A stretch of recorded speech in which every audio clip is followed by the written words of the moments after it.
The following programs were originally aired live, long before the advent of high fidelity, and they were recorded using a variety of means, from direct recording onto early audio tape and glass records, to simply placing the microphone of a wire recorder in front of the speakers of a radio playing the program. I hope, however, that any variance in audio quality will not take away from your pleasure in listening to these, some of the all-time favorite shows.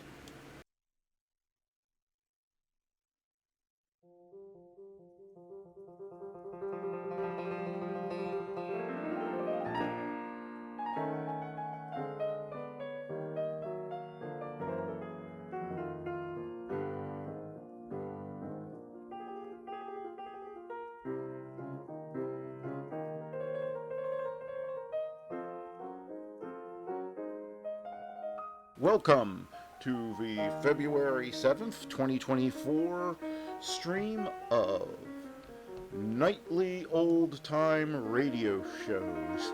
I'm your host, Matt from the past, and let's get on with this day in history. In 1301, Edward of Bellerophon, later Edward II, becomes first English Prince of Wales. In 1842, the Battle of Debre Tabor, Ras al-Uridi, regent of the Emperor of Ethiopia, defeats warlord Wube Mehame of Samini.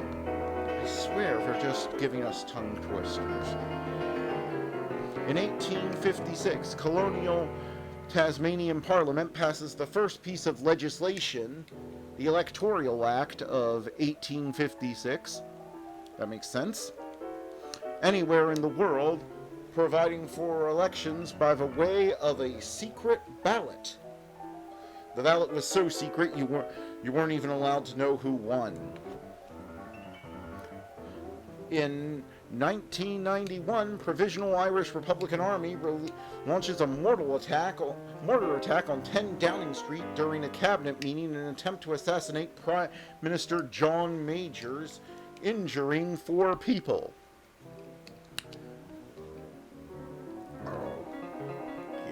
In 1992, the Maastricht Treaty is signed in 12 countries from the European Community to create the European Union.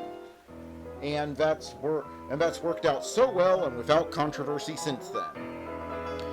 In film, in 1974, Mel Brooks' Western spoof film Blazing Saddles, starring Cleveland Little and Gene Wilder, premieres at Pickwick Drive-In in Burbank, California. Patrons watch from horseback rather than cars. I did not know that. That is, I wish I could have been there. In music, in 1985, New York, New York becomes the official anthem of New York City. Their other choice was I Love Trash, sung by Oscar the Grouch. That probably better describes the city. In 2005, Britain's Elaine MacArthur becomes the fastest person to sail solo around the world, taking 71 days, 14 hours, 18 minutes, and 33 seconds.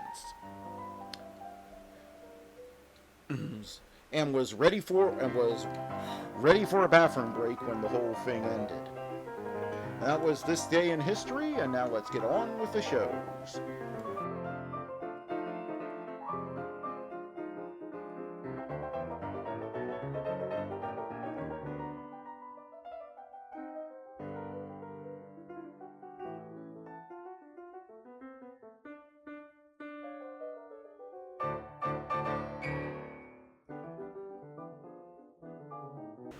Who's on first? Why, it's Bud Abbott and Lou Costello. Coming up next.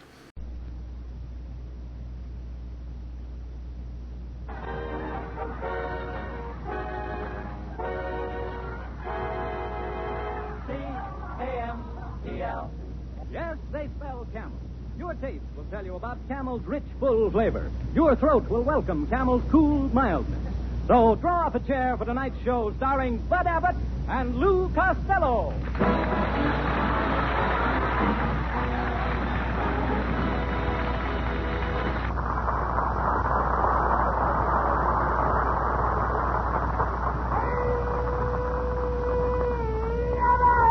Costello, where in the world have you been? And just look at your face. Where did you get that black eye? Yeah, but I got that black eye in a restaurant down the street. How could you get a black eye in a restaurant? Oh, they had a sign over the counter that said, ladies served here. Yes. So I ordered a blonde. Oh. Oh, I see. You were injured in the fracas. For me in the fracas? Yeah. Not me. I was stuck between the vestibule and the kitchen. Why do you always go around and get into fights? Oh, no, not yet. You're in no condition for that, Lou. Who's that? It's You. Who is? At least they're escaped. So am I, Abbott. When I woke up this morning, I felt like jumping out of bed and taking an ice-cold shower. Then I felt like punching a bag. Then I felt like skipping a rope. Then I felt like taking a 10-mile hike. And what did you do? I stayed in bed until the feeling went away. Oh, I'm going up to my Uncle Artie's Stebbins farm and help him pick strawberries. Well, now, that's very commendable. But you must be careful picking strawberries or you'll get poison ivy. No, I won't. I got a system. The minute I get up to Uncle Artie's, I'll wrap myself up in tar paper bag. Then I'm going to hang myself in the closet. But you can pick strawberries that way. I know, but I can't get poison ivy either. You know, talking to you, Costello, is a waste of time. You know that, don't you? You're an imbecile. And I think you're an imbecile. And I say you're an imbecile. Now, just a minute, boys. What's all the arguing Now, you about? keep out of this, Niles. It's just between us imbeciles. How do you expect to get along with people? How do you expect anyone to like you? Oh, I'm a bad boy. Well, you certainly are. Mrs. Niles will be here any second. And just watch what you say. Try to be decent for once. Okay, Abbott. Now, hey, quiet. Here she comes. I heard that remark, Costello. I didn't say anything, Mrs. Niles. Oh, that's Honest, right. I That's didn't right. say anything. Costello I'm isn't trying to going... be so nice. Absolutely, Mrs. Niles. He's not going to insult you. He's going to be a good boy. Aren't you, Lou? Yes, Mr. Abbott. See that? Gee, Mrs. Niles, I sure am glad to see you. And by the by, was this me talking? Did you ever collect the insurance for the accident you had? Well, I didn't have an accident. Don't tell me you were born with that face. Lou! What did I say? All right, Abbott, I'm sorry. Go ahead, wash my mouth out with soap. I said a bad thing. I'm a cad. I'm even lower than a cad. I'm an old Chevrolet. Oh, you know, Costello, I had a dream last night. I dreamed they were holding a contest to see which comedian had the most empty space in his head. So? Well, one comedian had 2 square inches of space, another had 5 square inches, and another had 10 square inches of empty space in his head. I'll bet you to see my head there. See it? That's where they were holding the contest.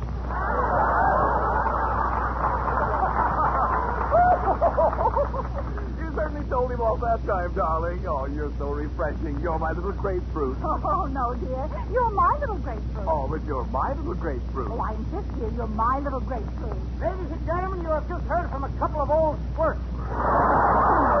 Come, Dennis. There you are. Now you've done it again, Costello. Now, the only way you can square things is to buy a farewell present or a gift for the entire cast. Abbott, don't talk so loud. That's what you'll have to do. I did that very thing this morning, Abbott. I bought farewell presents for everybody on the show. I got some candy presents in a department store. Why are you talking so low? Quiet. I bought them in the basement. Oh. Stop whispering, Costello. What kind of presents did you get? I got a big box of candy for the boys in the band. Yes. And Connie Haynes and Mr. and Mrs. Niles and everybody. Just look at it, Abbott. Isn't that fine-looking candy? For heaven's sake. I've never seen such big pieces of candy. What are they? Chocolate-covered bananas. You dummy. I should have known better than to trust you to buy presents for the cast. Now we're in a fine pickle. Where are we going to buy anything at this late hour? Oh, come in. Come in. I always come in handy.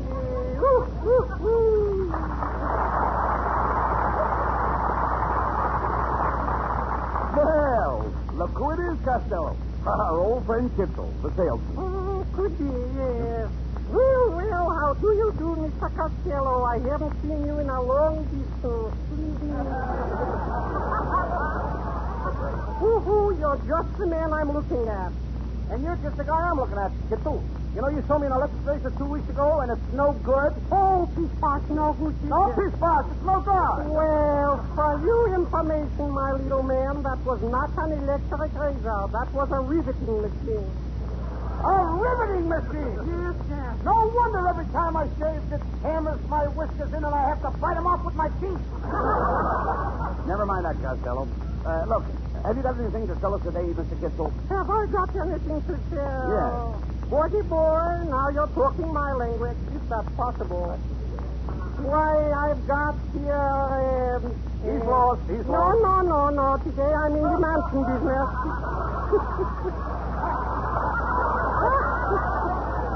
What was that? I'm not lost. What are you in? I'm in the mansion business. The mansion business. Yes, anything you mention, I got it. Oh. I got a beautiful line of musical instruments. I got trombone, saxophone, a violin, a trumpet. Wait a minute. Have you got a fife? Yes, and a couple of keys. No, you don't understand. A fife is a long, skinny thing. Yes, that's my favorite. Oh, wait a minute, Kitzel. We don't want no musical instruments. What else have you got in your sample case? Wait a minute. Have you got a potato clock? Potato clock? Mm-hmm. Doesn't he talk a peculiar angle? Yes. Costello, don't be silly. What in heaven's name is a potato clock? Well, you wind it up when you go to bed, and it gets you up potato clock.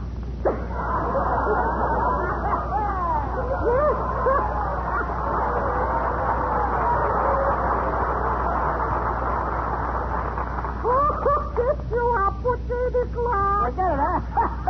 Boy, Kitzel. I don't like her. Oh, excuse me, my line. Come on, come, Kitzel. Open that sample case and get out those presents. Just a second. Just a second. Don't push me. What am I, a baby terror?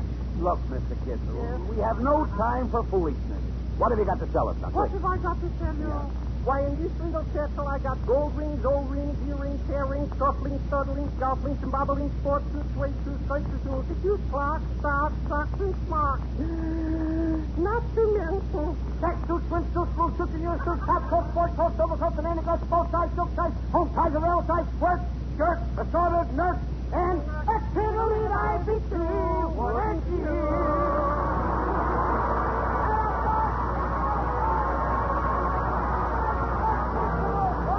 Johnny Haynes with a lovely new hit tune she introduced on our program some time ago. It's called To Heaven.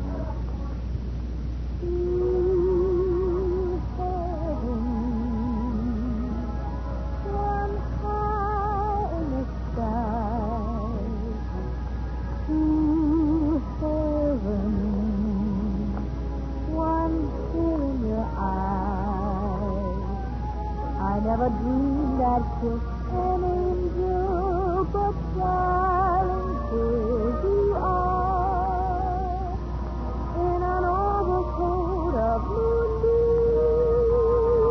buttoned with a star. I'm thrilled to have heaven, just feeling your touch.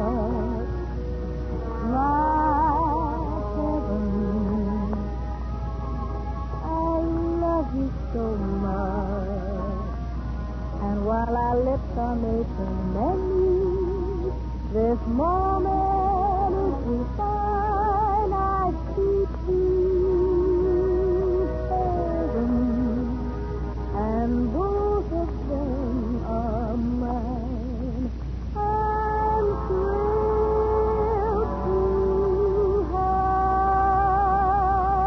heaven. Just feeling your touch. Oh, my heaven.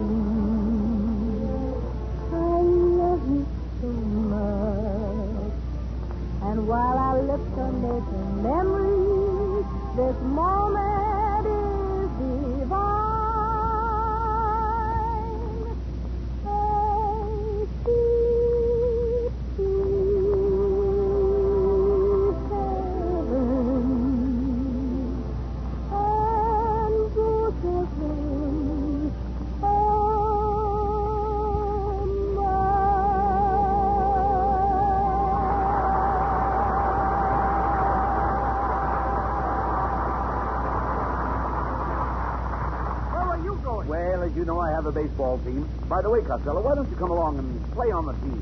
You mean it? Sure, why not? That's a good idea, Rabbit, but I don't think I know any of the players. I mean, after all, you see, some of these guys on the team I'd like to know. Well, But if I'm going to join your team, here we go. Well, I'll introduce. So, Rabbit, I'd like to know what's this here. I'll introduce the boys to you. Suppose we do that. You tell me who's playing on your team. You know, strange as it may seem, they give these ball players nowadays very peculiar names. You know, like Dizzy Dean and His brother Daffy? Daffy Dean. I'm your cousin. Who are you? Goofy. Goofy, eh? Yep. Well, now, let's see. We have on the bags, we have who's on first, what's on second, I don't know's on third. That's what I want to find out. That's what I'm telling you. Go ahead. Who's on first, what's on second, I don't know's on third. Are you the manager? Yes. You know the fellow's name? Well, I should. Well, who's on first? Yes. I mean the fellow's name. Who? The guy on first. Who? The first baseman. Who is on first? What are you asking me for? I'm not asking you. I'm telling you. Who is on first? I'm asking you who's on That's first. the man's name. That's whose name? Yes. Well, go ahead and tell me. Who? The guy on first. That's it. That's who? Yes. Well, go ahead and tell me. Who? Who is on first? Have you got a contract with the first baseman? Why, certainly. Who signed the contract? Well, naturally he signed it. It wouldn't be any good unless he signed Now, it. let's who signed it? Absolutely not. So who signed it? He did. He did. Oh, positively. When you pay off the first baseman every month, who gets the money? Every dollar of it. After all, I mean, the man worked for it. He did. Yes. Who did? Yeah, absolutely. So who got the money? He did. Sometimes his wife comes down and collects it. Whose wife? Yes. All I'm trying to find out is what's the guy's name on first base? Oh, no. What is on second base? Who's on second? Who is on first? One base at a time. Well, don't change the players I'm around. not changing anybody. I'm asking you, what's the fellow's name on first base? What's the fellow's name on second I'm base? not asking you who's on second. No, who's on first? Who's on first? That's right. Okay. See? What is the fellow's name on first base? Listen, what is the fellow's name on second base? I'm not asking you who's on Who second. is on first? I don't know. He's on third. Now, we're not talking about him. That's entirely different. How did I get on third base? Why, you mentioned his name. If I mention a third baseman's name, tell me who's playing third. No, who's playing first? Never mind first. I'm going to know what's the guy's name on third. What's on second? Who's on second? Who's on first? I don't know. He's on third. Third base again, huh? Let you and I stay over there and don't go Now, off. what is it you want to Now, know? who's playing third base? Why do you insist on putting who on third Who base? am I putting on third Yes, base? but we don't want him You there. don't want who there? No. Well, what's the fellow's name belongs there? What belongs on I'm second? not asking you who's on second. Who's on first? I don't know. Third base. Yes. Have you got an outfield? Yes. The left fielder's name. Why? I don't know. I just thought I'd ask you. Well, I just thought I'd tell you. Tell me who's playing left field. No, who's playing first? What's on first? What's on second? I don't know. Third base. Yes. And the left fielder's name? Why? Because. Oh, he's center field. Now, you know these players as well as I do. Have you got a pitcher on a team? Certainly. Wouldn't this be a fine team without a pitcher? The pitcher's name. Tomorrow. You don't want to tell me today? I'm telling you, man. Go ahead. Tomorrow. What time? What time what? What time tomorrow you're going to tell me who's pitching? Now, listen. Who is not pitching? I'll Who- break your arm, you say, who's on first. Go ahead, have it your own way. I want to know what's the pitcher's name. What's on second? I don't know. Third base. You got a catcher? Yes. The catcher's name. Today. Oh, the catcher's name. Today, huh? Yeah, fine. You know, I'm a catcher too, you know. So they tell me. Now, I'll get behind the plate. I'll do some fancy catching. Tomorrow's pitching on my team, and the heavy hitter gets up. Home run, Freddie Ritchie. Now, Is he a home run hitter? Freddie Ritchie? Yeah. He ain't got no hair. Oh, yes, I see what you mean. Now, home run, Freddie Ritchie, he gets up to the plate. I'm the catcher. I get behind the plate. I'm doing some fancy catching. Tomorrow's pitching on my team, and he throws the ball. Freddie Ritchie punts the ball. Now, when he punts the ball, me being a good catcher, I want to throw Freddie out of first base, so I pick up the ball and throw it to who? Now, that's the first thing you've said right. I don't even know what I'm talking about. That's all you have to do. Throw it to first base. Yes. Now, who's got it? That's right. If I throw the ball to first base, somebody's got to get it. Now, who has it? Naturally. Who has it? Naturally. Who has it? Naturally. Naturally. Mm-hmm. So I pick up the ball and I throw it to naturally. I know, no, you don't. You throw the ball to first base. Then who gets it? Naturally. That's different. Now, telephone. So I pick up the ball and I throw it to naturally. You do nothing of the kind. I throw it to who? Naturally. That's what I'm saying. You're not saying that. I throw the ball to first base. So who gets it? Naturally. Well, tell him that. Naturally gets the ball. No, he don't. Who gets it? Naturally. Well, say it. I'm saying it. I asked you. Who's got it? Naturally. Now ask me. Who's got it? Naturally. All right, tell him. Same as you. Now I throw the ball to first base. Whoever it is drops the ball, and Rich runs the second. Who picks up the ball and throws it to what? What throws it to? I don't know. I don't know. Throws it back to tomorrow. Triple play. Yes? Another guy gets up this alone fly ball to be caught. Why? I don't know. He's on third, and I don't give a darn. What? What was that? I don't give a darn. Oh, that's our shortstop. Wait a minute. Oh,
What's all the excitement? Oh, I'm a bad boy.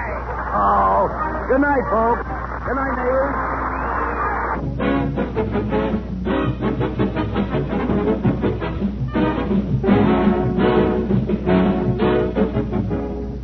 Be sure to tune in next week for another great Abbott and Costello show brought to you by Camel Cigarettes. And remember, try Camels in your T-zone. See if they don't suit your taste, your throat to a T. C-A-M-E-L-S.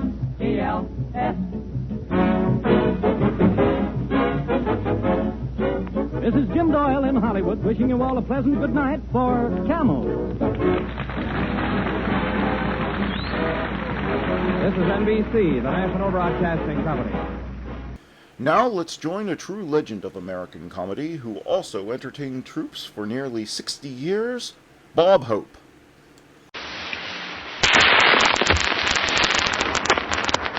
The Bob Hope Program with Francis Langford, Jerry Colonna, and Skinny Ennis and his orchestra.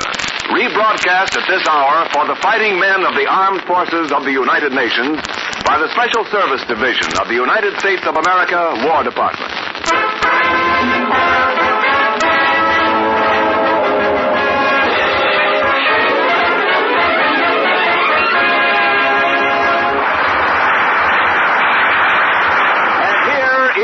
Bob Hope.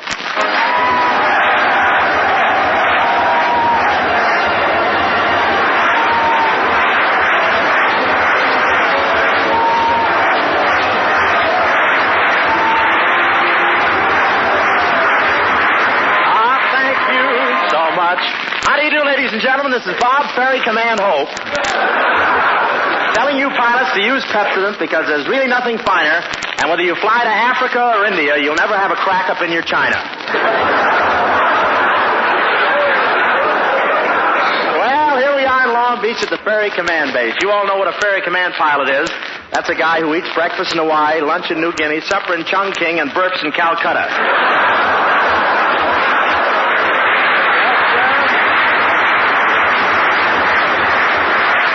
Yes, sir, these pilots in our audience are the only guys I know of who have been to more places in the world than Crosby and I have built roads to. And I'm very popular with the pilots here. I'm very popular. They showed me how to start a propeller by pushing it with my feet. It's really swell now. Of course, it'll take a little time to get shoes to fit my kneecaps.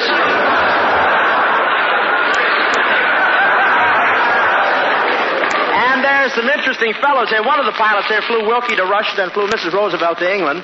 And he was very diplomatic about it. During both trips, he wore a Wilkie button pinned to a copy of My Day.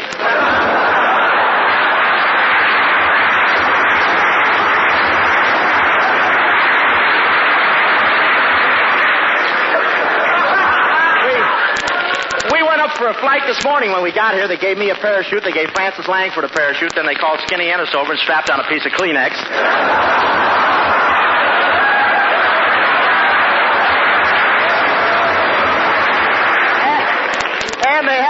got big transport planes here. They even have one secret plane that can go up to 75,000 feet.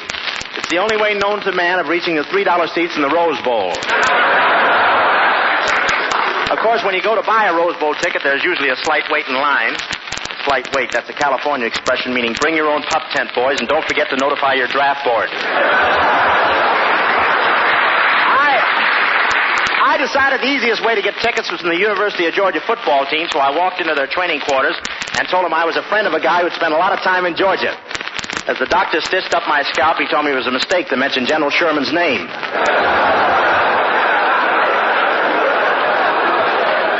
But I really love football. I have the physique of a football player, and I guess I even resemble the Georgia star, Frankie Sinkwich. Because every place I go, people point to me and say, there goes Sinky.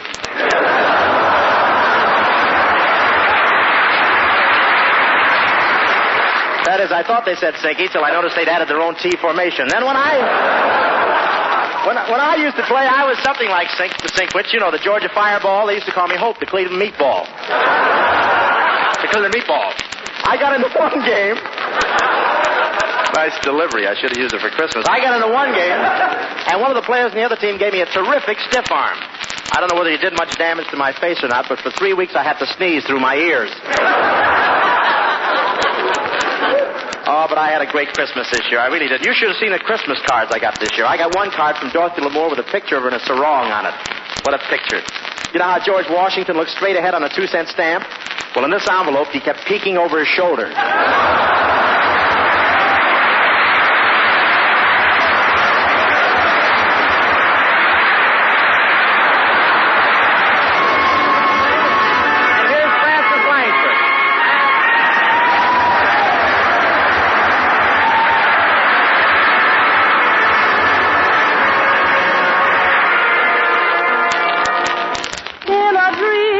Strangest and the oddest things appear, and what insane and silly things we do. Here is what I see before me, vividly and clear. As I recall it, you were in it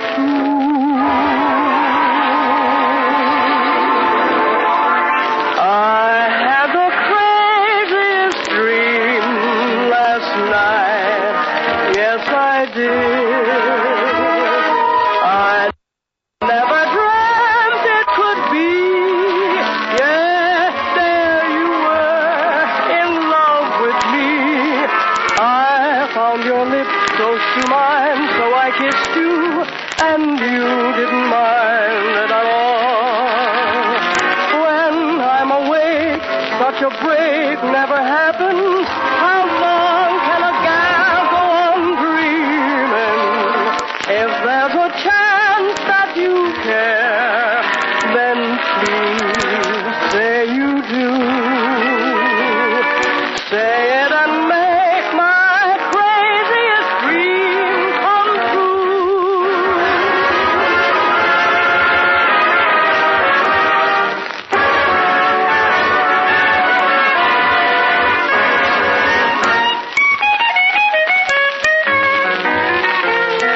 If there's a chance that you care, then please say you do. Baby, say it and make my craziest dream come true.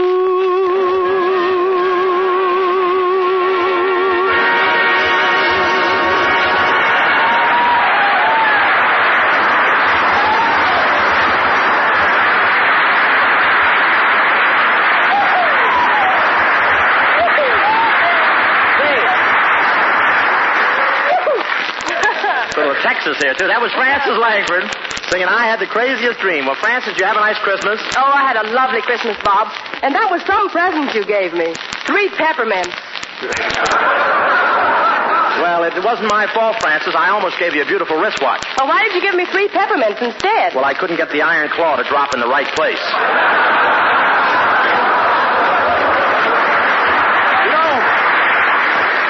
You know, No, but I had a wonderful time Christmas Eve, Francis. I went from house to house singing Christmas carols. Did you hear me singing those carols? Oh, yes, Bob, and I love them. Especially the one that began, "Oh, follow me, my children, and see the road to Morocco."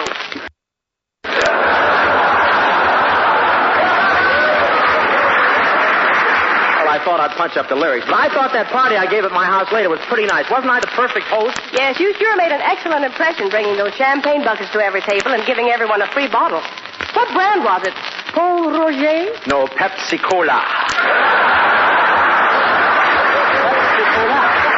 Pepsi Cola. But what about New Year's Eve, Fran? Oh, I'm sorry, Bob, but I've already... I'll have enough of that. Blubber and Lear. I'm sorry. All right, I'll see my attorney. That's all right. I'm sorry, Bob, but I've already made a date for New Year's Eve with one of the aviators here. One of the aviators? What has he got that I haven't got? Nothing, but he's willing to spend it.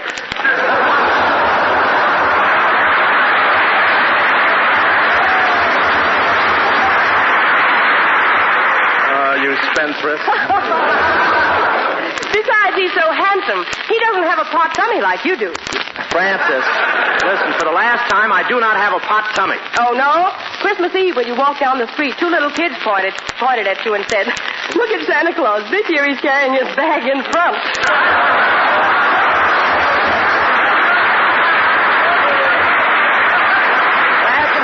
Glad to get it. Hey, well, hiya, folks. Well, Skinny, what's cooking? Or in your case, what's creaking? Doggone, there you go again, Bob. You know, I'm making a New Year's resolution about my physique. You are, huh? What is it? Well, I'm going to build myself up till I'm big and strong and I got plenty of muscle. And then if anybody makes a crack about me being weak, I'm going to haul up and smack him right in the jaw. I'll smack him right in the jaw. You hear that, Francis?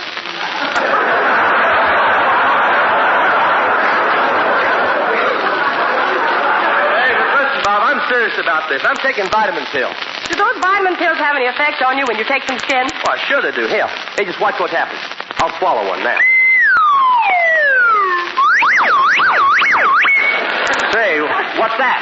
My corpuscle. He thinks he's got a B card.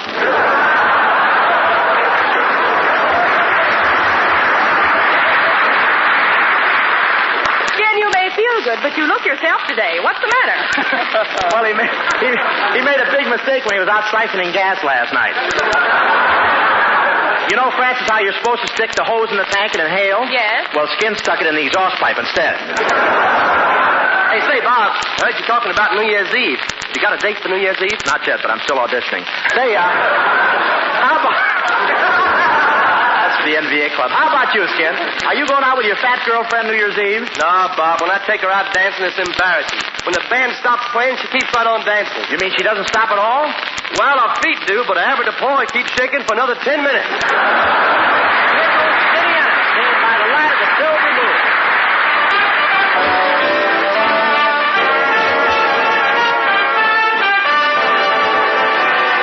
By the light of the silvery moon, I want to spoon to my honey I'll soon love soon. Honeymoon, keep us shining in June. Your silvery beams will bring us dreams. We'll be cuddling soon by the silvery moon.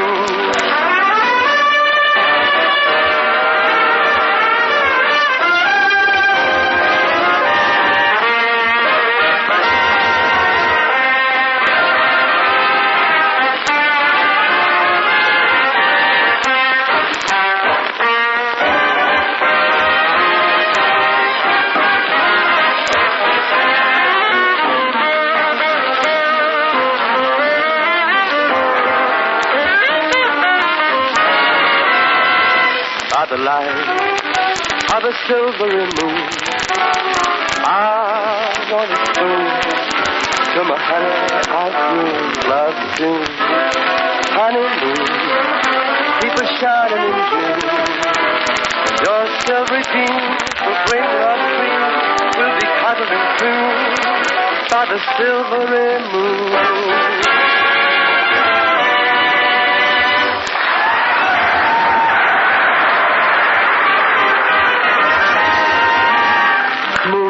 Moonlight becomes you. It goes with your hair. You certainly know the right thing to wear. Moonlight becomes you. I'm thrilled at the sight, and I could get so romantic tonight.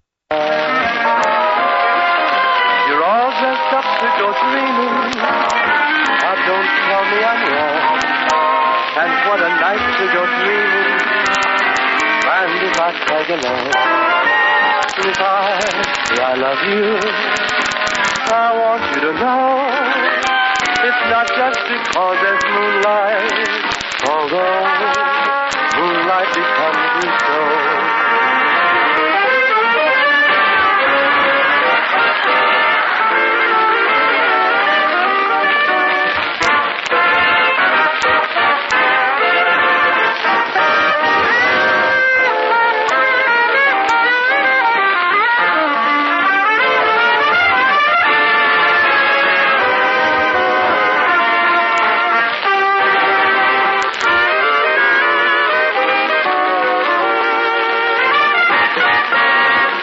Dressed up to go dreaming. Now, don't tell me I'm wrong. And what a night to go dreaming. Mind if I tag along? If I say I love you, I want you to know it's not just because there's moonlight, although moonlight becomes so.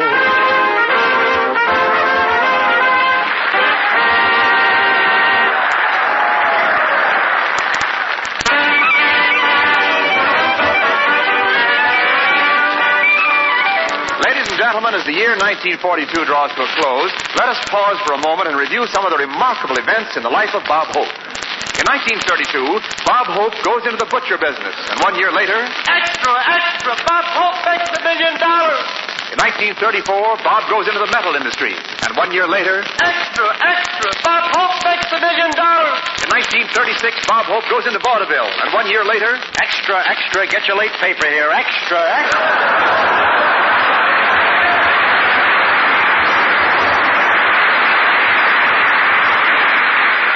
1942, the Academy Award Committee, trying to find the best actor of the year, sees Bob's performance in a new picture, The Road to Morocco. And after the picture ends, the president of the Academy Award Committee stands up in the theater and says, I want my money back.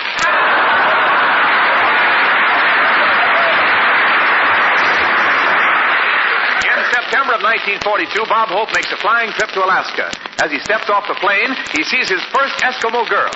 So he approaches her and says, May I kiss you in the Eskimo fashion? And the little Eskimo girl looks at Bob Hope's nose and says...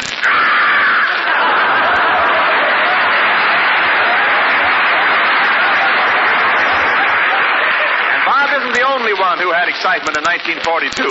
This year marked the first time Skinny Ennis went to donate blood to the blood bank. It was a dramatic moment. The doctor sticks the needle into Skinny's arm. He waits 5 minutes, 10 minutes, 20 minutes, a half hour, and then says... Come out, wherever you are.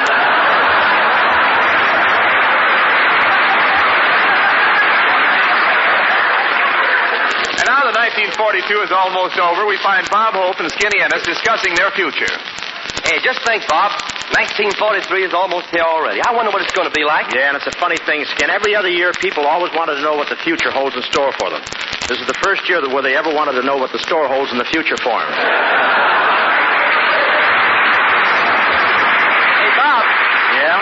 We have a little business to talk over before I sign for next year. You know, I'm not satisfied. Oh, you want a salary adjustment? Never mind the adjustment. I want a salary. Money. What good is money? Don't you know, Skin, that money leads to sorrow, discontent, and unhappiness? Yeah. But according to the president of my union, you're supposed to hit me with a hunk of that misery every week.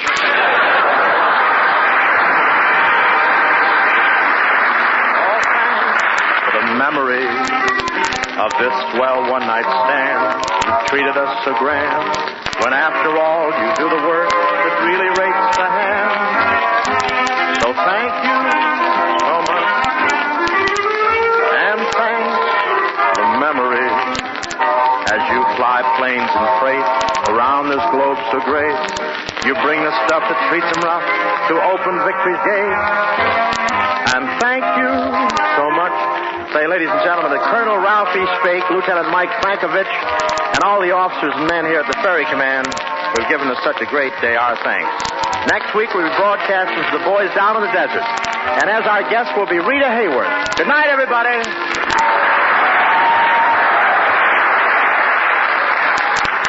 This special rebroadcast of the Bob Hope Show is presented for you fighting men of the United Nations by the Special Service Division of the War Department of the United States of America. States of America. States of America. Orson Welles and his supporting cast of Academy Award-winning actors present yet another classic tale in The Campbell's Playhouse, coming up next.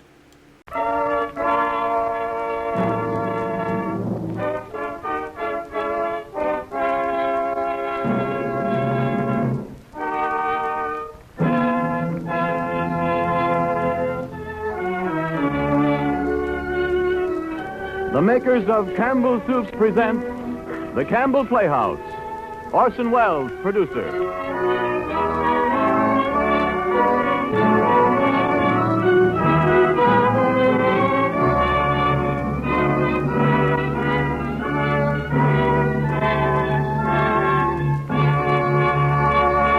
Good evening. This is Orson Welles. For centuries, the heroes of our popular tales have been killers, outlaws, soldiers, knights in armor, warrior kings. Only recently, within the memory of most of you who are listening tonight, has the healer become a hero. The man who is skillful in making people whole instead of cutting them up. The man who strives to persevere life rather than to destroy it. Tonight's story is one of the first of the recent series of books, plays, and films about men of medicine. In 1930, its author, Mr. Sinclair Lewis, was awarded the Nobel Prize for Literature. 8 years ago, Aerosmith was made into a motion picture. The star of that picture was Miss Helen Hayes. She is here tonight to play in the Campbell Playhouse the same role that she created on the screen. It would be an impertinence for me to attempt any sort of an introduction. One of the greatest and most versatile actresses of our time. And I needn't tell you how proud and happy my sponsor and I and all of us in the Campbell Playhouse are in having her with us tonight. But just now, I'd like you to hear a word from Ernest Chappell.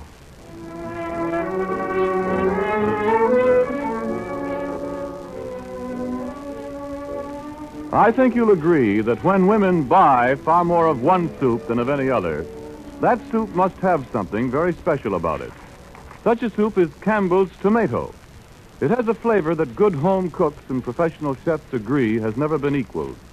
This magic flavor is the result of a recipe perfected by Campbell chefs and painstakingly followed at every step. It calls for Campbell's own pedigreed tomatoes, big, firm, luscious beauties developed specially to give glorious color and grand flavor to this most popular of all soups. Their bright, tangy, invigorating goodness is skillfully blended with fine table butter and gentle seasoning to make a tomato soup that almost everybody likes. How often do you have this outstanding favorite soup at your house? Why not look over your soup supply and be sure of having Campbell's Tomato Soup on hand for this weekend? And now for tonight's story. The Campbell Playhouse presents Aerosmith, starring Helen Hayes and Orson Welles.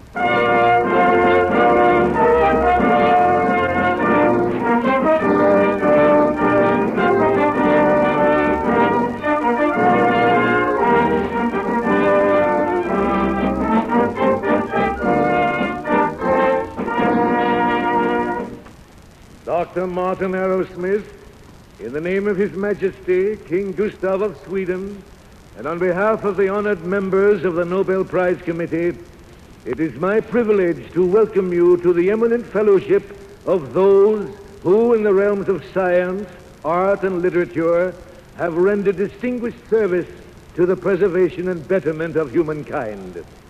In recognition, therefore, of your brilliant achievement in the fields of bacteriology and physical chemistry, and your unswerving devotion to the tenets of pure science, I have the honor to present to you Martin Aerosmith.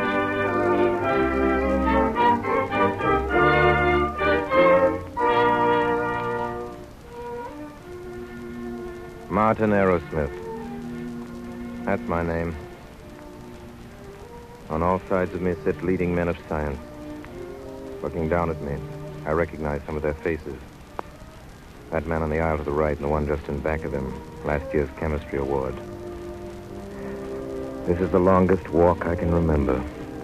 From my seat in the back of the hall down to this platform. A 21-year walk. I started it with two others. With Leora and Dr. Gottlieb. Now I'm finishing it. Alone. I started it 21 years ago, one September evening. In the chemistry lab at Winnemac. Class stood very still, I remember, not too close. An assistant holding a guinea pig by its legs. Dr. Gottlieb dipped his hands in the bichloride solution and shook them. A quick shake. Fingers down. Like the fingers of a pianist above the keys. He took a hypodermic needle from the instrument bath and lifted the test tube. You will note, I am sure, that in the bottom of the tumbler there was cotton to keep the tubes from being broken. I cannot advise breaking tubes of anthracis germs and afterwards getting the hands into the culture. You might merely get anthrax boils, or you might die a little young. I shall now inoculate the second guinea pig, and the class will be dismissed.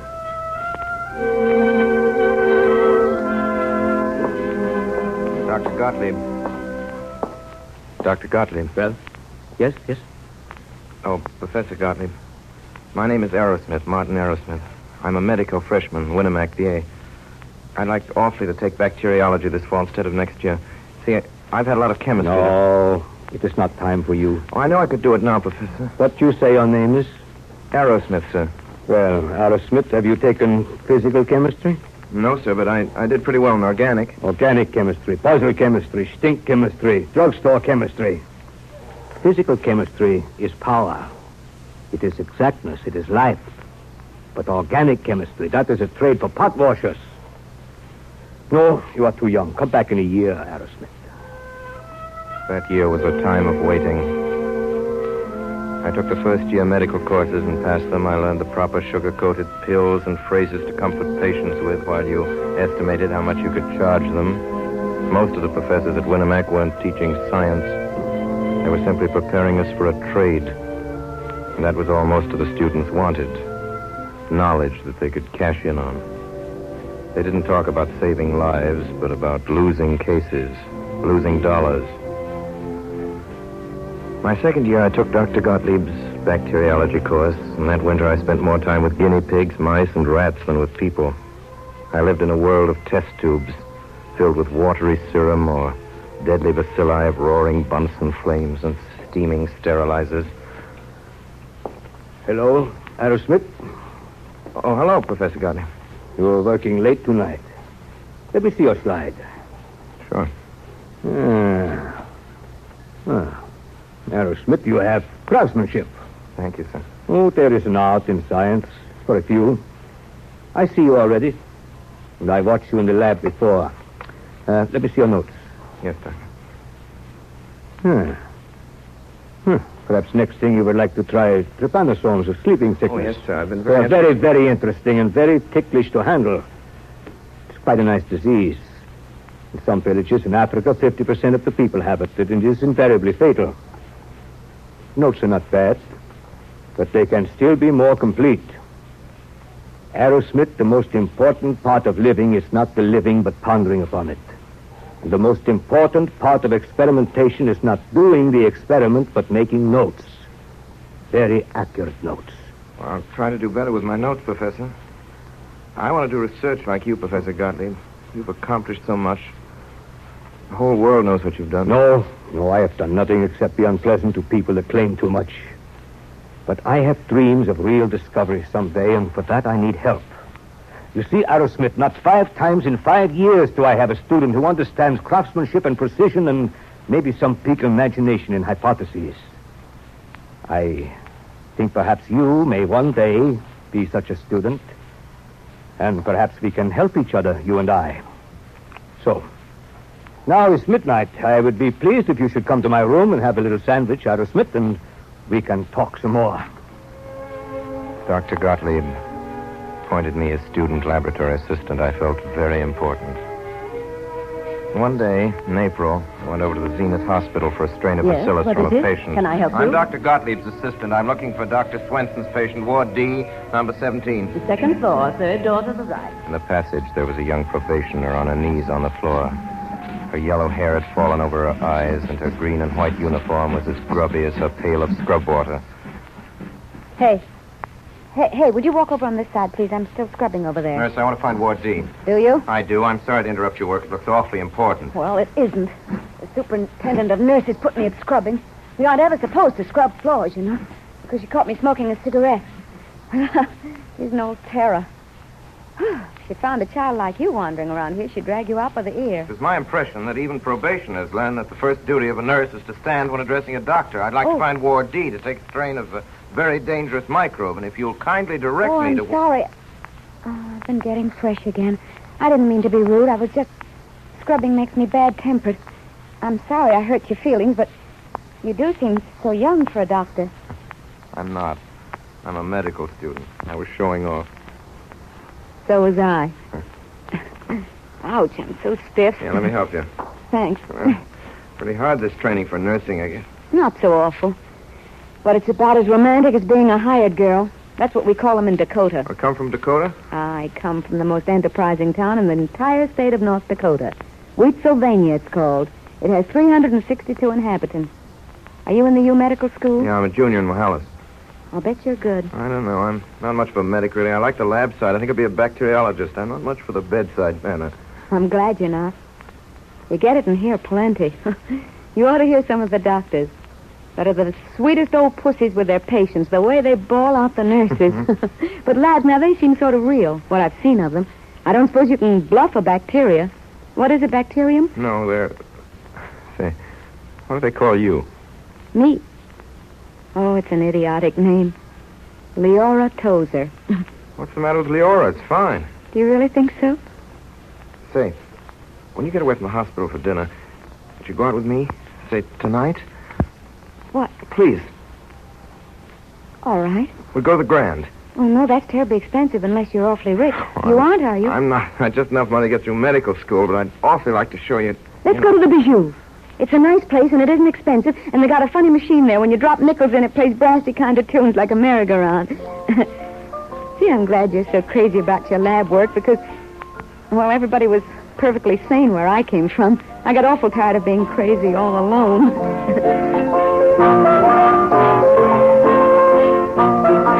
Up to the present, even with the best of them, research has been largely a matter of trial and error. The empirical method, it's called. You try to establish a general law so that you can predict what will happen the next time, the time after that. And that's where Gottlieb leaves all these detailed, grubbing, machine-made researches. You see what I mean?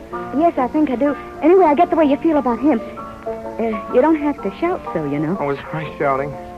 I didn't mean to. Only when I get to thinking about the way most of these profs don't even know what Gottlieb's up to, the way those idiots don't even see the relation of his work on the synthesis of antibodies, the discoveries of Arrhenius. Gee. Leora, hope I'm not boring you. I'm loving it. I get so technical and so noisy. You didn't even stop me and tell me I ought to have better manners. I don't see anything wrong with your manners. Don't you really? Has someone been trying to bring you up? Yeah, but not with any success. Listen, I like having you trust me. I'm not earnest, and I haven't any brains whatever. But I do love it when my men think I'm intelligent enough to hear what they really You don't think. have to tell me about yourself. I've always known you, Leora. I'm not going to let you go no matter what. You're going to marry me. Yes. I guess I am.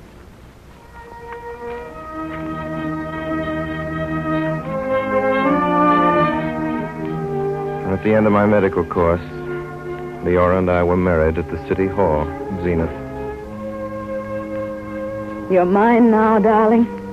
I warn you, it isn't going to be a bit of use of you ever looking at any other woman again. I'd tear her eyes out.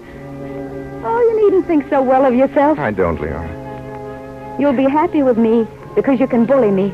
Because I'll tag after you the way no one else ever would. I'm stupid and ordinary. Oh, Leora. Oh, yes, I am. But I worship you. I know your work's more important than I am. Maybe more important than you are. More... Oh, Martin, I do love you so. We lived at Zenith Hospital. Or I did. She lived out of town. I saw her as often as I could, but I didn't go near Dr. Gottlieb. The old man never said anything, but I remember the way he shook his head when he looked over the notes on my last half-hearted experiment. And my duties as an intern kept me too busy to do much regretting. I saw Gottlieb once more before I left Zenith.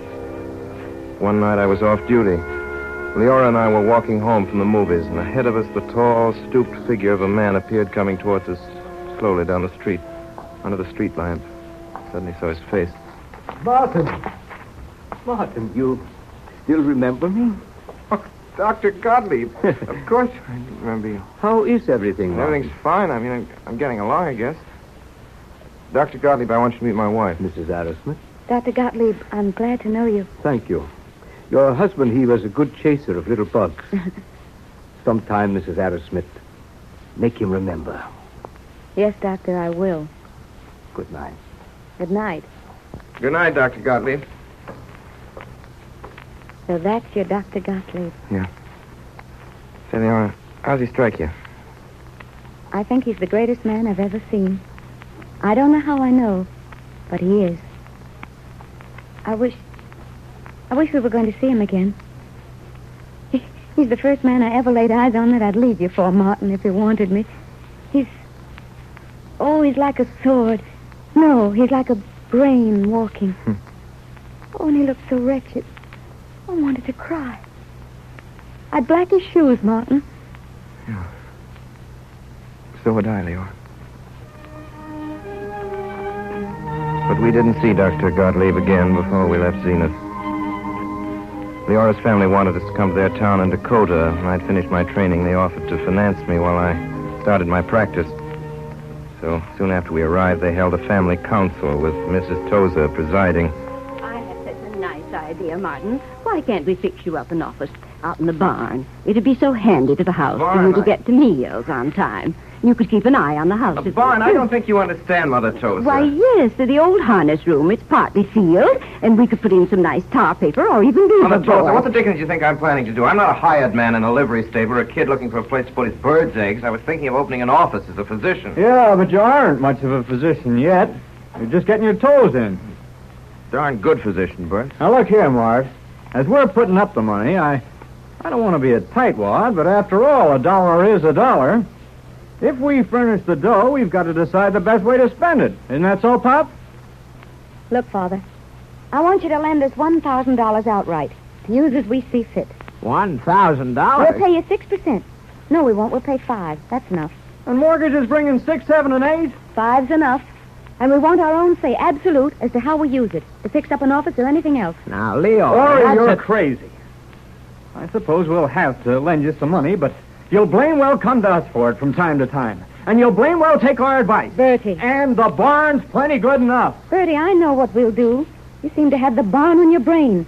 You move your old bank there, and Martin will take the bank building for his office. Now, there's no different. sense to you two showing off and trying to be smart. Either you do what I say, just exactly what I say, or Martin and I take the first train back to Zenith, and I mean it.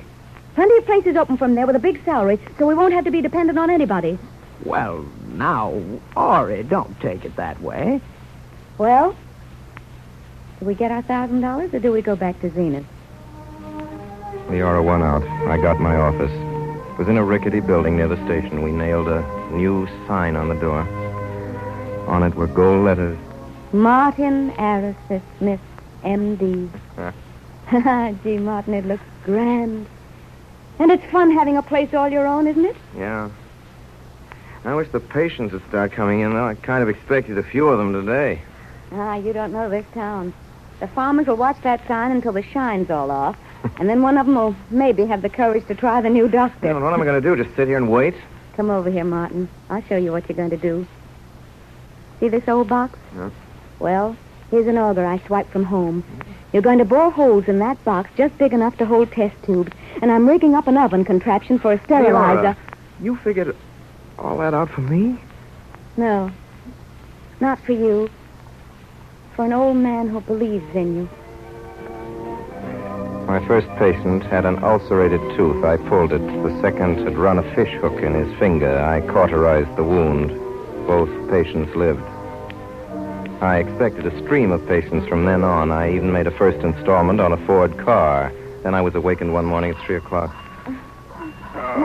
Martin, wake up. Quick, it's the telephone. All right, just a second. Hello? Hello? Yes, this is the doctor speaking. Henry Novak? Leopolis Road. Yeah. Let's see. Since last night? All right, I'll drive right over.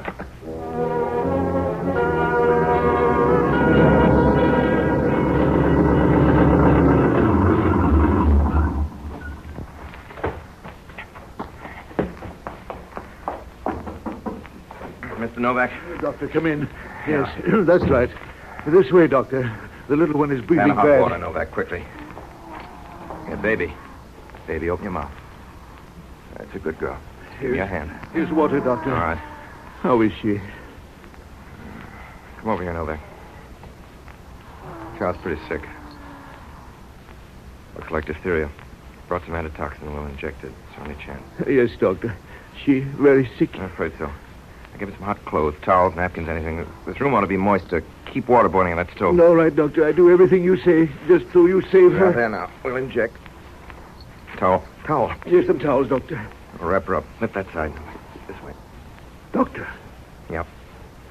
Yes, what? Doctor. What's wrong? Doctor, she's so still suddenly. Doctor!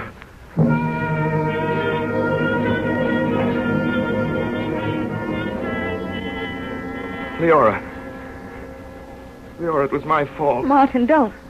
I should have operated. I should have operated. She'd be all right now. Operate. Did the wrong thing. You did all you could, Martin. Probably all anyone could do. They called you too late that time. I'll never practice medicine again. I'll never... Stop saying those things. It'll be different in the No, morning. it's no use. I'm through. I'm no good. I can't face people in this town when they know about it. Through. Martin. I'm through. Martin, listen to me. Do you really think you're the only doctor that ever lost a patient? You did your best. Now get some sleep, Martin. Well, I did get over it. In a couple of years, I built up a pretty fair practice at Wheat, Sylvania. I became a director of Bert Tozer's bank. It was a good life in a way. In the summer, Leora and I drove over to Pony River for picnic suppers and for swimming. In autumn, there was duck hunting. The winter sleigh rides and socials.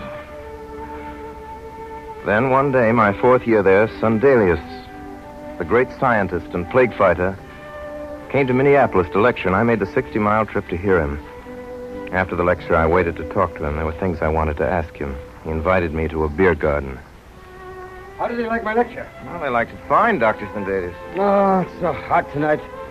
I've been lecturing 9 times a week. Des Moines, Fort George, La Crosse, Elgin, and... I forget. Was it all right, really? Oh, honestly, I've never enjoyed anything so much in my life. Aerosmith, they hated my lecture, but you make me feel like a prophet. Come, have another drink. All right. As a hygienist, I war on alcohol. In excessive quantities, it's almost as bad as ice cream soda. But as one who's fond of talking, I find a nice long glass of lager a great solvent for human idiocy. Remember that. Now then, my friend, what do you wish to know? I'll tell you, Doctor, I'd like you to tell me, do they have city health bureaus in Europe? They do. They are only less ineffectual than our own. See that girl at the table over there? Yes. What about it? What ankles, what shoulders. And... this is good beer, Aerosmith. Have some more. Lecturing. Such nonsense. I would give it up. I'm wearing dress clothes on a night like this, too. Doctor, do you know Dr. Gottlieb? Gottlieb? I should say I know him. He is now at the Institute of McGurk. Gottlieb has done some great experiments, great. Gottlieb would not sit here bawling like me, no. Gottlieb sits home and works. Makes me look like a circus clown. He shows me what a fool I am. He is the spirit of science. He is the leader in our fight to push diseases off the earth. He wanted me to work with him once. Yeah, I guess that's what I should have done. Not just tinker at a lot of worn-out bodies. Someday, my dear young fellow, instead of peddling pills, Maybe you will follow me or Gottlieb. It is one and the same. We scientists, we must work together to make a new world. Good world for men to live in. Hey, waiter! Bring another beer. That winter, I did some experiments on the relation of the Mollison production to the age of culture. My findings were published in the Journal of Infectious Diseases, and then things began to change for me in Wheatsylvania. An epidemic of blackleg broke out among the cattle in Crimson County, and the state veterinarian had been called, but the disease was spreading. With Leora's help, I made a new vaccine in my homemade lab. I injected cattle without charge, and the disease stopped. The veterinaries sent in a complaint to the State Board of Health reporting my interference, and then I discovered that a farmer's wife was a typhoid carrier in a section where the disease was prevalent. I demanded that she be quarantined, and the community rose up in arms about it. A meeting was held demanding my removal, but the quarantine was enforced, and the typhoid, of course, disappeared. Then I made the mistake that finished me in Wheatsylvania. 2 farmers' children fell ill. I diagnosed their cases as smallpox and demanded several vaccinations throughout the county. Cases turned out to be chicken pox. After that, life became impossible. In August, Leora and I went to the county fair, I remember. On the fairgrounds, I seemed to cause more interest among the farmers than any of the exhibits. Hey, Doc, come on over and see my melons. They grow back from your smallpox. Well, Mrs. Arrowsmith, how are you today? Got a pimple on my chin, Doc. What is it, smallpox? Now, take it without plaguing the doctor. Yeah, I expect he's got plague enough. Ain't had more smallpox cases lately, have you, Doc? Yeah, what's the latest figures on that smallpox epidemic you discovered, huh? Here, Mrs. Arrowsmith, the embroidery work. Well, you sure go in for fancy diseases, Doc. You ain't found any cholera, have you?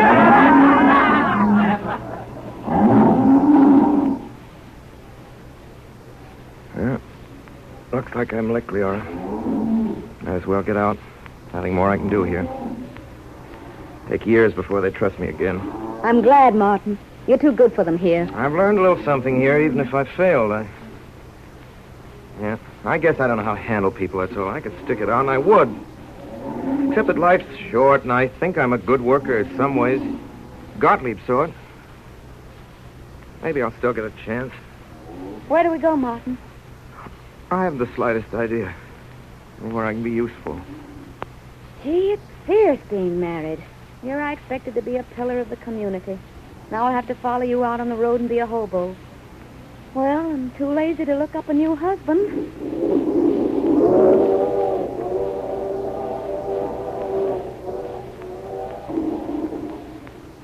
Martin.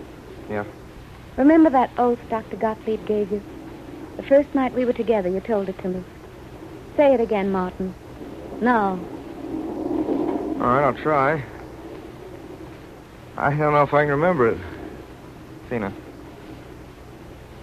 God give me unclouded eyes and freedom from hate. God give me quiet and relentless anger against all pretense and all pretentious work and all work left slack and unfinished. God give me a restlessness whereby I may neither sleep nor accept praise till my observed results equal my calculated results, or in pious glee I discover and assault my error. God give me strength not to trust in God.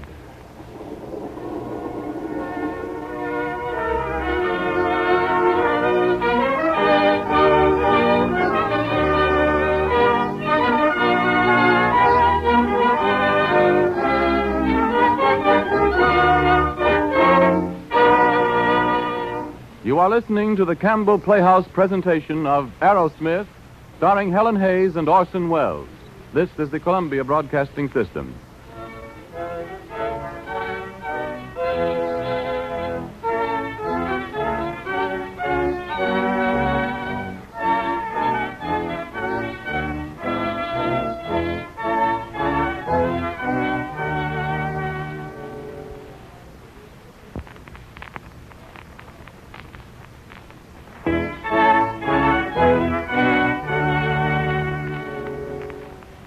This is Ernest Chappell welcoming you back to the Campbell Playhouse. In a moment or two, we will resume our presentation of Aerosmith by Sinclair Lewis, starring Helen Hayes and Orson Welles. This is a play about doctors, and the doctor is one servant of humanity we all know and respect, and in our varying ways, appreciate. Of course, Dr. Aerosmith is a research man, and the doctor you and I know best is a general practitioner, a family doctor. But both of them work for the greater health and happiness of humanity, one in his laboratory, the other right here in our homes. The family doctor keeps a vigilant eye on the welfare of our children, advises us on their sleep and exercise and their diet. Most doctors, for instance, agree that every boy or girl should have at least a quart of milk each day.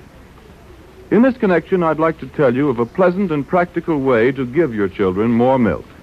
Have cream soup frequently.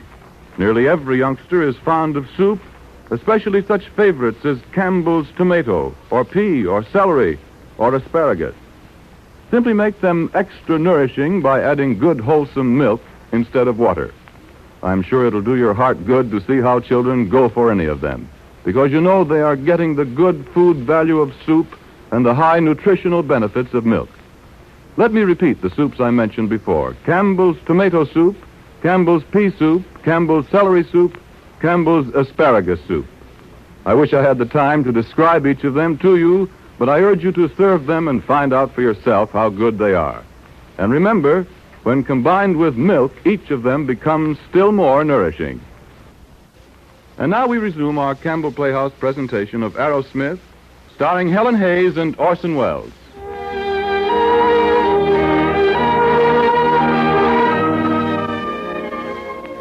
Through Dr. Gottlieb, I got a position at the McGurk Institute in New York. My laboratory there was the finest I'd ever seen. I had a trained assistant. I had all the apparatus known to research. And in the midst of all this white-tiled scientific splendor, Dr. Gottlieb was waiting for me. Martin. Oh, Dr. Gottlieb. Oh, Martin, this is very good. You are near to me. My laboratory is just 3 doors down the You hall. don't know how grateful I am to you, Dr. Oh, Gottlieb. gratitude, Bah. How is that girl you married? Oh, she's fine, Doctor. I have an idea she's good for you, that little girl. Yeah, she make you work. Look here, Dr. Gottlieb. Do you really think I know enough to work here? I want terribly to succeed. Succeed? I have heard that word. It is English? Oh, yeah. It is a word that little schoolboys use at the University of Winnemac. It means passing examinations. But, Martin, let us be clear. You know something of laboratory technique. You have heard about these bacilli. You are not a good chemist, and mathematics, pooh, most terrible. But you have curiosity, and you are stubborn. Therefore, I think you will either make a very good scientist or a very bad one. This is your chance to find out, Aerosmith.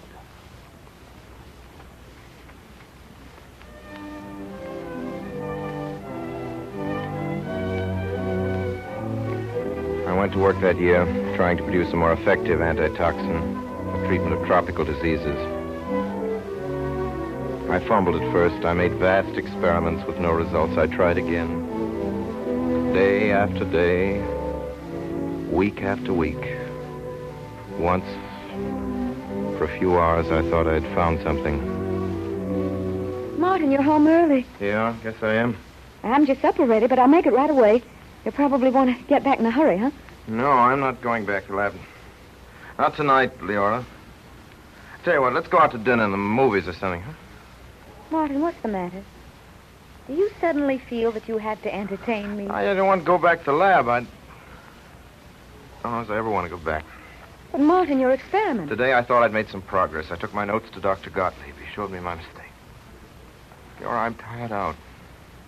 In 8 months here at McGurk, I've done nothing. I haven't been worth my keep. Has the director said anything to you? No.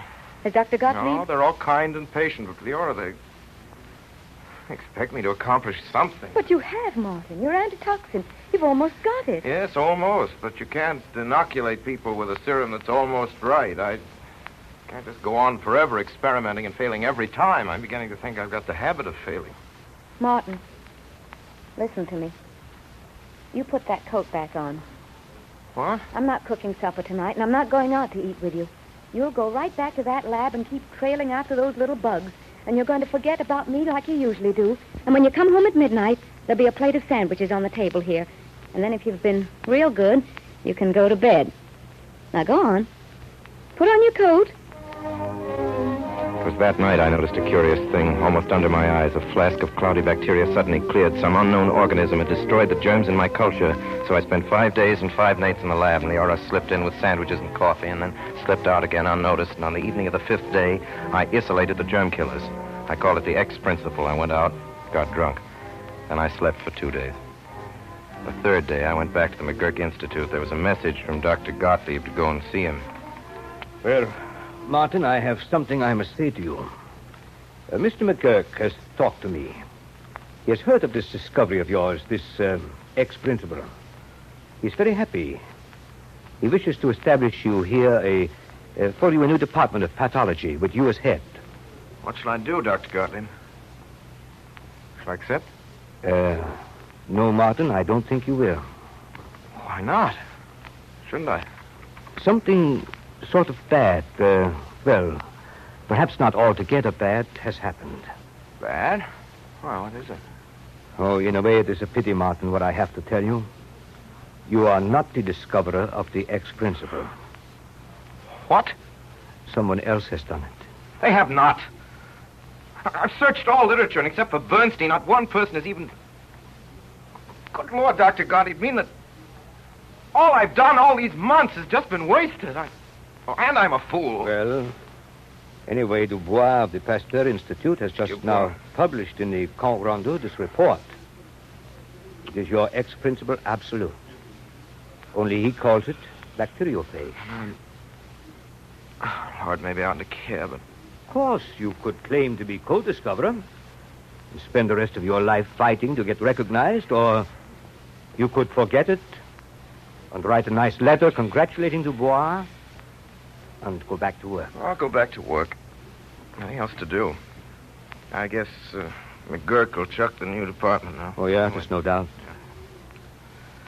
I'll have time to finish my research. Maybe I'll get some points that Dubois hasn't hit on, and I'll publish it to corroborate him. Confound him. Give me the report, Doctor. I suppose now you're glad that I'm saved from being a success. Well, I ought to be. It is a sin against my religion that I am not. But I am getting old, and you are my friend. I am sorry that you are not to have the fun of being pretentious and successful for a while. Martin, it is nice that you will cooperate, Dubois. That is science. To work and not to care too much if somebody else gets the credit. So now I threw myself into the task of making a serum to combat all kinds of diseases. I immunized rabbits against pneumonia and found that the immunity spread to other rabbits. Then I injected rats with deadly bubonic germs and produced an immunity to the plague. And my lab became known as the pest house. I practically lived in it. Then one day, a visitor came to the Institute. What? Sundelius. How are you, my boy? I haven't seen you since... Oh, that night we drank so much lager, huh? I remember. I had to carry you to the hotel. Well, Doctor, I had a notion it was the other way around. Yeah? No matter. We help each other, huh? Well, what did I tell you, Alice Smith? You belong in such a place as this, chasing diseases off the earth. They tell me you've made a fine serum. I'm still making it. How would you like me to help you, Martin? You mean? Oh, no. Not here in the laboratory. In the big laboratory, the world. Place where we fight the plague like bubonic. It's now in the island St. Hubert. Soon it may spread through the West Indies. From there, who knows? Thanks, Sundelius. I have to finish my experiment. I'm still not sure of my serum. Maybe later. Oh, Martin, listen to me. You can be sure of your serum only one way, by testing it. I know, but... Not on guinea pigs, on human beings. My boy. Come with Sundelius to St. Hubert. I couldn't promise. I'd have to speak to Dr. Gottlieb, Mr. McGurk. I've spoken to them already. Yeah, we've been plotting against you. My boat leaves day after tomorrow. Martin, we'll have such good fun. And maybe we wipe out old Devil Bubonic. Huh? I'm going with you, Martin. No, Leora, you're not going with me. Well, I am. It's not safe, Leora. Billy, of course it is. You can shoot your old serum into me, and then I'll be absolutely all right. Oh, I have a husband who cures things I have. I'm going to blow in a lot of money on thin dresses. Though I bet St. Hubert isn't one bit hotter than Dakota on an August day. Listen, Leora, darling, listen. I do think the serum will immunize against the plague. You bet I'll be mighty well injected with it myself, but I don't know. Even if it were practically perfect, there'll always be some people it wouldn't protect. You simply can't go, sweet. Martin, don't you know I haven't any life outside of you? I might have had, but honestly, I've been glad to let you absorb me. I'm lazy and useless and ignorant, except as maybe I can keep you comfortable. If you were off there, and I didn't know you were all right, or if you died and somebody else cared for your body that I've loved so, I'd go mad. I mean it. Can't you see I mean it? I'd go mad. It's just, I'm you, and I've got to be with you. And I will help you, make your serum and everything. You know how often I've helped you. And maybe in St. Hubert, maybe you wouldn't find anybody that could help you, even my little bit. I'll cook and everything. Darling, don't make it harder for me. It's going to be hard enough in any case. Martin, don't you dare use those old stuck-up expressions that husbands have been drooling out to wives forever and ever. I'm not a wife, any more than you're a husband. Oh, you're a rotten husband. You neglect me, absolutely. The only time you know what I've got on is when some button slips and then you bawl me out. But I don't care. I'd rather have you than a good husband. And besides, I'm going.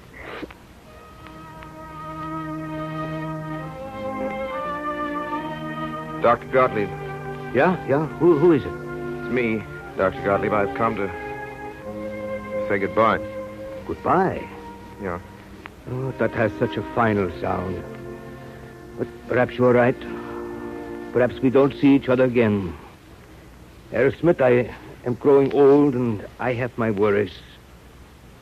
You are a man and you are a genuine worker now. But don't mind if I give you some advice. Dr. Gottlieb, you know I don't. Be sure you don't let anything, Yeah. not even your own kind heart, spoil your experiment at St. Hubert. Remember to use the serum with only half your patients and keep the others as controls under normal hygienic conditions, but without the serum. Pay no attention to what Sandelia says. He is a great man, but he is not a scientist. So many men, Martin, are kind and neighborly. So few have added to knowledge. You have the chance. You may be the man that ends all plague. You must have pity, but not for those you see dying. You must have pity for generation after generation yet to come. That is your work, Martin. And whatever God there is, may he bless you. I promise to do what you say, Doctor. Yeah, maybe old Gottlieb will have help too, maybe.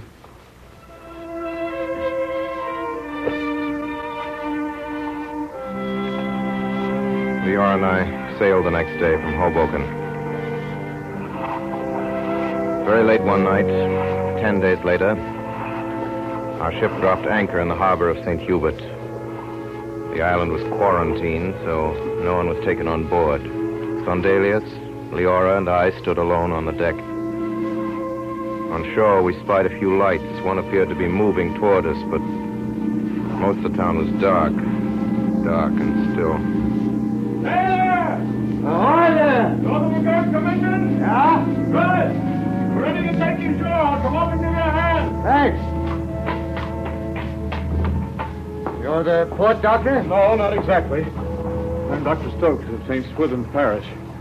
For all of us, almost everything nowadays. The port doctor died a couple of days ago. How many bubonic cases you got now? Lord knows. Maybe 1,000. 10 million rats. So sleepy. Well, we better be going ashore. Here, I'll help you with your bags. Listen, Leora. You better stay on the ship. You better not come, see? Please don't. Not come? And me, the secretary and technical assistant of the McGurk Commission? Oh. Martin. Yes, darling. Oh, gosh, I'm scared blue. The next morning, we awoke in a bungalow at the edge of the town. Port doctor had lived there, but he went out one morning and never came back. After breakfast, we walked down a silent street. House shutters were closed. There was a crying woman and a bewildered child. I remember following an open wagon on which were heaped a dozen stiff bodies. That afternoon, I started to inject, as Gottlieb had instructed me, every other man. Sandelius strapped his wrists, put on high boots, and made ready for his rat crusade. Today, my friends, I'm Sandelius, Captain General of Rat Killers. If there were no rats, there'd be no bugs carrying bubonic. But I fix them. Good. I just walk into a place and the rats say, here's that old Uncle Gustav. Well, what's the use? And they turn up their toes and die. Well, goodbye. Hey, Gustav. Yeah? What is it? You're not going out, Gustav, until you've had an injection of germ. Come on over here. No, Martin. Not until you give up your experiment. Promise to inject all of these people. Every one of them. I know what Gottlieb told you. Refuse to inoculate part of the people, use them for controls, for guinea pigs. Pay no attention to that wild man Sandelius. He's no scientist.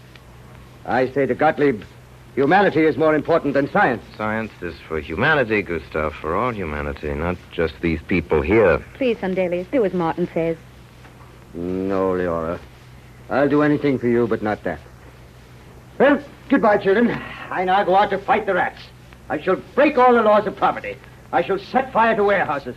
I shall even burn villages. I shall drive out the rats from their hiding places. Then I shall have my fun. I shall slaughter rats with clubs. I shoot them with guns, poison them with gas, and then when I come back, we drink and we celebrate.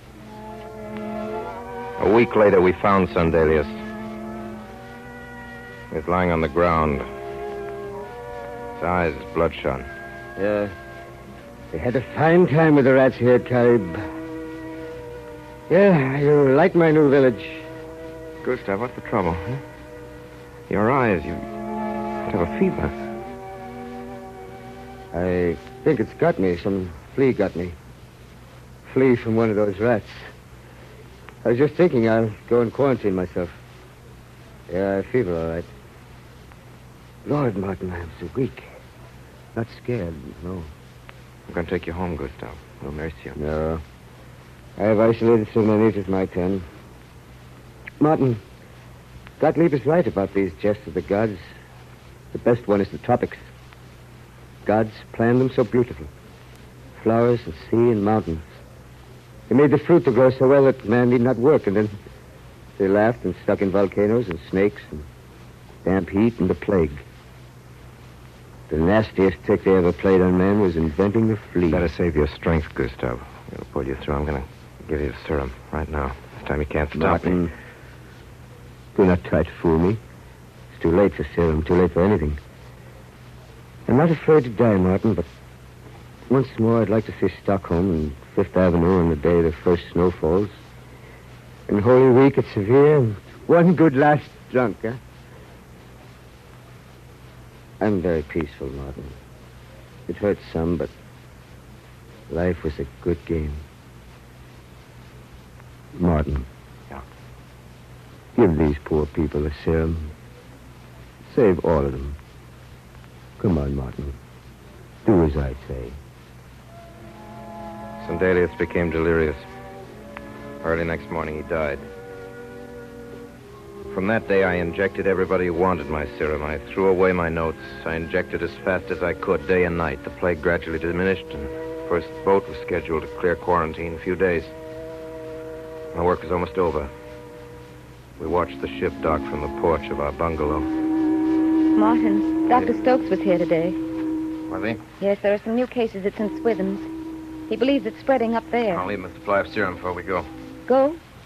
When are we going? Leora, done all we could in St. Hubert. Yes. We've done everything but what we came down here to do. Oh, please, dear, don't bring that up again. Please, You know I couldn't after. You know why. And what are you going to tell Dr. Gottlieb? That you failed him? That's true, isn't it? The fact that the plague diminished as soon as I began injecting the serum proves... Proves nothing, Martin. You know that. Perhaps the epidemic stopped of its own accord. You don't know. And you'll never know until you go through with the experiment. And your last chance is St. Swithin's. Darling, let me go with you. Let me help with the injection and keeping your notes. Please, Martin. Let's finish our job.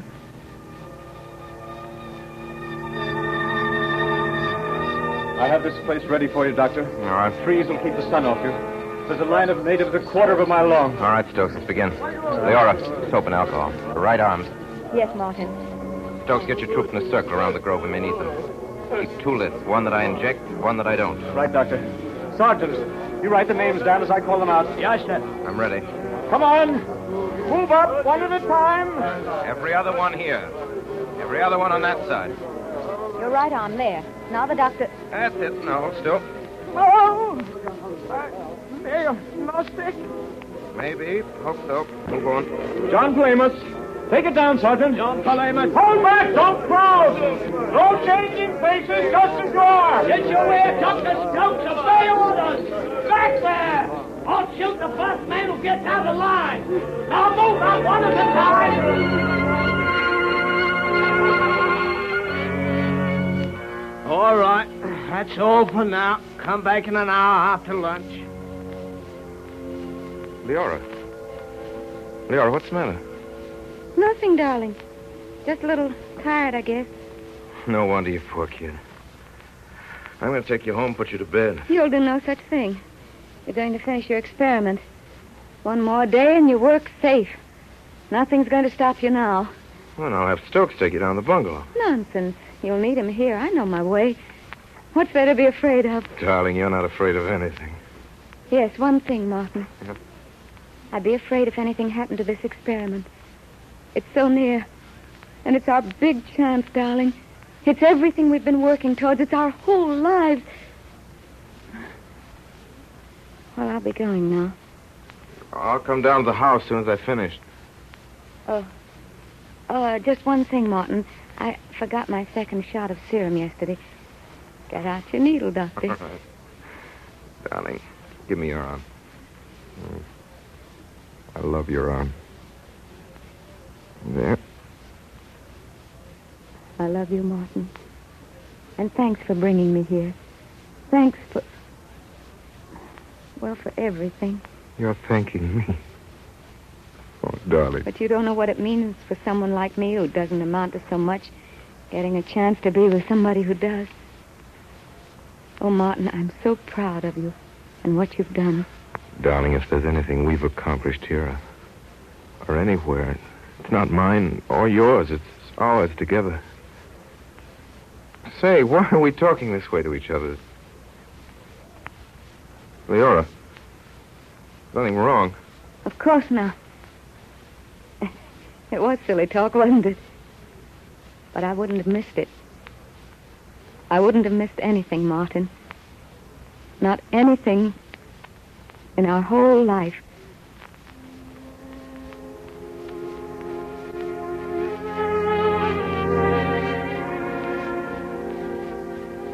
That night, I injected the last native, collected my notes, and Stokes drove me back to the bungalow. On the bed, across the folds of torn mosquito netting, I found Leora's body, very frail and very still. I talked to her. I told her everything. I don't know what I said. And that evening I dug a deep pit in the garden and carried her there. A high and windy garden looking toward the sea. I don't remember how I left the island, how I got back to New York, how my notes got published, how I got started working again. I don't remember. And now, I'm standing in this great hall, and I have a scroll of parchment in my hand. I know that the world has just honored my work, and that this is the loneliest day of my life.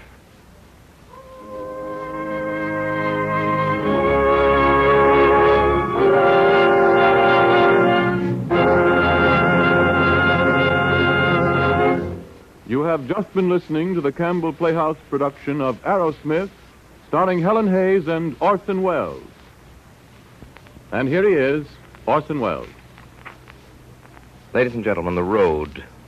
The road, which is what actors call the theater outside of New York, has had its ups and downs, as you know.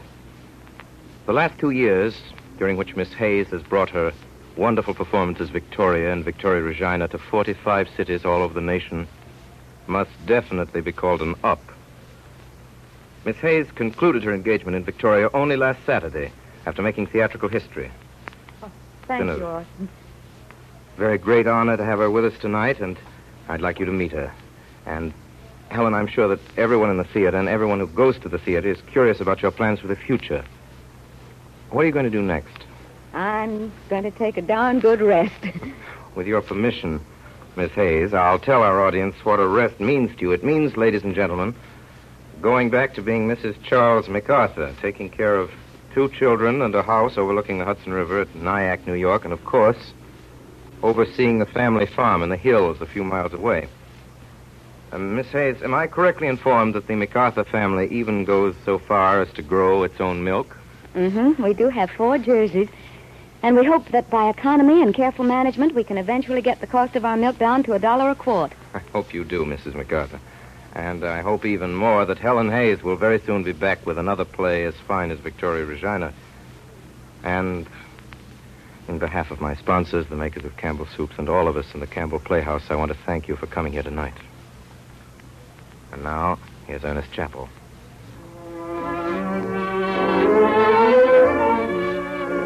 In a moment or two, Orson Welles will bring us news of next week's story. A little while ago, I spoke of the excellent flavor of Campbell's tomato soup. It is this flavor that has made tomato soup the most popular soup in all the world, more often served and eaten than any other. It is this flavor, too, that accounts for the fact that tomato soup is seldom made at home. You see, the delicious taste of Campbell's tomato soup is so widely known, so well liked, that women have come to feel that making tomato soup at home is a task that they can dispense with.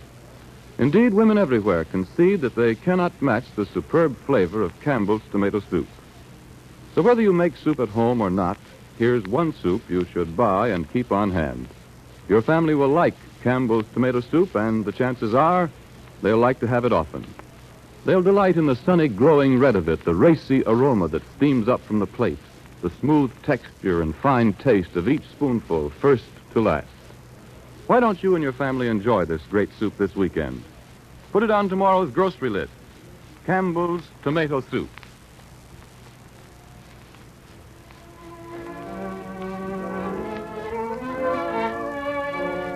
In tonight's presentation in the Campbell Playhouse, Orson Welles and our guest, Helen Hayes, was heard in the roles of Martin Arrowsmith and Leora.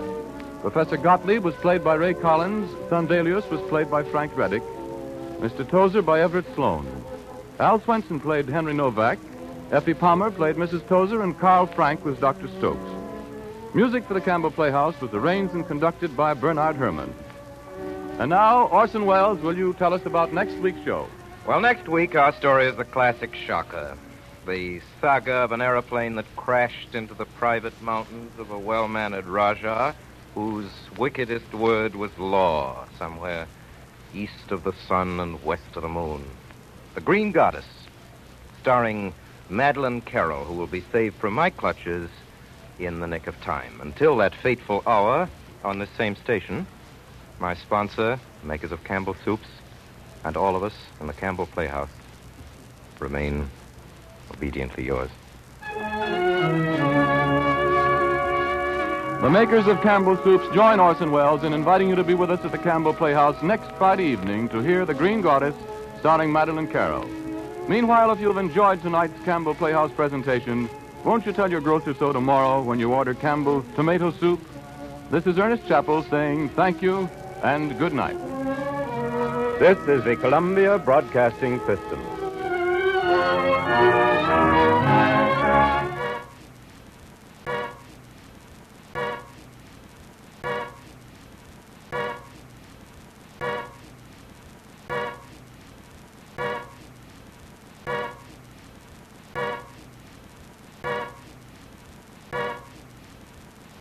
True crime stories of the 1940s and 1950s are up next with Jack Webb's Dragnet.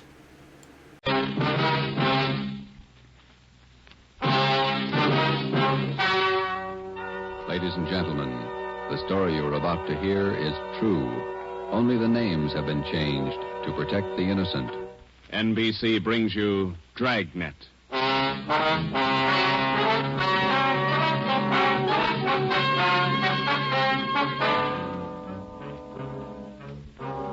You're a detective sergeant. You're assigned to burglary detail. A gang of hijackers has started to work in your city. Truckloads of valuable merchandise have vanished. The thieves are clever, seem to have a foolproof system. Your job, find them. Dragnet, the documented drama of an actual crime, investigated and solved by the men who unrelentingly stand watch on the security of your home, your family, and your life. For the next 30 minutes, in cooperation with the Los Angeles Police Department, you will travel step by step on the side of the law through an actual case from official police files. From beginning to end, from crime to punishment, Dragnet is the story of your police force in action. It was Thursday, March 6th. It was windy in Los Angeles. We were working the night watch out of burglary detail. My partner's Ben Romero. The boss is Ed Backstrand, chief of detectives. My name's Friday. I was on the way back from the record bureau, and it was 5:35 a.m. when I got to room 2A. Interrogation room. Read this to him, Ben. Yeah. 2,600 dozen nylon stockings, 45 bolts of silk, 58 cases imported perfume. Where are you dumping this stuff, Laval? That's what we want to know. I told you the truth. I have nothing to do with it. I don't know anything about it. What was this stolen waybill doing in the cab of your truck? How many times do I have to tell you? I don't know. Your fingerprints are all over it. You must have carried it there. I didn't carry it there. Somebody's out to frame me. How many in the hijack gang, Laval? I'm not in a hijack game. I told you I don't know. When are you going to let me go? Who's the head of the gang? I don't know any head of the gang. I want to get out of here. You're covering for somebody. I'm not covering for anybody. You take the rap for all this, you're going to have a beard down to your knees by the time you get out. I'm not taking any rap. Then let's have it. Oh, I'm tired. $42,000 worth. You know who took it. You know where it is. They could have disappeared anywhere. On the way from the east to the 1,000 places. Nothing was missing from those shipments when they came in on the train. Everything was there when they were unloaded at the warehouse. Then I don't know. I don't know. Every dollar's worth was accounted for when it was loaded on the truck. Well, where is it now? I'm tired. We've been here all night. Let me read it for you again. 2,600 dozen nylon stockings, 45 bolts of silk, 58 cases imported perfume. And you're trying to tell us somebody hijacked all that from the trucks without you knowing it? The trucks were loaded at the warehouse. We went out to eat. We came back, got in the trucks, delivered the stuff, and that's all I know. And while you were out eating, the receipts for the load disappeared, too. Is that right, Lavelle? I don't know where the waybill's are. The shipping clerk, that's his job. We talked to him. He says one of you could have taken the waybill. Well, then he's lying. I didn't take him. Then what was this waybill doing in the cab of your truck? I told you I don't know. Somebody's trying to frame me. Why? I don't know. Somebody, I don't know why. Then you better come up with an answer, mister. Look, I'm tired. We've been here since 6 o'clock last night. We're all tired. Who are you covering for? What are you trying to build? Any of that coffee left, Ben? It's cold. That's all right. You want some, Lavelle? No.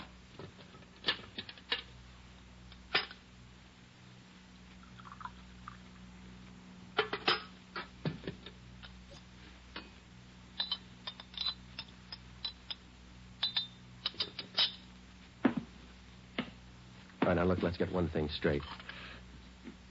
We've been here all night. We can be here all day, tomorrow, the day after that, and the day after that. Yeah. We got enough to make you on this. You know that. And we're going to stay with you to tell us the truth. Everything.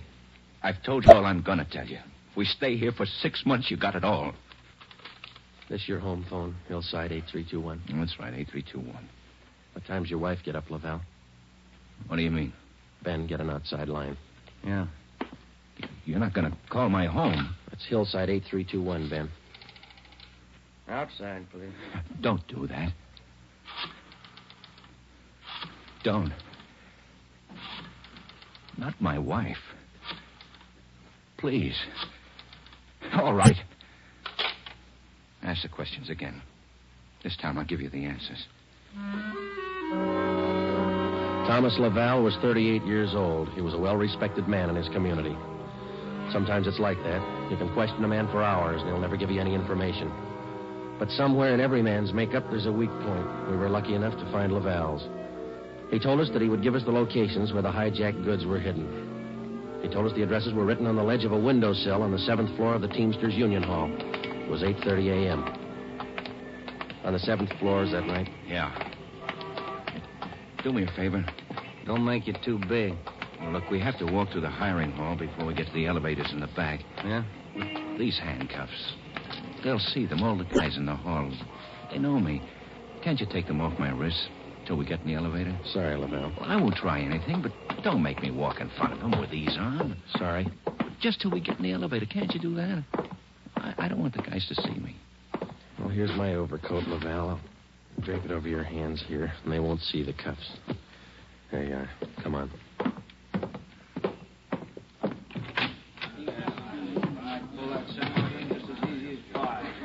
Hi, Tom. How are you? Hi. What's new, Tom? Not much.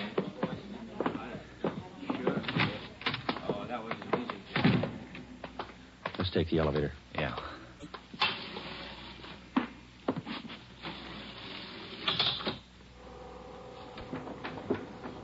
Cigarette? No, thanks. You? Yeah, okay. Thanks.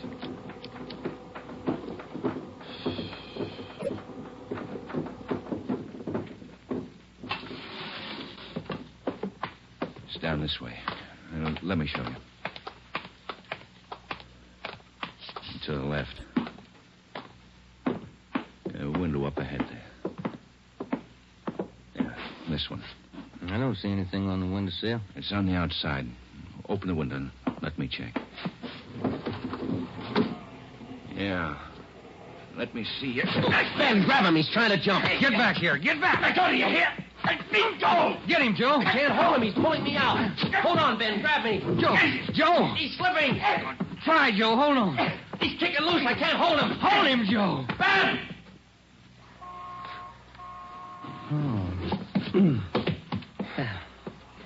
I couldn't hold him.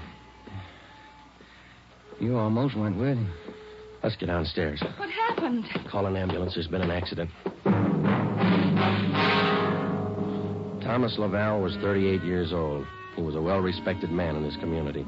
He died with the same reputation. We had a prisoner who'd met his death while in our custody. In cases like this, we had to have witnesses. By the time we got to the street, the usual accident crowd had gathered. Anybody here see the accident? What you want, witnesses? Yeah. Did you see it? Yeah, we saw it. Let's get their names, Ben. My name's Pete Garfield. This is Jack Morris. We'll be your witnesses. You'll probably be subpoenaed for the inquest tomorrow morning. Sure, we'll be there. We saw you push the guy out the window. We saw you kill him. The next morning at 10 a.m. in the basement of the Hall of Justice, Harold J. Lane, Deputy Coroner, City and County of Los Angeles, read the report of the findings of the autopsy on the body of the deceased, Thomas Lavelle. As is customary at a coroner's inquest, the identification witness was called to testify first. Elizabeth Lavelle, please. Raise your right hand. Do you solemnly swear that the testimony you're about to give to be the truth, the whole truth, and nothing but the truth, so help you God? Yes. Be seated. State your name. Elizabeth Lavelle, What is your address? 1216 East Amarillo Drive. What is your occupation? I'm a housewife, What is your relation to the deceased? his wife. Have you viewed the body of the deceased in this office? Yes. Who was the deceased? Husband, Thomas Lavelle. Is there anything further you wish to add? Thank you. Step down, please. Joseph Friday. Raise your right hand. Do you solemnly swear that the testimony you're about to give to be the truth, the whole truth, and nothing but the truth, so help you God? I do. Be seated. State your name. Joe Friday. What is your address? 4656 Collis Avenue. What is your occupation? I'm a police officer in and for the city of Los Angeles. Are you the investigating and arresting officer on this case? I am. Will you state briefly the facts relating to the death of the deceased? On the morning following the arrest by us of the deceased on suspicion of grand theft merchandise, he expressed a desire to assist us in the apprehension of suspects involved in these thefts and the recovery of property taken in them. Did he assist you? Well, he informed us that if we took him to the Teamsters Union Hall, that he'd be able to obtain addresses of the locations where the stolen property was cached. You then took him there? Yes, we did. What happened? When we arrived, he requested us to remove his handcuffs. We refused. The deceased then informed us that the addresses were written on a window ledge on the 7th floor. When we arrived at the window, under the pretense of searching for the addresses, he threw himself over the ledge. I grabbed his left leg to restrain him, but he kicked loose. Did you at any time have any idea that the deceased planned such action? I did not. What did you do then? We immediately went to the location of the body and had an ambulance dispatched. Do you have anything further to state? No, I have not. Are there any questions from the jury? That's all, Officer Friday. Step down. Peter Garfield. Raise your right hand. Yeah. Do you solemnly swear that the testimony you're about to give to be the truth, the whole truth, and nothing but the truth, so help you God? Yeah. Be seated. State your name. Pete Garfield. What is your address? 1654 North Pico. What is your occupation? Truck driver. Down at General Warehouse. Did you know the deceased? Yeah. How did you know him? I worked with him. And that cop's a liar, and so's his buddy sitting over there. Please confine the testimony of this inquest to facts. Were you present at the time the deceased met his death? I told you I was. And those two cops pushed Tom out of the window. Where were you at the time the deceased was pushed or jumped from the window? Jack and I just left the Union Hall. We were going out the front door when it happened. What attracted your attention? I heard him scream. When I looked up, Tom was falling. That cop was standing at the window watching him. Did you see the officer push him? Yes, I saw him. Did I understand you to say you were on the street outside the building at the time? Yeah. And you saw the officers push the deceased from the window on the 7th floor from your vantage point? Yeah. Isn't it true that that's a physical impossibility? What is? That you could have seen what you testified to from where you were standing. I know they pushed him. You know or you saw? I know, that's all. Tom wouldn't jump out of a window. Then it's true you didn't see the officers push the deceased out of the window? No, I didn't see him. Is there anything further you'd like to add? They must have pushed him. Any question from the jury? That's all, Garfield. Step down. Dorothy River. Raise your right hand. Yes. Do you solemnly swear that the testimony you're about to give to be the truth, the whole truth, and nothing but the truth, so help you God? I do. Be seated. State your name. Dorothy River. What is your address? 211 South Beverly Drive. And what is your occupation? I'm a stenographer at the Teamsters Union Hall. Were you present the morning the deceased met his death? I was. State where you were and what you were doing. I was in our office on the 7th floor doing some filing. Please state what you witnessed. The filing cabinet in our office is by the door. The office faces on the hallway, and the door happened to be open. I heard a commotion and looked out. I saw those two officers struggling with a man. Did you hear any conversation? Yes. I heard that officer there say, "Get back here, get back." The man outside the window yelled, "Let me go, let me go." This officer here, Officer Friday, said, "He's pulling me out. Hold on, Ben, grab me." How far from the window were you? I'd say about 15 feet. Do you have anything else to add? Yes. As the two policemen started downstairs, Officer Friday said to me, "Call an ambulance. There's been an accident." Thank you, Miss River. Those officers didn't push that man out the window. They were trying to hold him. After hearing additional witnesses, the coroner's jury retired at 11:57 a.m. 8 minutes later, they returned with their decision. The deceased met his death voluntarily and by his own actions. The homicide detail continued the investigation of Laval's death. A week went by. With homicide working one side, we hoped that they might turn up additional leads in the hijacking case. Nothing turned up. It seemed that with the death of Thomas Laval, our leads came to an abrupt stop. On Tuesday morning, March 16th at 9 a.m., we got a call from Chief of Detectives Ed Backstrand. Now, once more, What about the way bills on these shipments? You checked them? Everything we could. Talked to everybody and handled them. And talk to him some more. $42,000 in merchandise doesn't just disappear. Now, who's the last one to handle those way bills? The warehouse shipping clerk. The bills were signed and stamped. 2 hours after he filed them in his desk, they disappeared. What about the truck drivers? You checked them out? Talked to all of them. Nothing so far. Nothing was missing from those shipments until they left the warehouse. Is that right? Yeah. And somewhere in between the warehouse and the delivery points, $42,000 worth of goods disappeared. Somebody's got to be hijacking those loads. We know that, but how do we get to it? Maybe they're working alone. Maybe they're working with the truck drivers. It's one of the others. Got to be. We just hadn't lost Laval. Well, you lost him. That doesn't close the case. You got a suggestion? Yeah, I got a suggestion. Crack it.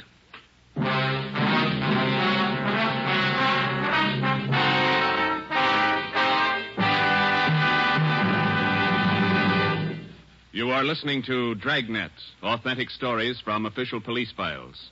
And now, an important announcement. Ladies and gentlemen, we are pleased to announce that starting next Thursday, October 6th, Dragnet will be brought to you by Fatima Cigarettes. We'd like to take this opportunity to thank you, the listener, for your excellent response to our efforts in bringing you these weekly authentic presentations of actual cases from official files. Your letters are the only indications we have that Dragnet is a source of your listening pleasure. We'd like to hear from all of you. Starting next Thursday, October 6th, over most of these same NBC stations, Dragnet will be heard weekly at 10:30 p.m. Eastern Standard Time, immediately following the supper club. Check your newspaper for local release time.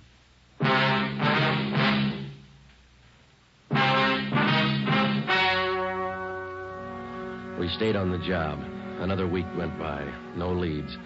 We spent so much time at the general warehouse where the merchandise disappeared that we almost got to be a part of the crew. We got to know everybody. We made frequent visits to the Teamsters Union Hall, but got us nothing. On Wednesday, March 26th, we reported in for work at 8 a.m. Friday, Romero. Yeah, Skipper? You fooled around just long enough. They hijacked another load last night. $38,000. What outfit? Same, general warehouse. Who's your contact down there? Ray Hobart, shipping clerk. Now hop down there right now and get the details. Right, Ed. There are 2 ways to solve this thing. Yeah? You can get those hijackers now or wait till General Warehouse goes out of business. Get on it.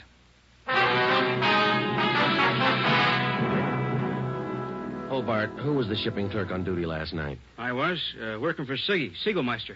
He's out with a cold. And you saw the stuff was loaded on the trucks and you checked the waybill. Yeah, as usual. Everything as usual. Checked the trucks out at 2 a.m., went back to the office, filed the waybills. You work a pretty heavy schedule, Hobart. You started at 2 a.m. and you're still on duty? It took the last 4 hours of Siggy's shift, at 2 a.m. to 6 a.m. He had a cold. I was back here at 10 this morning to start my own shift. When did you find out the waybills were missing on that shipment last night? Just before I went off. Maybe 5:30, 5:45. Well, how about the truck drivers who handled that load, Hobart? You got them? Let's see. I got it right here. Okay. Here you go, Sergeant. Jack Morris and Pete Garfield. Jack Morris and Pete Garfield were brought in for questioning. We double-checked with Homicide and found that their reports on Morris and Garfield tallied with ours. No previous records. Both men had been tailed for a reasonable length of time since their testimony at the Laval inquest. Their actions failed to implicate them. 4 days after the second hijacking, we got a tip from one of our informants down in the warehouse district. He told us that a man in a gray suit had been hanging around the coffee shop next to the Teamsters Union Hall. He was peddling nylon stockings, cheap. There had been other reports like this, which we had followed up, but none of them had paid off. Usually such leads didn't pay off, but we couldn't be sure. They had to be checked. At a few minutes before 5 that afternoon, we found the nylon salesman in the gray suit in the back booth of the coffee shop adjoining the Union Hall. Look, Meg. Take a look. The finest. You can't do better. 51-gauge nylon. Look good, huh? Sure do, don't they, Joe? Yeah, they do. We've been looking for you, Mac. Some of the guys in the Union Hall said that you'd be around. Sure, I saw lots of these around the hall. Truck drivers, just like you, buying them like crazy. Good deal. Sure looks like it, man. How many pair can we have? Many as you want. 4 bits a pair, you name it. You got a couple of dozen for us? Couple of dozen? No, not on me, but I can get them. Many as you want. Well, we're kind of in a hurry. Can you get them for us fast? Couple of dozen. Better make it 3 dozen, huh, Joe? Yeah, if you want. 3 dozen. Can you get them now? Couple of hours I can get them. Same quality. Want to meet me here? Oh, I don't know. We wanted them for tonight. My wife's birthday, you know. Well, maybe an hour and a half. How's that? 3 dozen, meet you here. Oh, look, Mac, maybe we're both heading the same direction. Can't we go with you and pick up the nylon? Save time for all of us. No, I don't think so. No. Can't you wait? Hour and a half? How's that? Ever find a better buy? I'm sorry, Mac. I wish we had the time.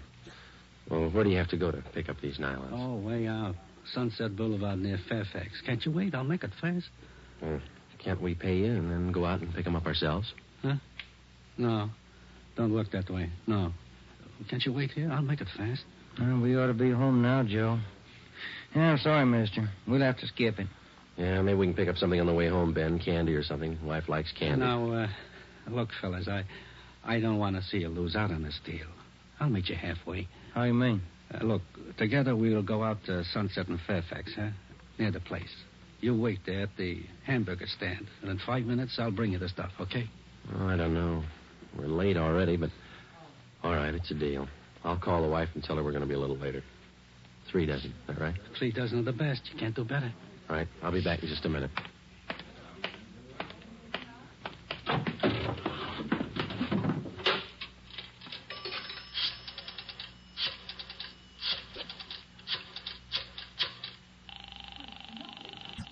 $253. 2523. Chief of Detectives Office, Chandler. Mike, Joe Friday, Backstrand there? Out right now, Joe. Well, then do me a favor, Chandler. Make it fast. Get a couple of men out to Sunset and Fairfax as fast as you can. Tell them to watch for Ben and me. You got that? Yeah, what else? We'll drive up in our car with another man. Ben and I will get out of the car and go in the hamburger stand. The other man will walk off. Whoever you get, tell him to follow that man. You got it? Right. All right. Just tail him. See where he goes, see what he does. Okay, Joe, right away. All set, Joe? She got dinner ready? Yeah, just about. We better hustle. Sure. Best deal in the world. Let's go. At 5 minutes to 6, we pulled up at the corner of Sunset Boulevard and Fairfax. It was almost dark. Ben and I got out of the car and started over for the hamburger stand on the corner. We caught a glimpse of Barcy and Kaplan in one of our detective cars parked in a gas station on the opposite corner. They had their eyes on our man. When the traffic signals changed, the man crossed the street and headed down Fairfax. Barcy and Kaplan waited a minute, and then they took off after him. He turned at the next corner and disappeared from sight. Ben and I ordered a cup of coffee, and we sat down to wait. At 6:30, we were still waiting. At 5 minutes to 7, I went across the street to the drugstore and called the office. Barcy and Kaplan hadn't been heard from. Their car, 105K, was not acknowledging calls. I had my call switched from communications to Backstrand's office. Well, they lost him Friday. I don't know how they lost him, but they lost him. Well, who's out there now? Sullivan and Whitney took a detail out there. They're combing the neighborhood right now. Well, how did it happen? A man just doesn't disappear into thin air. That's what I keep telling you about that stuff that's been hijacked. The search for the nylon salesman went on all that night and most of the next day. From his description, we ran a make on him. No previous record. He had disappeared completely. We were right back where we'd started from. The only thing we could do was to start backtracking, re-questioning the people at General Warehouse, the truck drivers, the shipping clerks. We kept a close check on Garfield and Morris, and we went back to the only possible lead still remaining, Mrs. Laval. She could tell us nothing more than we already knew. When we left her, we started on the neighbors for the second time around. For the rest of the day, we canvassed the immediate neighborhood. We got as many opinions of the Lavals as they had neighbors.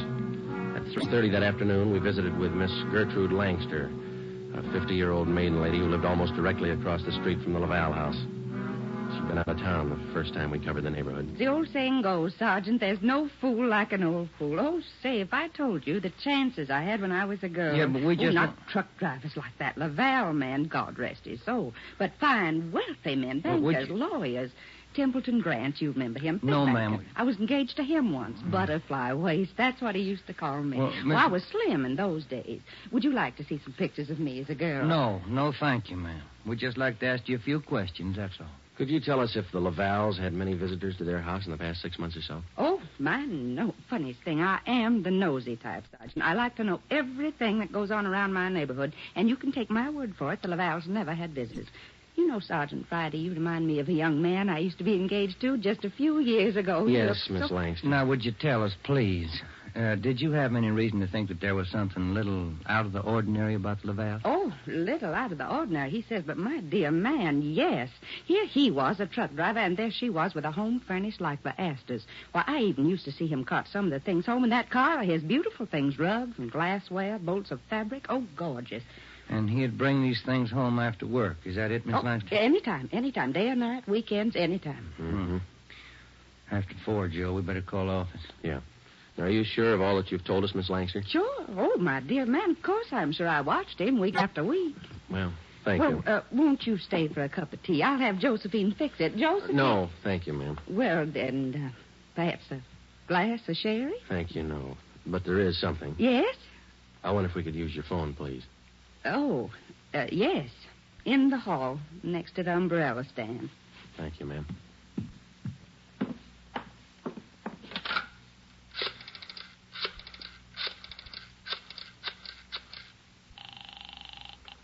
City Hall. 2523. 2523. Thanks, Trent. Friday, Ed. Nothing much here. Well, there's something here. Barcy and Kaplan just called. Pete Garfield left his house half an hour ago. Then he picked up Morris. What's so unusual about that? Nothing, except the guy driving the car is the little man in the gray suit, the nylon salesman. Barcy and Kaplan are tailing him. Where are they now? Headed north out Riverside Drive. There's nothing out there but a golf course and a lot of riding stables. I don't care what they do for recreation. Go get them. With red light and siren, it took us 12 minutes to pick up Barcy and Kaplan on Riverside Drive. At 4:23 p.m., we pulled up in front of the Blue Pony riding stables. Barcy and Kaplan's car was overturned just beyond the driveway leading up to the riding academy. Kaplan's hurt. I called an ambulance. They rammed us. What kind of a car are they in? They switched. They're driving a 12-ton Bulldog semi. Which way they head? Going north. Got a 3-minute lead on you. Pneumatic commercial. Adam 653. Let's go, Ben.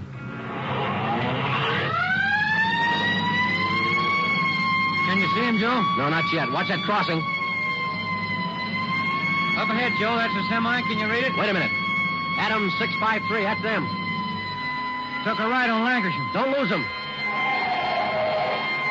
They're pushing that semi too hard. Look at that trailer sway. They'll have to stay on Lancashire. They're going too fast to turn now. Traffic's closing in up ahead of them. They better not turn. That's what they're doing. Look at that trailer whip. They're going over. Into that storefront.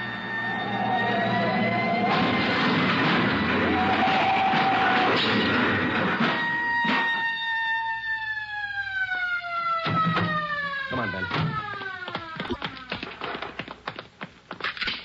You all right? Wait a minute. Let me see. Yeah, they're banged up, but they're alive. There they are, Joe. Yeah. Garfield, Morris, little man in a gray suit. It's funny, isn't it? What's that? Garfield's going to swear we pushed that truck through that window.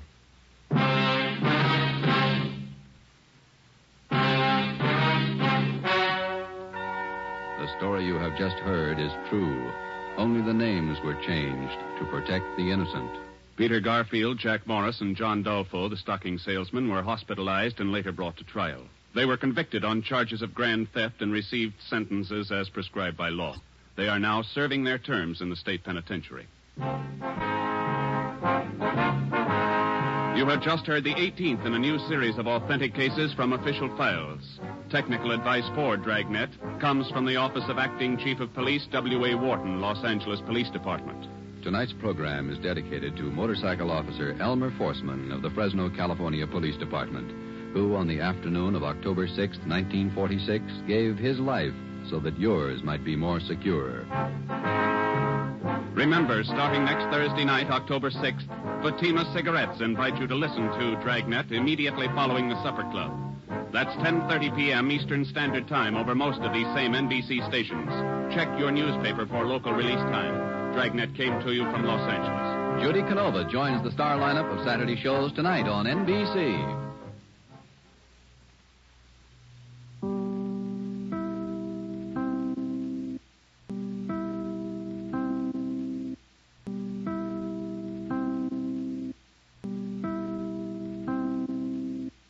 Now it's time to pay a visit to Duffy's Tavern.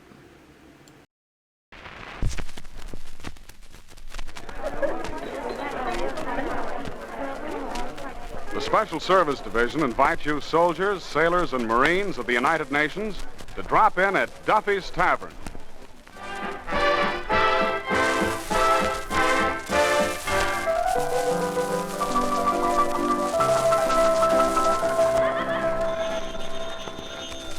Hello, Duffy's, where the elite meet to eat. Archie, the manager's speaking. Duffy ain't here. Hello, Duffy. Kate Smith? Yeah, she'll be here any minute. And Duffy, with Kate Smith singing here, will them shekels roll in? Shekels. Out-of-town customers. Why, Duffy, do you know how many people listen to Kate's program every Friday night? What? 500. Duffy, what would you say if I told you Kate Smith has over 1,000 listeners? Maybe even 2,000. Well, on 2,000, I wouldn't bet you. Well, Duffy, you see, according to statistics, there is one radio for every 2.5 people. Well, take around here now. Callahan's got a set, but Moriarty ain't got a set, and neither has Happy McGuire, the midget. So you see, that's one set for every 2.5 people. What? Well, Duffy, the half a person don't have to be a midget. Well, it could be like half Indian, or half Eskimo, or even like me, Duffy.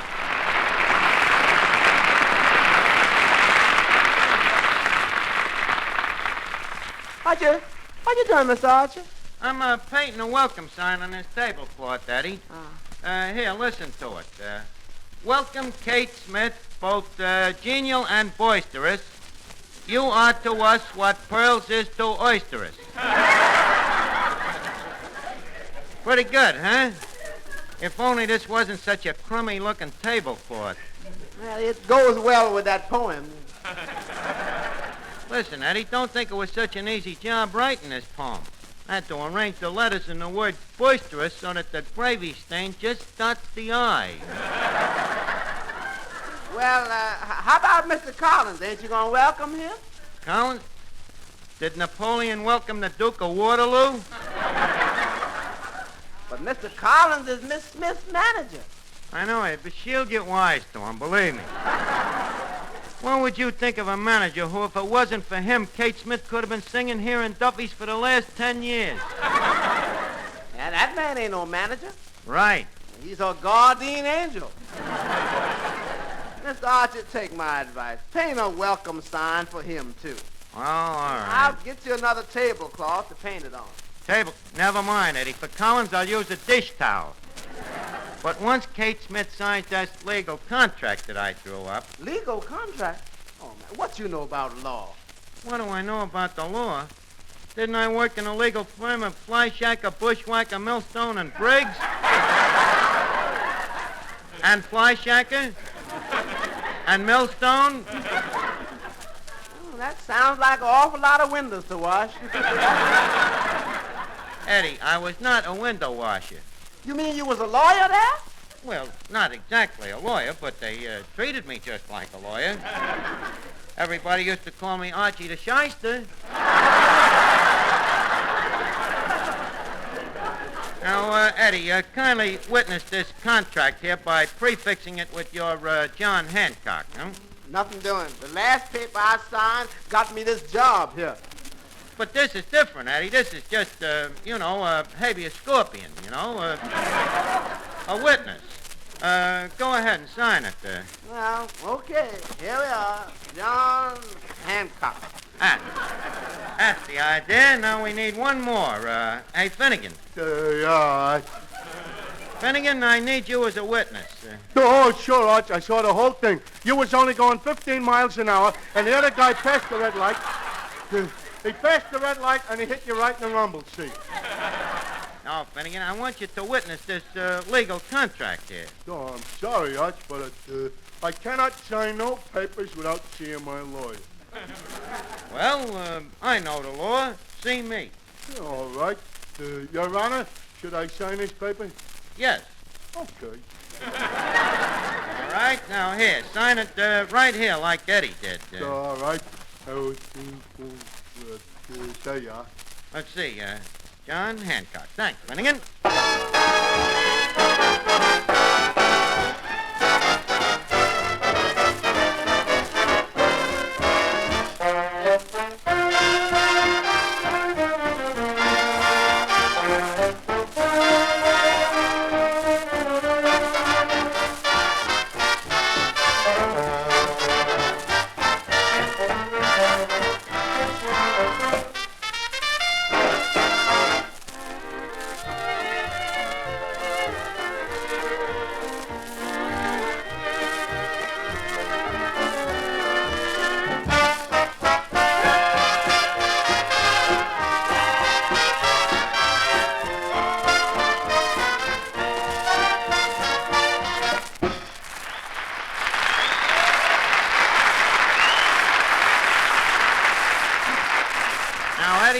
Miss Smith gets here, let's look over this list now. Polished mirror, dusty chandelier, make Van Steeden shave, change the fly paper, hide Duffy's picture.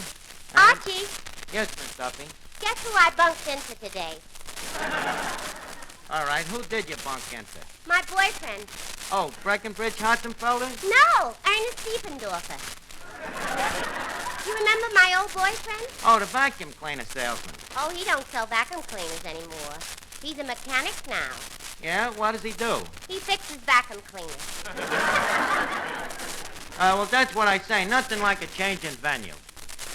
So I'm walking along the street when all of a sudden I hear somebody say, "Hello, cutie."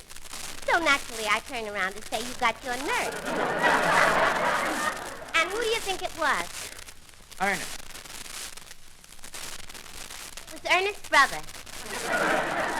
Well, I was warm. So I said, "Hello, George." You know, that's Ernest's brother's name, George. Oh. George Diefendorfer. What? George Diefendorfer. Who's that?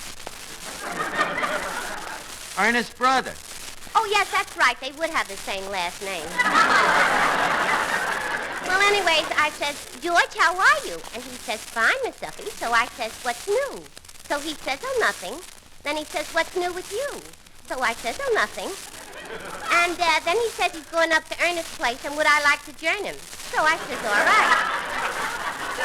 So we went up there, and that's how I happened to bunk into Ernest.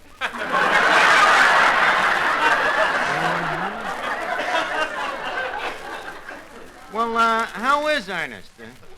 I think he's all right. Well, was he glad to see you? I think he was glad. Did he ask you for a date? I think so. What do you mean, you think? Well, I couldn't hear him so well. He was fixing the vacuum cleaner. Oh, Miss Duffy, please. Announcing the arrival of Miss Kate Smith. Oh, Kate Smith. Oh, boy. And Mrs. Ted Collins. Mrs. Ted Collins. Oh, that's Collins, too. Hello, Archie. Oh, Miss Smith, it is indeed an honor to have you amidst among us. Welcome to Duffy's. Thank you. You know, some of the greatest people in the world have passed through these portholes. But the greatest of all is your very humble self. That's very sweet of you, Archie. How about my welcome? Look, Collins, we let you in, didn't we? Well, how do you like the place here, Kate? Terrific, huh? Sensational, huh? Huh? Huh. I thought you'd like it. Well, here, let me show you around. Now, if you'll turn to your right, you'll notice on your left over there a genuine moose's head, bagged by Duffy himself, you know, whilst on a hunting trip with his wife to celebrate their 25th wedding anniversary. He shot the moose by mistake.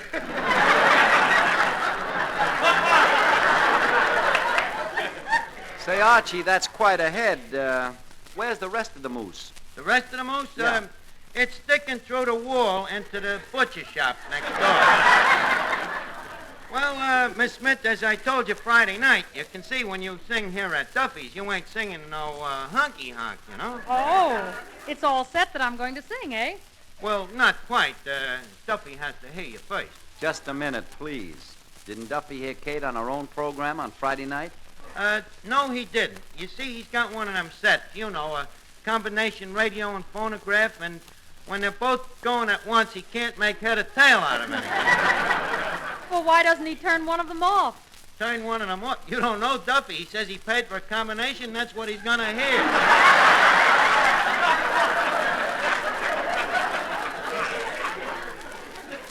Now, what do you say about a song, Kate? Well, Archie, I don't know. I don't think Ted would like it. He wouldn't like it. What does he know? The rest of the people will love it. I'll announce you. Folks, we now present the renowned female chanteuse, Miss Kate Smith. Now, during her song, I want you all to act like the little ladies and gentlemen I know you all are. Hey, Callahan, either take your feet off the table or put your shoes on. Miss Kate Smith. Proceed, Catherine.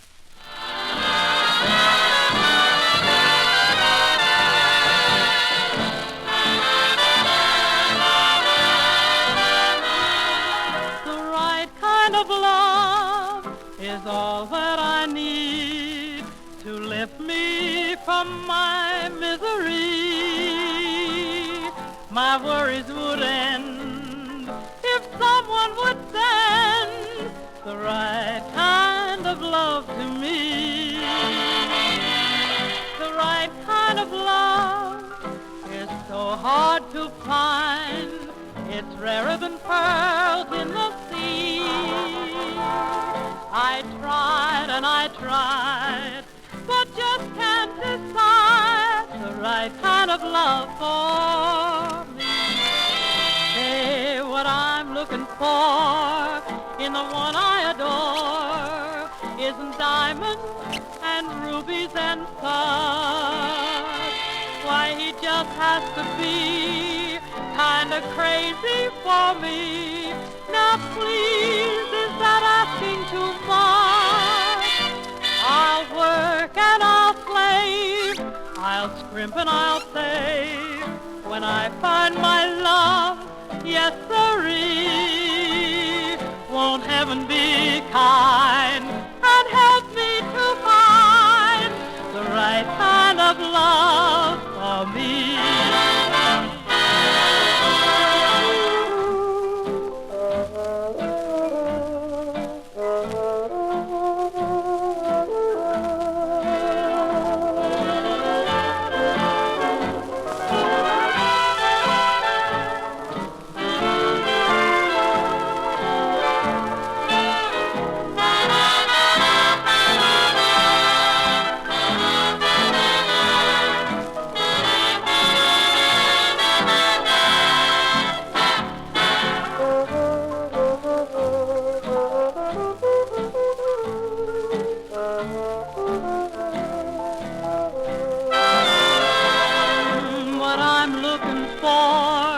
In the one I adore isn't diamonds and rubies and stars.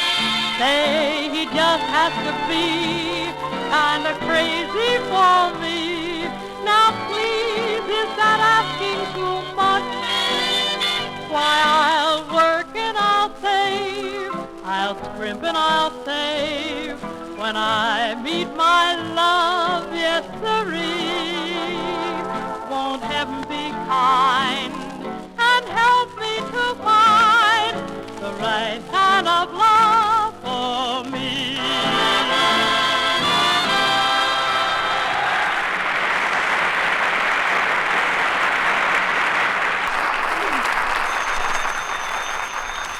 Hello? Oh, hello, Duffy. What? Too bad. Goodbye, Duffy. How'd he like it?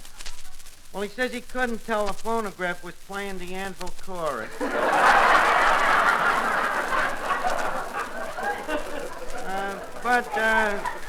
I tell you, I'm quite sure it'll be okay. Now, here, leave us sign the contract. Just a minute, please. Don't you think that we ought to read the contract first? Read it? Well, minor point, but if it'll make you feel any better, I'll read it to you. All right. Oh, here it is, paragraph 1. Whereas, to wit, it may concern ipso facto. Okay so far, Collins? Oh, nothing could be fairer than that. Good. Paragraph 2. Greetings, mandamus, and exposo facto. That okay by you, Kate? You drive a hard bargain, Archie. Well, business is business. Paragraph 4. What happened to paragraph 3? I can't read it. I wrote it in Latin.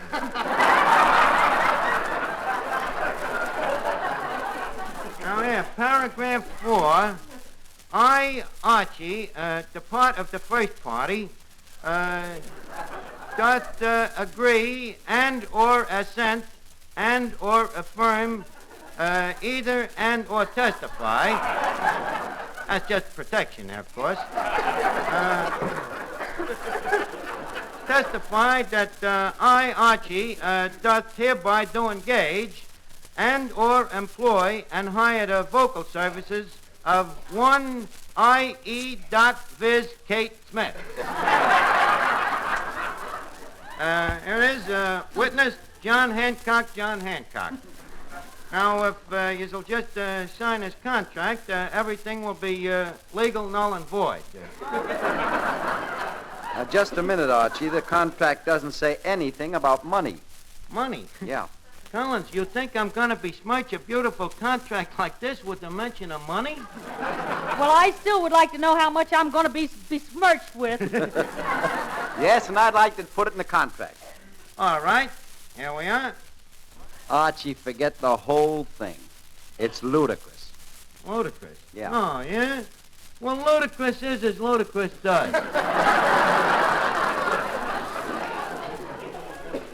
It's all right by me. Leave us forget the whole deal. Kate don't sing here, and you don't get young editor Archie for your program. Young editor Archie? What is that? Only the greatest, most dramatic radio serial I have ever wrote. Drama, Collins. Stark raving drama. The thing that your program is lackingly short of. Would you care to hear it? Ted, what can we lose? Only our self-respect. Certainly. What can you lose? I'll put it on for you. How long does this thing take? Oh, it'll take about 10 minutes. Too long. All right, everybody, we're going to act out my newspaper story, Young Editor Archie. Now, Kate plays my secretary, and Eddie plays the part... Well, now, Ada, just a minute, Archie. Is there a part in it for me? Well, yes, Mr. Collins. Not a very big part, but very sympathetic. Oh, sympathetic, huh? Yeah, well, very sympathetic. That's good. What do I do? Well, you see, you're the rich and wealthy publisher of the newspaper, see? And in the first scene, you visit the home of your grandparents. They live in a little log cabin on Statten's Island. You rent this cabin to them for $12 a month. As you enter the log cabin, your poor old grandfather is sitting by the fire, see? Well, you go up and you pull a chair out from under him, break his crutches, and twist his arm, see? Good, huh? Oh, yes. Very sympathetic part. Yeah, sure. Then you go over to your poor old grandmother, see? She's nibbling on a stale crust of bread. You take it away from her and you ram it down her throat. Then you feel sorry. You can't bear to see her choke, see? So you throw her down in a well. You mean I drown her? Oh, no, you don't drown her. Nothing like that. You look down into the well, and you see that the sweet little old lady is still treading water, so you shoot her. They're gonna love me for that. Love you, sure. Now you work fast. You see a little baby in a crib, see? So you whack him over the head with a shovel. Then you take one final poke at your grandfather, and as you run out, you see a little dog standing in the doorway, see? Naturally, you kick him.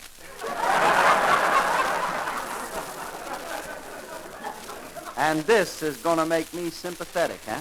Sure it'll make you sympathetic. You see, it ain't a real dog. It's made out of iron, and when you kick him, you stub your toe, and the whole audience feels sorry for you.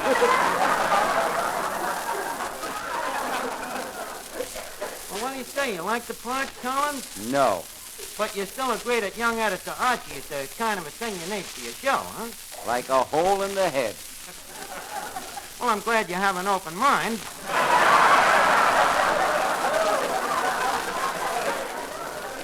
Well, suppose we act it out for you now. Is everybody set? Music.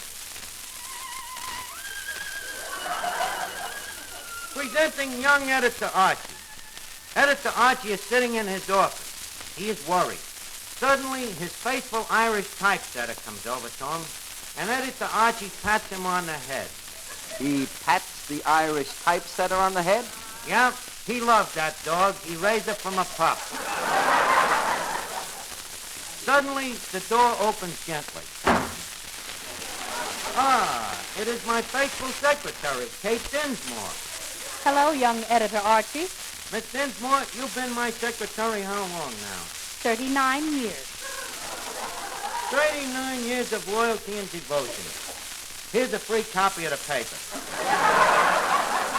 Oh, that... Well, good night, Miss Dinsmore. I'm going down to the A&T, the Associated Press. See you later. Oh, that editor Archie. He hasn't got blood in his veins. It's printer's ink. To him, I'm just a secretary, Miss Dinsmore. Little does he know that this is more than just a job to me. It's being near him that counts. I love that boy. What's the difference if I say I'll go away? I know I'll come back on my knees someday. For whatever my man is, I'll be his forever. More.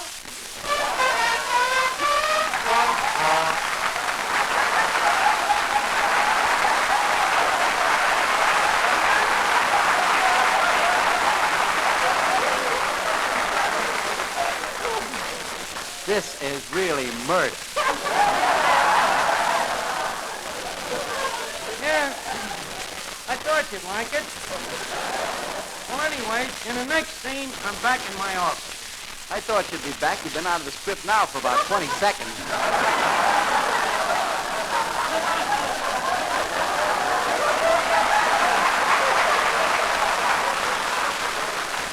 Well, Collins, I'm a hard worker.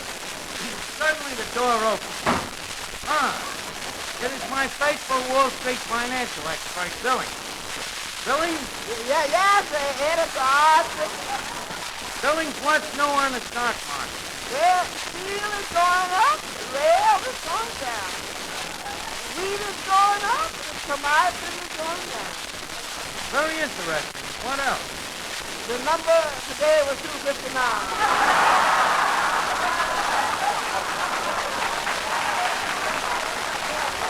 259. 259, eh, Billings? What does this number forbade? Is it the code of the underworld? Will Editor Archie crack the crime ring? The secret lies with... Who was that? My old Irish typesetter. He knows all. Well, what did you think of the sketch, Mr. Collins? Archie, I got a terrific hunch. Yeah, thanks. Well, that's fine. What are you going to do about it? I'm going out and put a buck on 259. But what about Kate singing here? I'm sorry, Archie. After the beautiful contract I drew up for you? Well, all right. I'll sign it. There you are.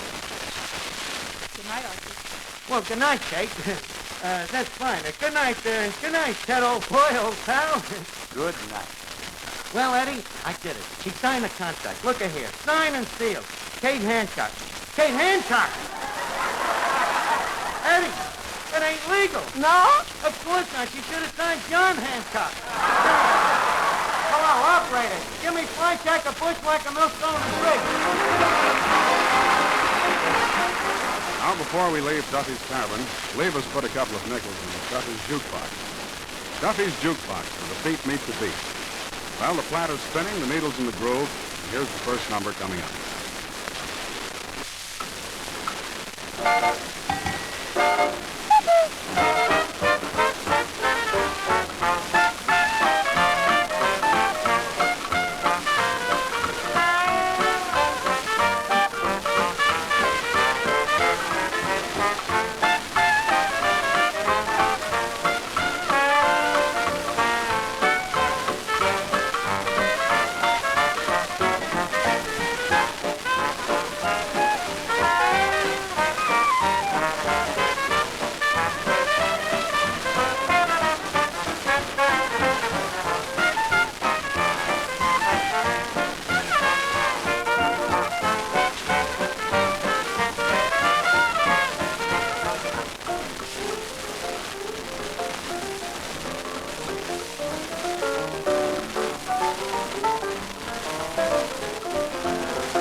Duffy's Tavern was rebroadcast especially for you men and women in the armed forces of the United Nations by the Special Service Division of the War Department of the United States of America.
Take a trip back to Dodge City with Marshal Matt Dillon in Gunsmoke, coming up next.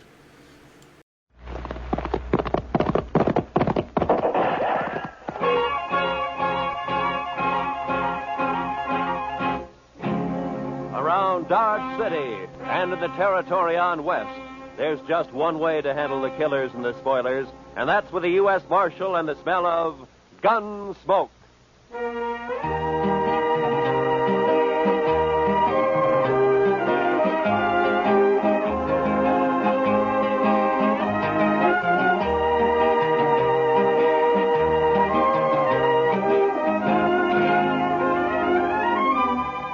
Gunsmoke, starring William Conrad. The story of the violence that moved west with young America. The story of a man who moved with it. Matt Dillon, United States Marshal.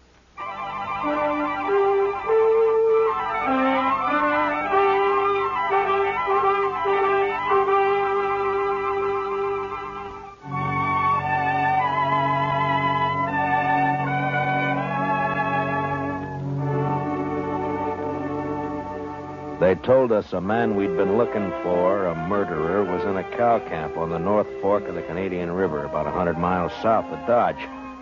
So Chester and I rode down to take a look. We found a fella there with a right name but the wrong face. So we started back. First night, we camped in a dry, buffalo-rutted depression. The next morning, I woke shortly after daybreak to find Chester already cooking breakfast. Morning, Mr. Dillon. Meat'll be done soon. Is the coffee made, Chester? That's what I need. It's boiling. I didn't make much, though. I thought I'd better save our water. You know, Chester, I'll bet right now the doc's back there in St. Louis, holed up in some fancy hotel and still asleep. That's quite a thought, sir. Yeah. Him right in the middle of St. Louis and us way out here on the prairie. I'll bet he's even got sheets on his bed. I wouldn't be surprised, Mr. Dillon. Doc said this was one vacation he was going to splurge on. He's riding the Santa Fe both ways. Huh? Well, meat's done. I cleaned off this rock here to cut it on. Oh, good.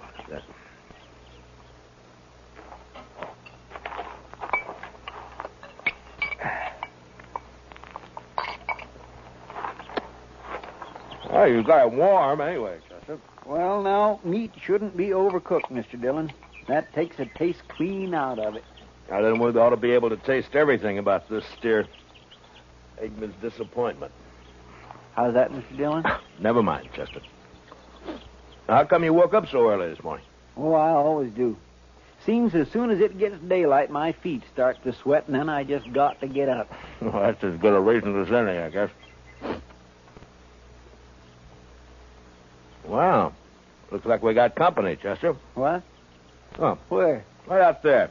Heading straight for us. Oh, yeah. Some cowboy, probably. I don't know. He doesn't ride quite like a cowboy. Why, it's just a kid, Mr. Dillon. Yeah, it sure is. Sure needs a haircut. What? Say, Mr. Dillon, it's a girl. Now, what could she be doing out here? I'm carrying a rifle, too. Well, get on, miss, and have some coffee. Who are you, mister? Hi, this is Chester Proudfoot, and I'm Matt Dillon. How do you do? You rustlers or what? Not exactly. I'm the U.S. Marshal out of Dodge, ma'am. U.S. Marshal? Oh, that's good. It is? Why? I need help, Mr. Marshal. My daddy's awful sick. Sick? Well, where is your daddy?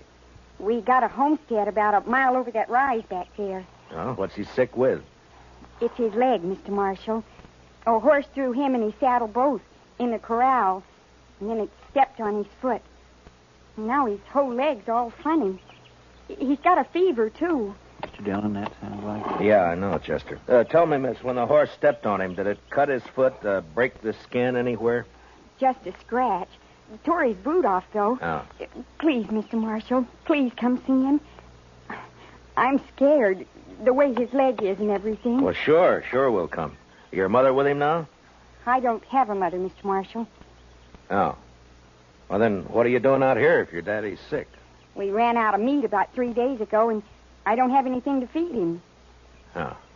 All right. Chester, I'll ride back with... what is your name, anyway?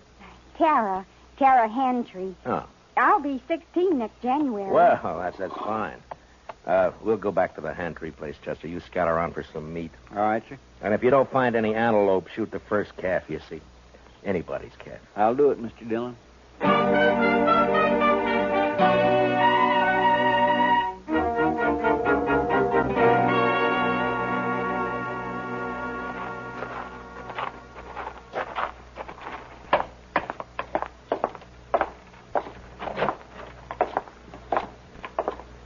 He's in the sleeping room, Mr. Marshal. No.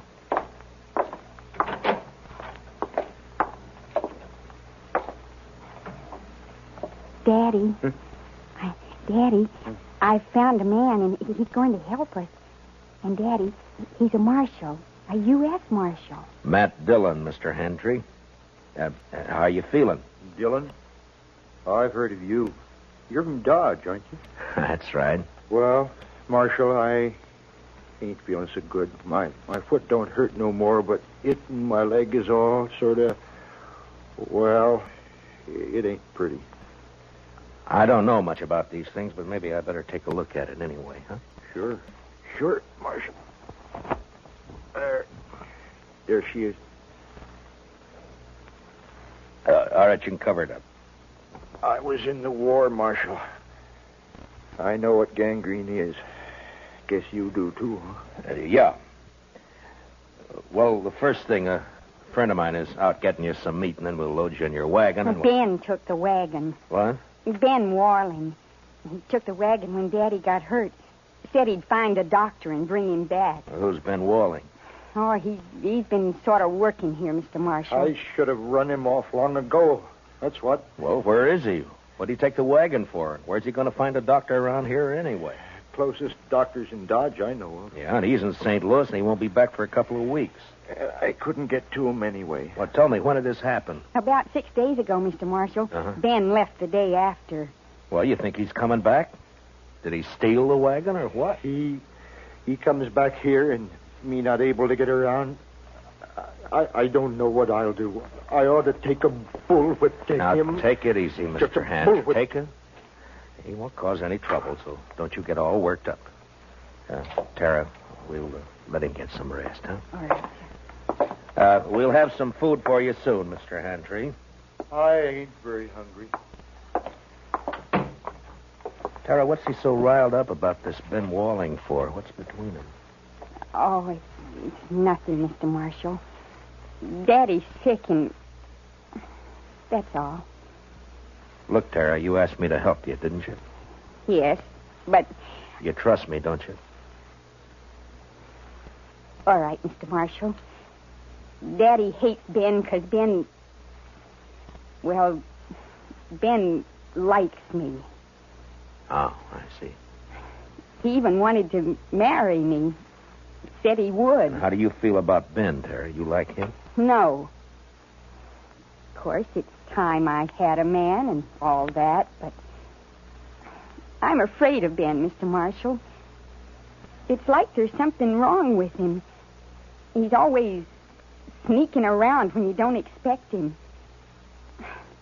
Makes me uneasy, like. Well, we won't worry about Ben now. You stay here in case your daddy wants anything. I'll go outside and wait for Chester. Mr. Marshall, I'm awful glad you're here. We'll see it through, Tara. Don't you worry. I won't. Now.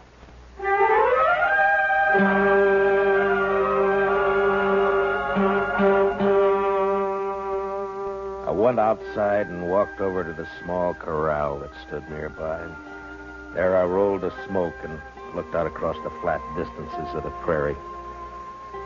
And I wondered how anyone could survive in all that emptiness. Handtree lying on his bed back there in the house.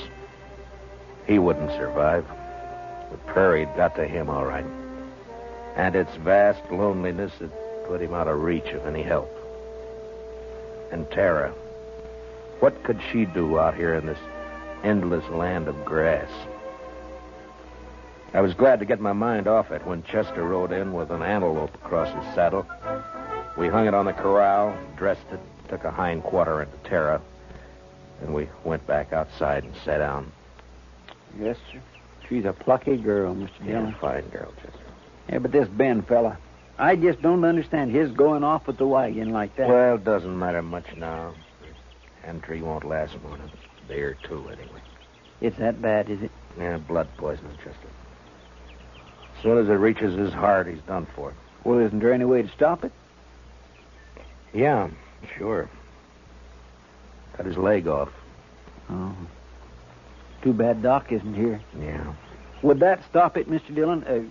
Cutting his leg off, I mean? I don't know, Chester. I don't know. Maybe too late anyway. Well, I sure wish we could do something for him. I don't take to just sitting around and waiting for a man to die. Well, nobody does. It isn't right, somehow. That poor fella and Tara. Why, Mr. Dillon, that girl will go crazy out here all alone. All right, Chester. What do you want me to do about it? I'm not a doctor. Now, shut up. Well,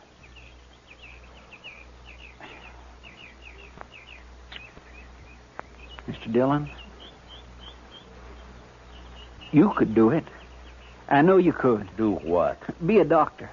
Long enough to save Mr. Handtree's life, Are you anyway. out of your head? No, sir. Then what are you talking like that for? The most I ever did was doctor a horse for the colic. That's fine training for this, isn't it? I know. I couldn't do it. I just plain don't have the spirit. but you do. Oh, why didn't I leave you back in Dodge? It wouldn't have mattered anyway, Mr. Dillon, because you would never just stand by and let a man die. Let's go talk to him, Chester. Yes, sir, Mr. Dillon.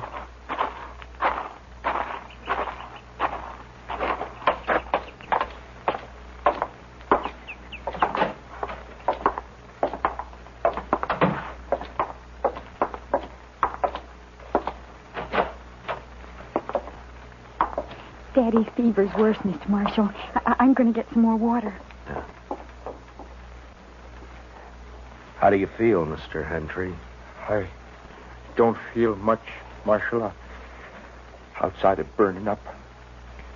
I've been trying to tell Tara I just can't last long with blood poisoning. She's just got to figure on it. Well, that's what I came to talk to you about. I guess you know the only thing that'll give you a chance. I know. I've been thinking about it. But I couldn't ask any man to do that. You didn't ask me. Well, it's up to you, Mr. Hantry. I'll try it if you're willing. Only thing is, I won't know much about what I'm doing. I seen it done in the Union Army, Marshal. I could tell you some things. All right. The only thing is, Marshal, I don't know I'd be much use around here with one leg. Well, you'll have to decide that for yourself. I know. You could move to town, Mr. Hantry. You and Tara. That's it, Tara. If it was just me, I wouldn't do it, but I can't leave Tara alone. Now, if I can help it, I can't. All right, Marshal. Let's do it. You're a brave man. No, Marshal. I just don't have any choice. Come on. Let's get it over with. You got any liquor in the house? There's a jug of corn out in the kitchen. Get it, Chester. You can start drinking it while we're getting everything else ready. Tell Tara to start boiling a lot of water. Yeah. I'll talk to her in a few minutes. I'll be right back. Now, I want you to tell me everything that you know about this, Mr. Hantry. First, I'll tell you what you'll need. Mm-hmm. There's a straight iron out by the corral somewhere. Yeah. You can heat it in the main room fireplace. Right. Now, what else? Tara will find some cloth for bandages. And the rest of the stuff you can get in the kitchen. Uh-huh. The only thing worrying me is what'll we use to tie off the arteries with? Plain thread won't hold. Well, maybe some thin strips of rawhide. No, they'd soak through. You got to have something. I know. At least I think it'll work. What about horsehair? Oh, that's it, Marshal. Pull it off the tail. Ah. It'll work fine. Here's the jug, Mr. Hantry, and I brought you a cup, too. Pour me some. I want to get good and drunk. Here you are, Mr. Hantry. Thanks.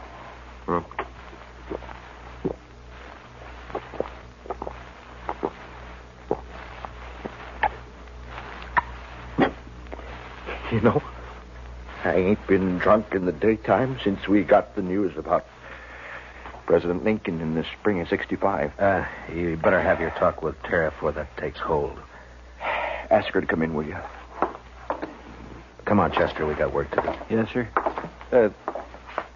Good luck, Mr. Hantry. Thanks. Well, Marshal. Yeah? Marshal, I'll try to make it easy for you. Yeah, sure.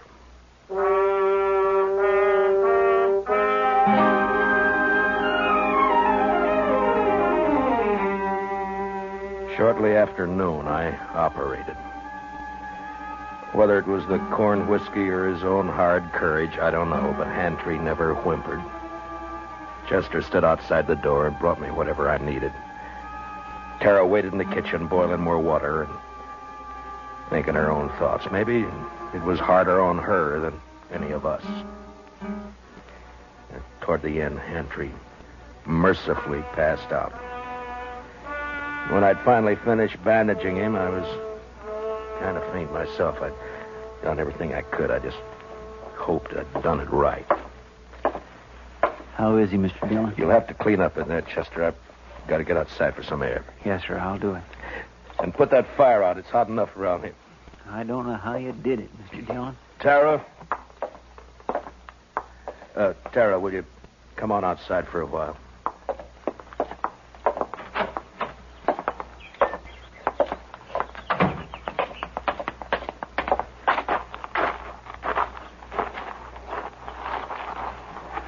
Is Daddy all right? Is he all right, Mr. Marshall? It's all over, Tara. We'll just have to wait and see now.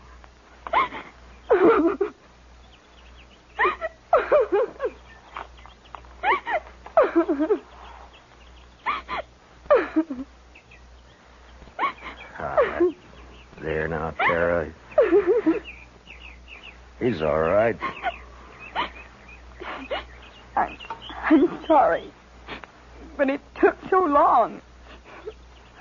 I thought you'd never finish. He didn't feel much, Tara. The corn liquor worked fine. Fine. Will he get well now?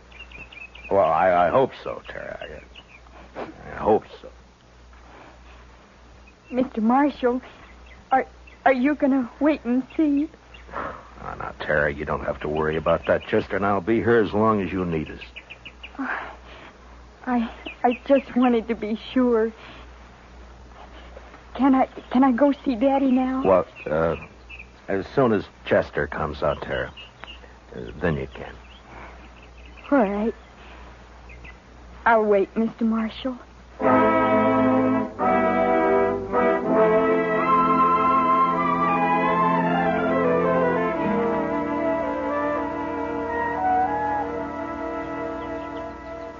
It beats me, Mr. Dillon, how he can just lay there so quiet and peaceful. It's only been 4 or 5 hours, Chester. The liquor hasn't worn off yet. He drank nearly the whole jug. No, he needed it. Say, Mr. Dillon, look yonder. Huh? Somebody coming with a wagon. Oh, yeah. It's probably that Ben Walling they were talking about. I'll bet that's who it is, all right. Wonder what he'll have to say for himself. Ah, you'll think of something, Chester. His kind always do. You recognize him? No, sir. Do you? No, I never saw him before.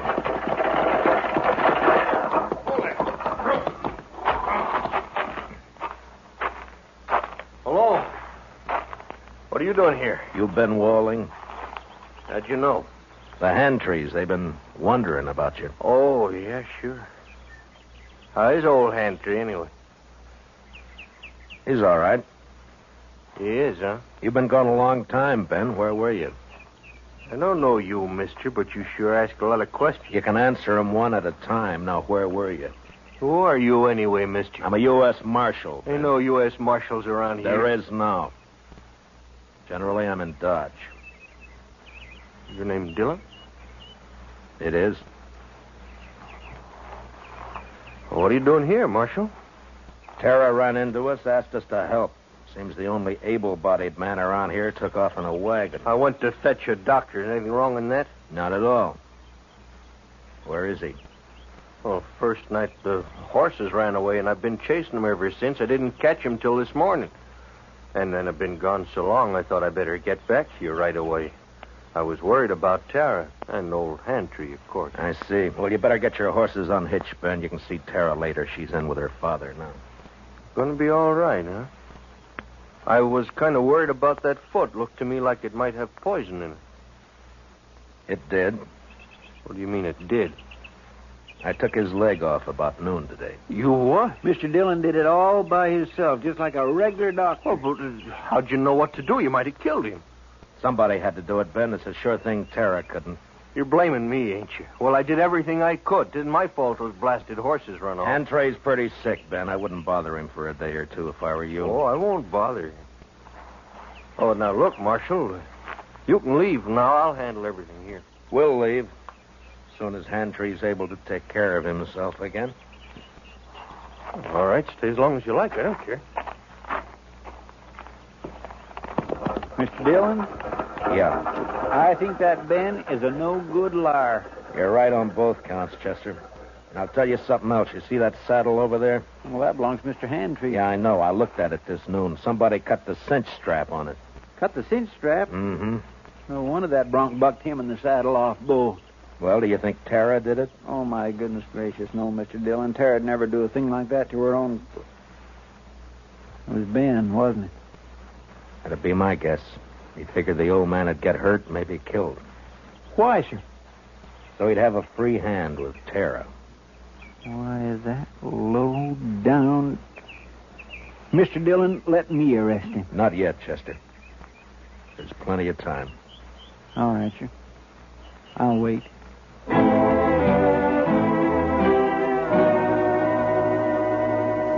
There wasn't as much time as I figured. Hantry had a bad night, and by morning he was so weak he couldn't lift his head.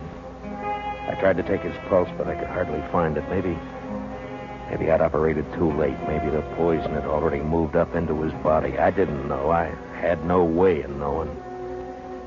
So there was nothing to do now but wait. Want some more coffee, Mr. Dillon? Yeah, thank you, Chester. We'll fill it up, huh?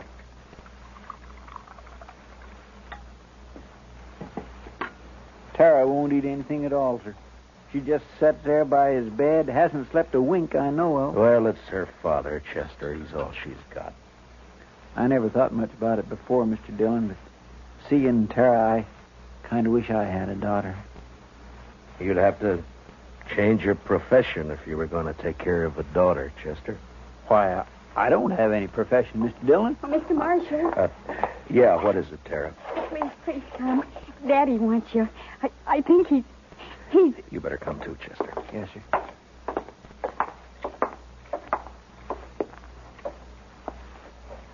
It's Matt Dillon, Mr. Hantry. Can you hear me?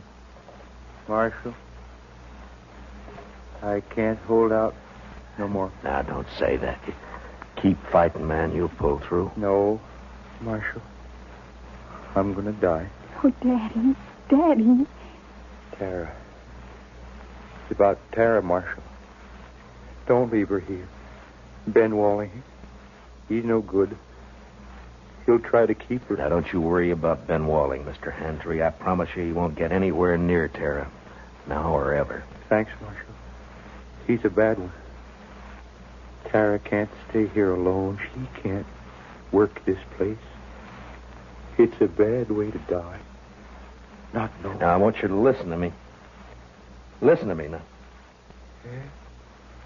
I promise you something else, too. I'll take care of Tara. I'll see she's all right. I'll see she's cared for. Now, I promise that. I thank you, Marshal. I sure... Where's Tara? Daddy, I'm right here. Daddy. Tara. Come on, Chester. Daddy. Daddy.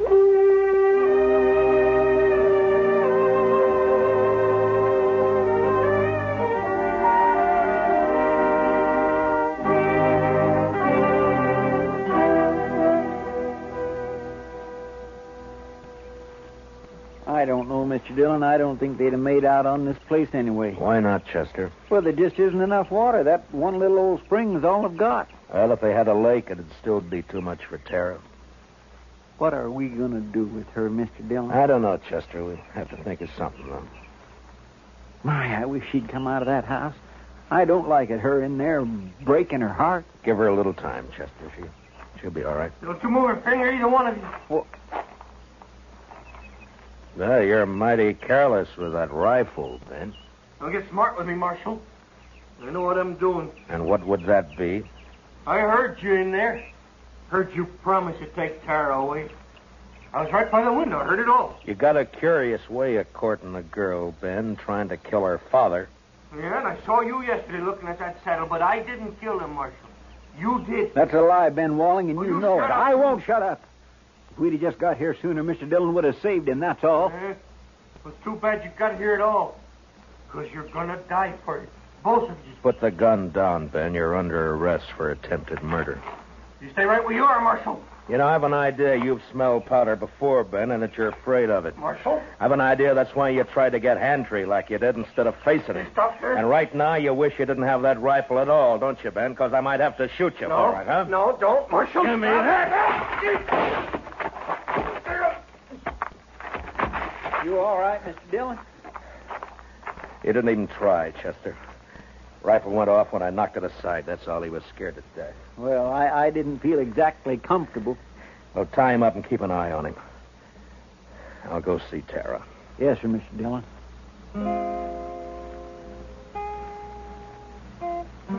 Late that evening, we buried Hantree out on the prairie, out in back of the little homestead.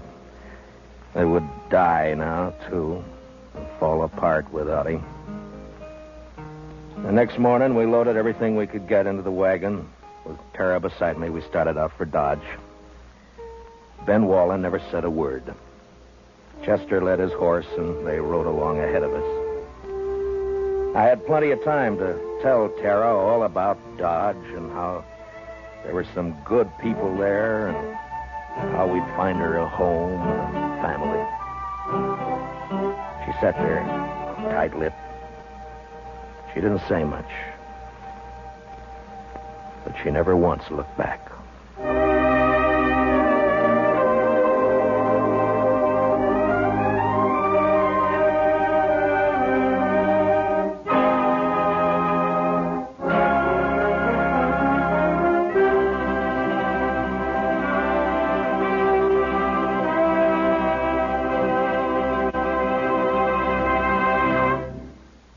Gunsmoke, transcribed under the direction of Norman MacDonald, stars William Conrad as Matt Dillon, U.S. Marshal.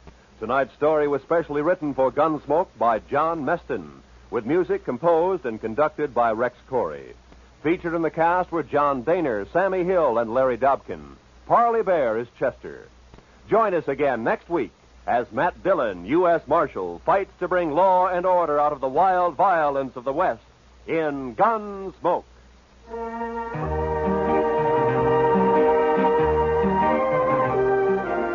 case you didn't know, Jack Benny and his gang begin their new season tomorrow night.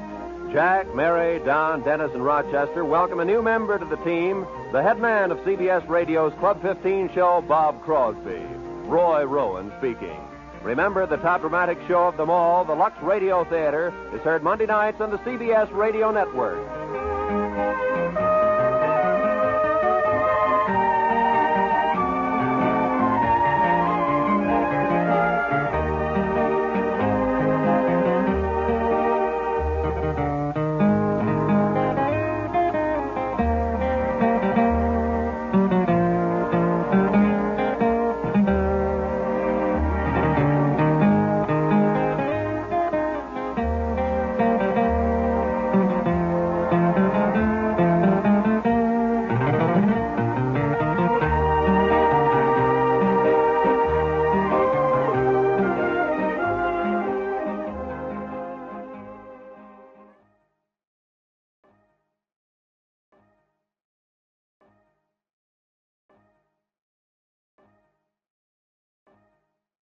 America's Favorite Miser is coming up next. It's the Jack Benny Program.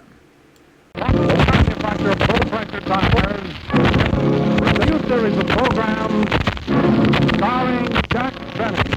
The orchestra opens...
important announcement that marks a new high standard of tire safety. For now, General has added to the famous blowout-proof tire with the patented low-pressure construction, the final factor of safety, the remarkable skid-safe protection of the new silent safety tread.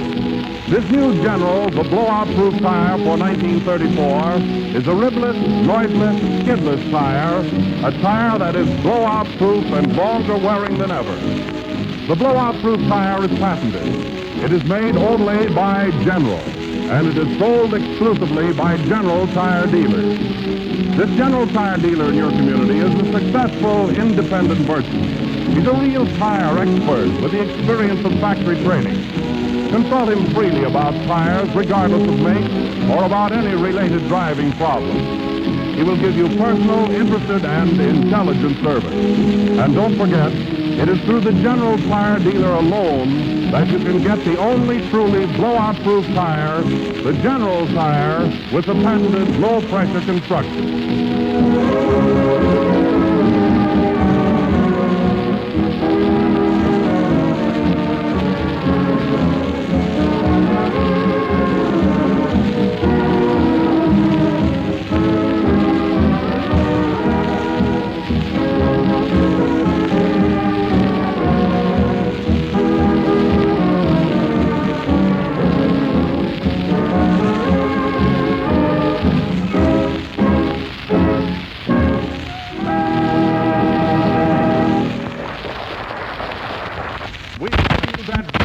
That radiant person, that well-known entertainment star, that's the air, Don Bester. Thank you, Mr. Wilson. Good evening, ladies and gentlemen. Trouble brewing. And now, I want you to meet a most versatile gentleman, a man who has accomplished things. You bet I have. And a man who will probably make this the hottest program on the air, our janitor. I thank you. Maybe I'm in the wrong studio. I don't... Say, fella, what program is this? General Tire. Well, here I am. Doesn't that mean anything? Jack Benny is my name. Pardon me, I didn't get that. Jack Benny. What is it again? Constantine Acropolis. Oh, Jack Benny. Yes, of course. Yes. Whom do you want to see? I don't want to see anybody. I'm going to be the master of ceremonies on this program. Well, that's news to me. News to you. Say, didn't you see that article about me in the paper? Oh, I seldom read the want ads. Oh, it looks like going to have plenty of trouble here, too. Well, tell me, Mr. Wilson, what's your racket? I mean, what do you do on this program? I sell General Tires. No skidding. That's good, is it? And they're not only skidless, but run on 30 to 40% less. Hey, wait a minute. Listen, that reminds me, Wilson. You know, you being the announcer, I'd like to have an understanding right now before we go any further. Well, what's that? You see, Mr. Wilson, for the past 2 years, I've been having trouble with you announcers. I mean, you always insist on butting in with the advertising. Oh, you won't have that trouble here, Mr. Benny. Well, I'm glad to hear it. Of course, I don't mind if you find the right place for it, but don't keep dragging it in every minute. I'll remember that. But you'll have to admit that the General Tire is absolutely safe. Yes, but you're not. So keep away from me with that advertising. Okay. Say, by the way, Wilson, I'd like to meet some of the people in the company. I mean, as long as I'm going to be here, you know. Of course. Jack, I want you to meet Mr. Bester, the director of the orchestra. Oh, glad to know you, Mr. Bester. The pleasure's all yours. That's what you think, huh? So your name is Bester, eh? And the first name? Don. Don. Well, that's strange. Don. You're Don Bester, and he's Don Wilson. Well, that's 2 Don and 1 to go. That's good. Boy, are we hot tonight, and it's only our first program. You seem to have quite an orchestra here, Mr. Bester. Oh, yes. I've augmented my musical constituents to embellish my symphonic interpretation. What did he say, Wilson? He says he's pretty good. Well, he doesn't have to use medical terms, Sounded to me as though he read that off of a prescription or something. Say, Bester, you seem to be a college man. Oh, yes. Carnegie Tech, 28. And you? Leavenworth Penn, 31. We're just a couple of freshmen out on parole, Well, Mr. Besser, how about a number? I'd like to hear the boys. Certainly. We'll run to a little composition that I wrote entitled Contented. That's fine. I'm glad to hear that. Hello, Mr. Benny. Oh, hello. Remember me? Your face is Don, too? No, Dan. Well, that helps a little. So long, Mr. Benny. Hey, yonder, wait a minute. It looks like, looks like we're going to be together for quite a few weeks, and I was just wondering if, you see, I happen to be a little short tonight, and I was just wondering if you could let me have 5 until next Friday night, huh? Glad to have seen you, Mr. Benny. So long. I gotta go now. Play, Frank. I mean, Don. Looks like I'm mixed up with a cheap crowd again, that's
Nice-looking boys you've got there, Don.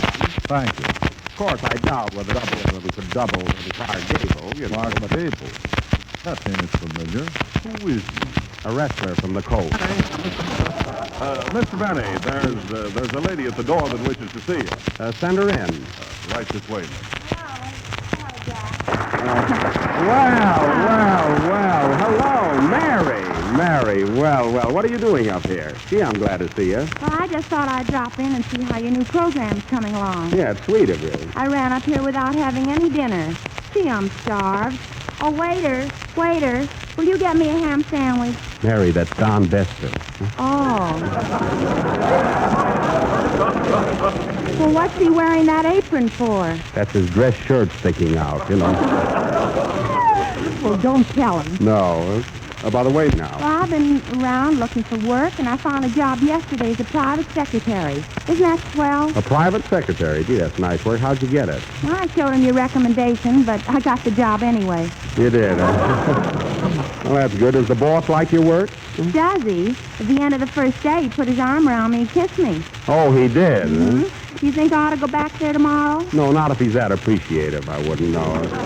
Say, Mary, I want you to meet Don Bester, our new orchestra leader. Mr. Bester, this is Miss Livingston. Charmed, I'm sure. Oh, my word. Gee, Isn't he cute? Uh-huh. Say, Jack, who does he remind you of?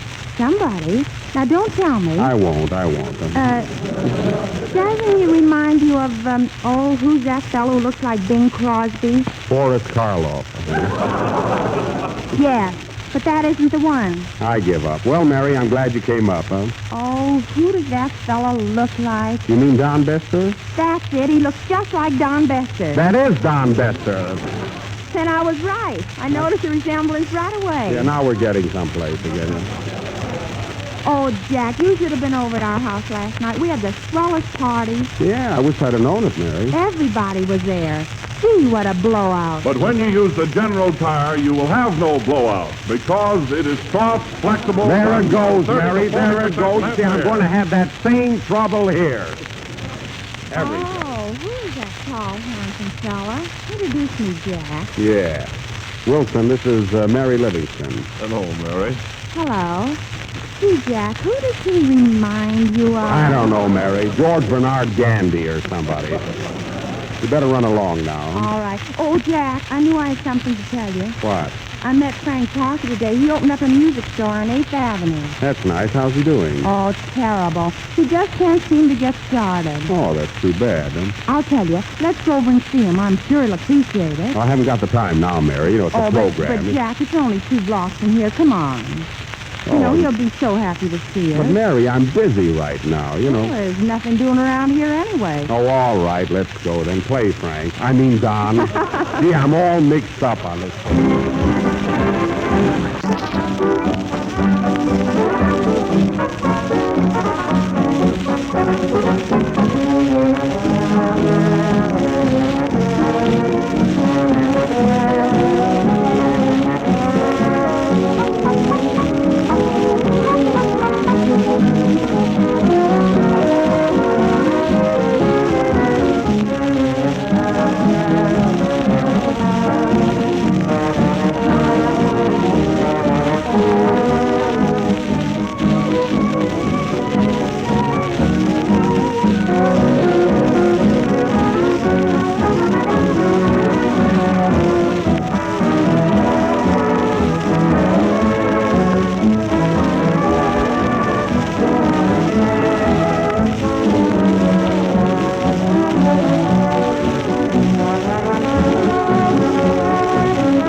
Here you are, driver. This is the place, Jack. You never know it was a music store. Why doesn't Frank put a sign out or something? Well, Mary, let's go in and see him, huh? Hello, Parker. How are you, Jack? Oh, hello, Mary. Hello, Frank. See, nice little place you've got here. How's business? Oi. I see. Aren't you making any money? No. Last week I lost $100 and the week before $200. Well, why don't you close up this week and break even? That's a good idea, Mary. Say, Mary, who does he remind you of?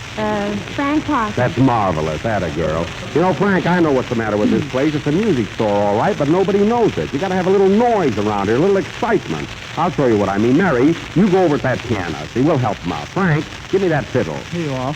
It's a Stradivarius. Do you mind if I use it? No, go right ahead. It's an old one anyway. Oh, well, that's the trouble. You ought to get some new stock in here, you know. Come on, Mary, play something. Let's get a little excitement. Jack. Go ahead. That's it. We get a little thing going. Start up this music store. Wait a minute, fellas. You see here? See, here comes a customer already. Good evening, madam. What can I do for you? I'd like a copy of Going to Heaven on a Mule from Wonderbar. Going to Heaven on a Mule. Yes. I'm sorry, we're all out of that. Any other place you'd like to go? No. Well, madam, we won't coax you, you know. Anything else? Let me see. Give me a copy of Your Time is My Time. Yes, ma'am. Here it is right here. Your time is my time. How much is it? $3. $3? What for? $1 for your time and $2 for my time. You see, my time is very valuable. Oh, here comes another customer. Go ahead, Frank. See what you can do. How do you do, sir? What do you wish? Brother, can you spare a dime? Yes, sir. Here's a copy. I'd sooner have the cash. Oh, all right. Here you are. Thanks. Well, what do I do now, Jack?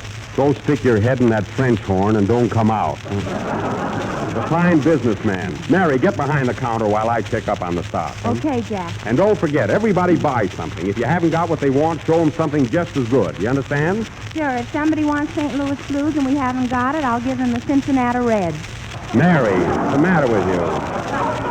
Mary, that's a baseball team. That's what they think. All right, get to work.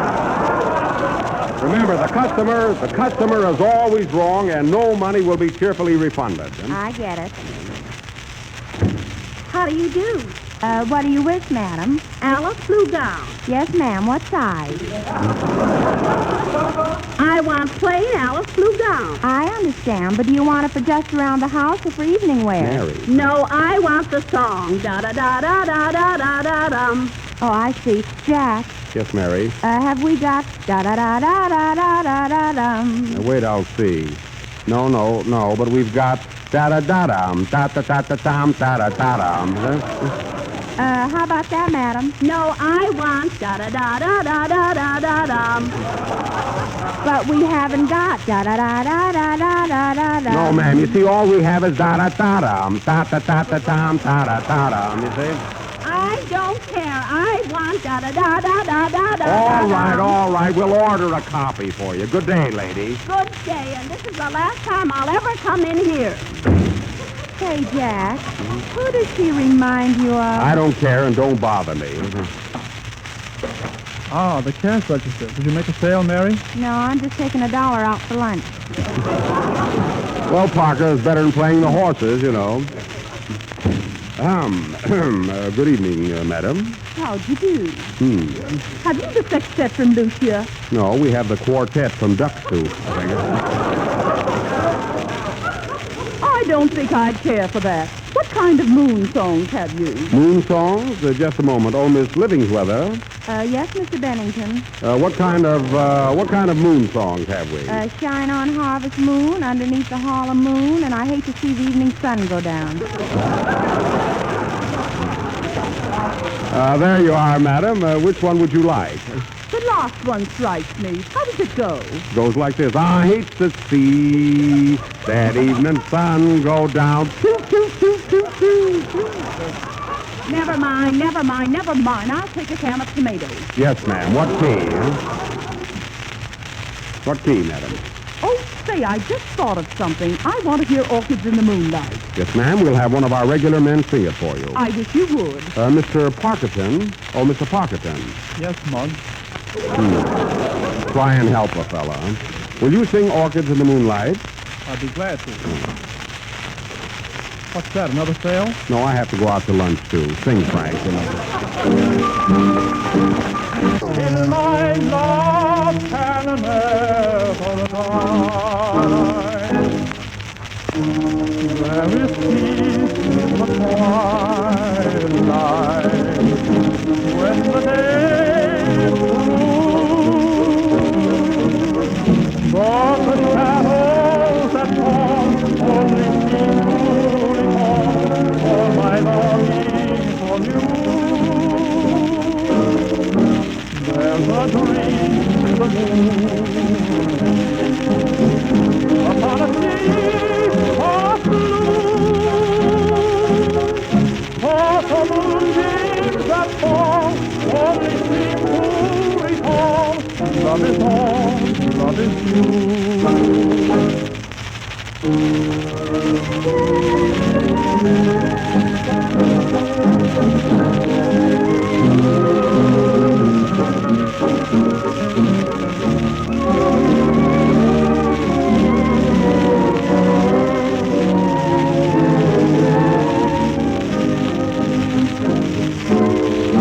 There's a dream in the moon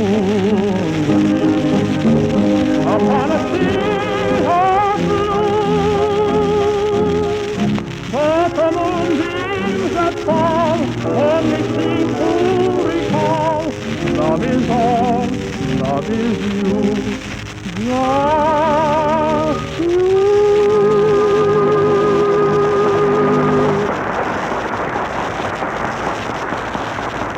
That was Orchids in the Moonlight, sung by Frank Parker. Well, madam, can I sell you a copy? No, I'll take Frank Parker. Wrap him up. Very good. Goodbye, madam. So long, Parker. Oh, Miss Livingsmore, Yes, Mr. Benningworth. we'll have to bolster up our instrument trade. What are we getting for pianos? $4. We'll cut them to 3.5. We have too much stock as it is.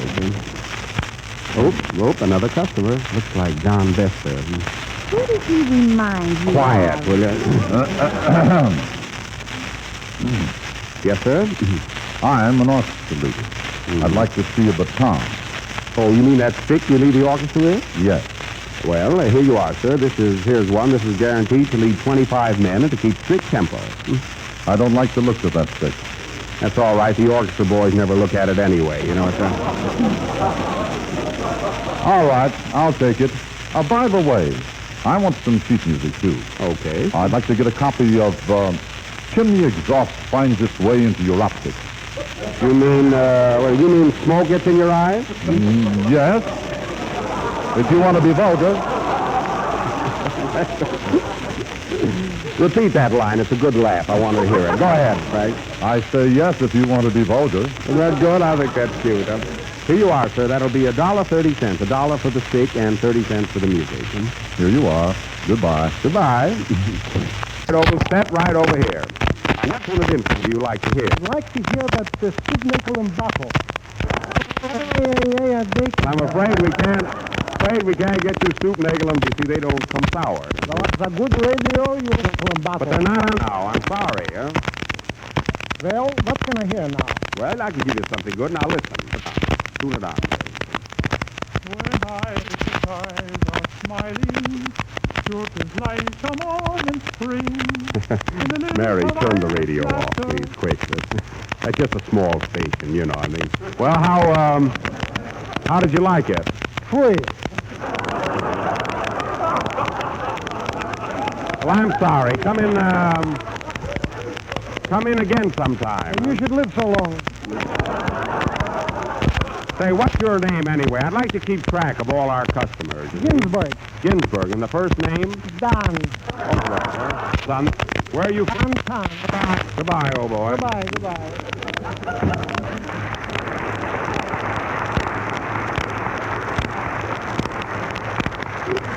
Jack, remind you of. Morton Donny, I think. Yes. Yes,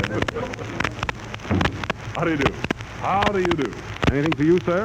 I'd like to buy a musical instrument. Yes, what kind? A microphone. Funny, we have one right here. In fact, it's the only thing we have left in stock. Do you mind if I try it out? No. Go right ahead. When there you're you are. thinking of buying tires, go to the General Tire blowout-proof tire with the new silent safety tread. I knew it. Well, the safety you can possibly... Jack, what does he remind you of? The product, Mary. He'll remind us of it every week. Well, Mary, guess we might as well close up for the day. What do you say, Parker? Okay, Jack. What's that, Parker? A sale? No, we might as well all go to lunch. Attaboy. Let's go, huh? Da-da-da-da-da-da-da-da. Play, Frank. I mean, Don. But the important thing is how many more safe miles are left in warmer weather means faster driving and longer trips. That's when weak tires fail. Don't risk the terrible consequences of an unexpected blowout. The General blowout-proof tires give you what no other tire can, the absolute protection of riding on 30 to 40% less air. See the General Tire dealer tomorrow. The store of this independent tire merchant is not only a quality headquarters, but bargain hunters will find his racks always full of new and used tires of all makes, taken off in exchange for blowout-proof General. For your own safety and the security, remember this. It's the patented low-pressure construction that makes General the only truly blowout-proof tire. This exclusive feature, plus the new silent safety tread, makes General the safest tire ever built. In Canada, General tires are built by the General Tire and Rubber Company of Canada Limited, Toronto.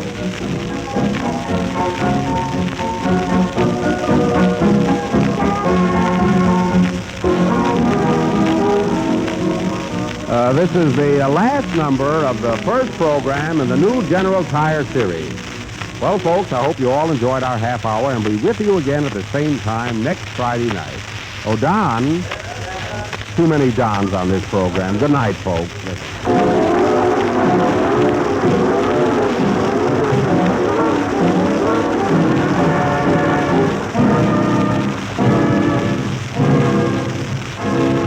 The National Broadcasting Company. Lux Radio Theater brings you another classic story coming up next. Hollywood, California, October 12th.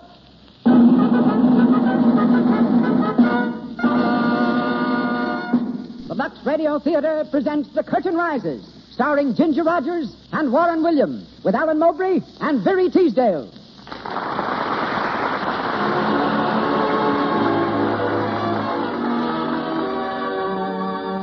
Lux presents Hollywood. Our stars, Ginger Rogers, Warren Williams, Alan Mowbray, and Virry Teasdale. Our play, The Curtain Rises. Our guests, Doris Kenyon and Mrs. Leela Rogers, dramatic coach and mother of tonight's leading lady. Our producer, Cecil B. DeMille, and our director of music, Louis Silvers. To you who crowd our theater tonight, and to you millions whose theater is your home, greetings from Lux.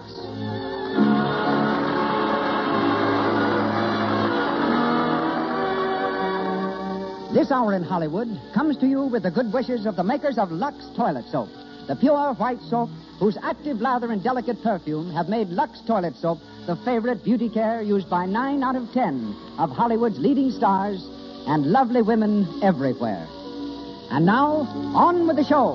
Ladies and gentlemen, that distinguished producer of screen and radio, Mr. Cecil B. DeMille.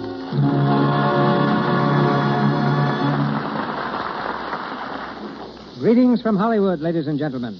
Just 444 years ago today, Christopher Columbus made good his promise to see America first. He discovered a new hemisphere, and we celebrate the occasion by discovering in Ginger Rogers a new star. It's true that Ginger has appeared in many pictures. She's the young woman of Fort Worth who came to the screen in Young Man of Manhattan. As a singer and dancer, she has few, if any, equals.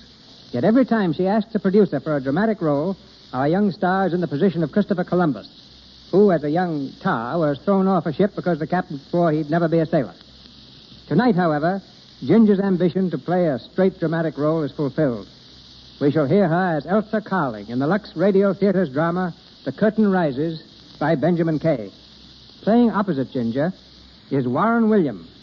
When a youngster, Warren was the dashing hero who laughed at onrushing locomotives and snarling villains and consistently rescued lovely ladies in the early serial films. Graduating to the stage, he returned to pictures, played Julius Caesar for me in Cleopatra, and will be seen next in Go West, Young Man. He performs tonight in the role of Ronald Phillips. Alan Mowbray will be heard as Gregory Matthews, and Virry Teasdale as Carol Stewart. And now, The Curtain Rises on The Curtain Rises, starring Ginger Rogers and Warren Williams.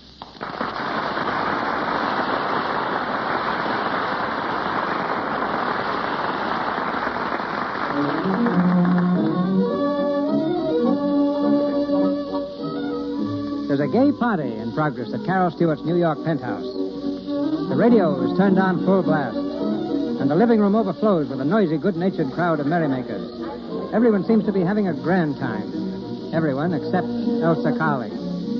Elsa, a plain, awkward-appearing young lady in horn-rimmed glasses, stands in the foyer straightening her hat. There's the suggestion of a tear in her eyes. As she turns to leave, Carol Stewart comes from the living room. Elsa, what's the matter? Nothing's the matter. You've got your hat on. I'm going home, Carol. Home, but the party's just begun. I know, but... Wait a minute. Now, will you please tell me what this is all about? Oh, it's nothing, Carol. Really, it isn't. You've been sitting against the wall all evening. I haven't heard you say a word, and you didn't dance once. Well, no, I mean, I've got a headache, Carol. I don't feel like dancing. Oh. I'm sorry. Well, I'll call Arnie.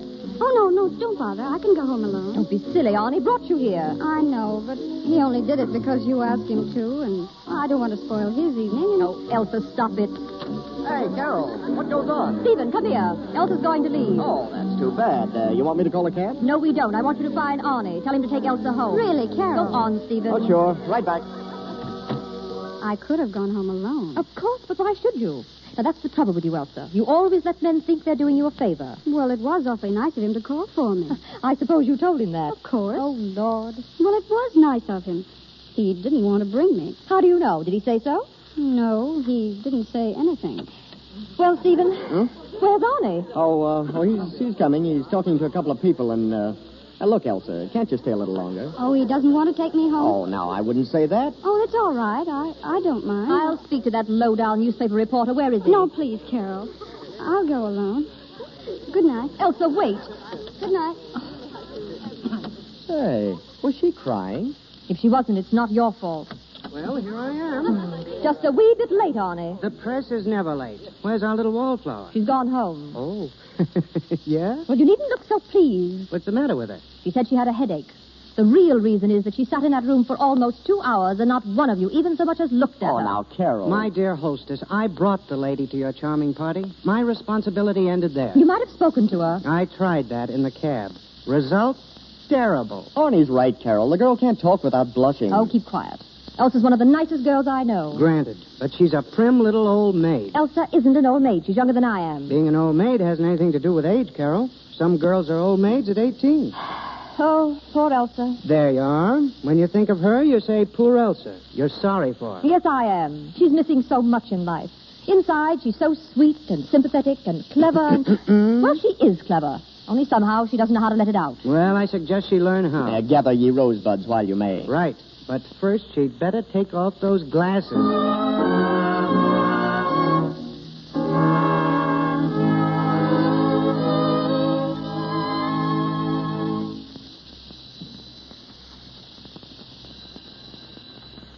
Hello?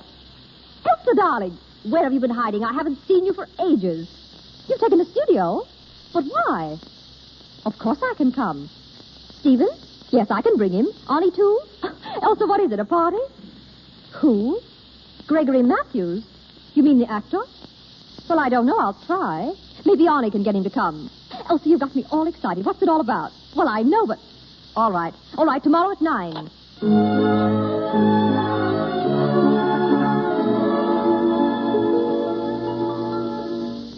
Carol, I'm awfully glad you came before the others. What did you do with Stephen and Arnie? They stopped by for Gregory Matthews. Oh, then he is coming. Arnie says so. A newspaper man can usually get what he wants from the theatrical profession. Well, so this is your studio. Do you like it? It's grand. What's the idea? Oh, I have an income of my own. I can afford to have a place for myself. But, Elsa, you have a lovely home, so that's not the reason. Oh, Carol, my home has always been a prison. No, I don't mean that exactly. The prison was largely myself. First my outside self, and then my inside self. And... Outside? Inside? What in the world are you talking about? Look here, Carol. You're engaged to be married, aren't you? Yes. You love Stephen, and he loves you. Yes.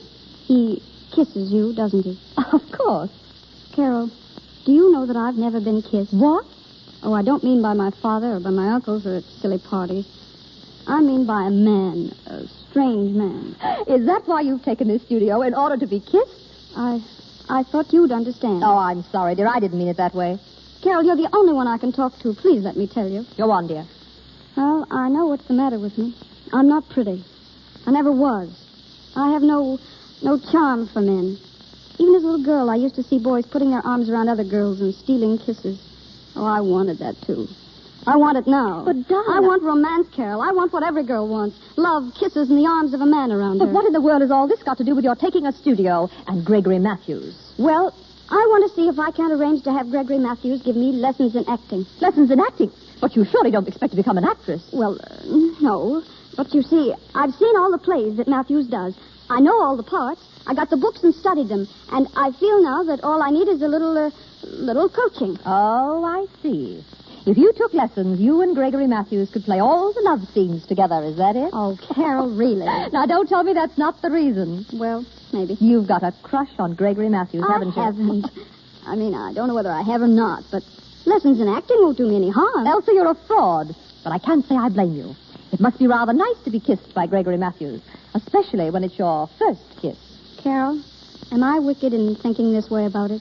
Thinking isn't wicked. I mean, it isn't wrong for me to plan this. Oh, of course not. Yet I'm a little worried about one phase of it. What's that? Suppose the handsome Mr. Matthews gives you lessons, and you play scenes together, and you really fall in love with him, won't you be letting yourself in for a lot of suffering? I'll take that chance. At least I will have lived for a little while instead of going along as I am now, just nothing at all. I'm willing to feel hurt. Even pain is an emotion. And that's why you're giving this party, to meet Gregory Matthews. Yes. And now that it's here, I'm just a little nervous. I don't know how to explain it to him. Oh, don't worry. You'll find a way. But if I could speak to him alone. Of course, darling. I'll get rid of the others. You leave it to me. You'll have Mr. Matthews all to yourself. Oh, thank you, Carol. You're such a comfort.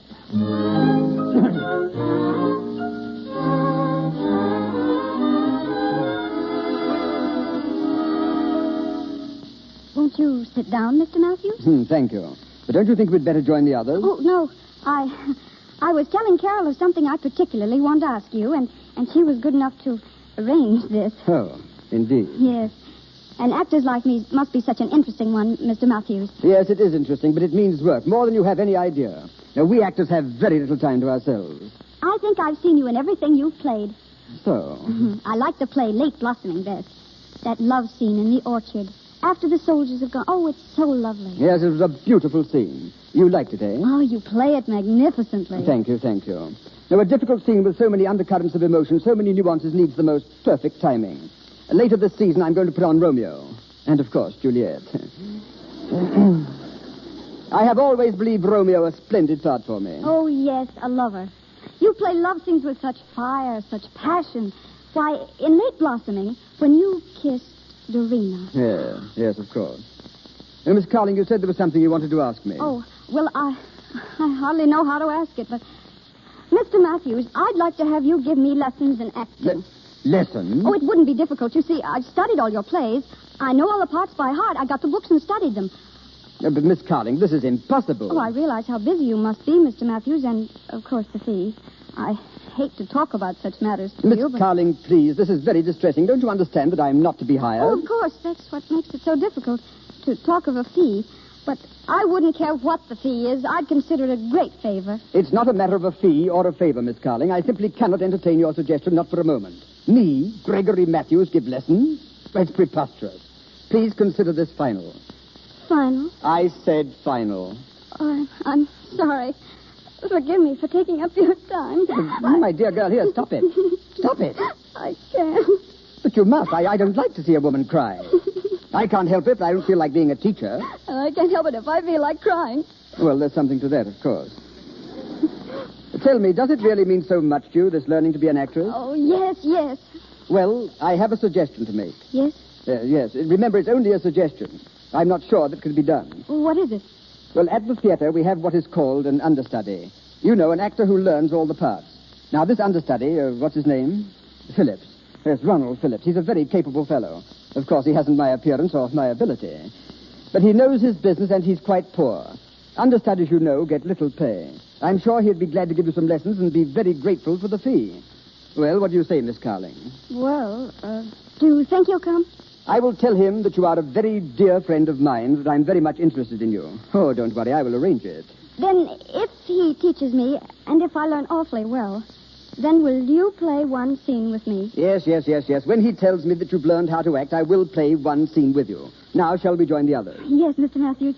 Thank you so much. Oh, come along, and for heaven's sake, put some powder on your nose.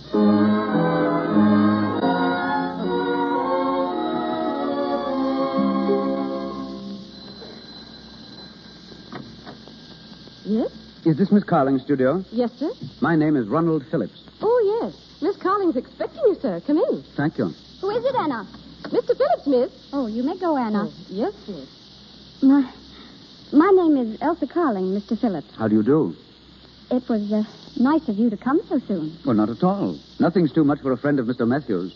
Has Mr. Matthews explained everything to you? About the lessons, I mean. Oh, yes. I don't believe I've ever seen you at the theater, Miss Carling. Oh, I go to the theater very often. I mean backstage with Mr. Matthews. Oh, I see. No, I haven't been backstage. Mr. Matthews calls on me here. Oh, yes, of course. I suppose you've seen him in all his roles? Oh, yes. I think he's magnificent. You know, I know all of his plays by heart. You see, I've accomplished quite a little already. Well, learning lines is a very small part of acting, Miss Carling. The least important part. But I can't learn to act unless I know the lines, can I? You can't learn to act unless you learn a lot of other things first.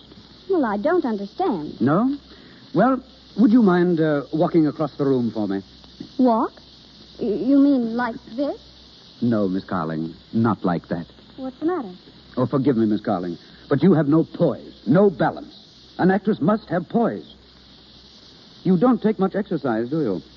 No. Well, you'll have to walk 1 hour every day, rain or shine, 1 hour steady, with head up and shoulders back. But I don't like to walk. Mr. Matthews told me that I was to give you lessons, so you'll have to walk 1 hour every day. After that, you will have bending exercises, stretching exercises, practicing facial expressions in front of a mirror, and vocal exercises for accent and enunciation. I don't think I like your method. No, perhaps not, but I'm sure you'll like the results. Maybe. That's the trouble with you amateurs. You think acting is the easiest thing in the world. You don't want to work. But I'm not an amateur. No, what are you then? Oh, I'm sorry. I guess I'm just nothing at all.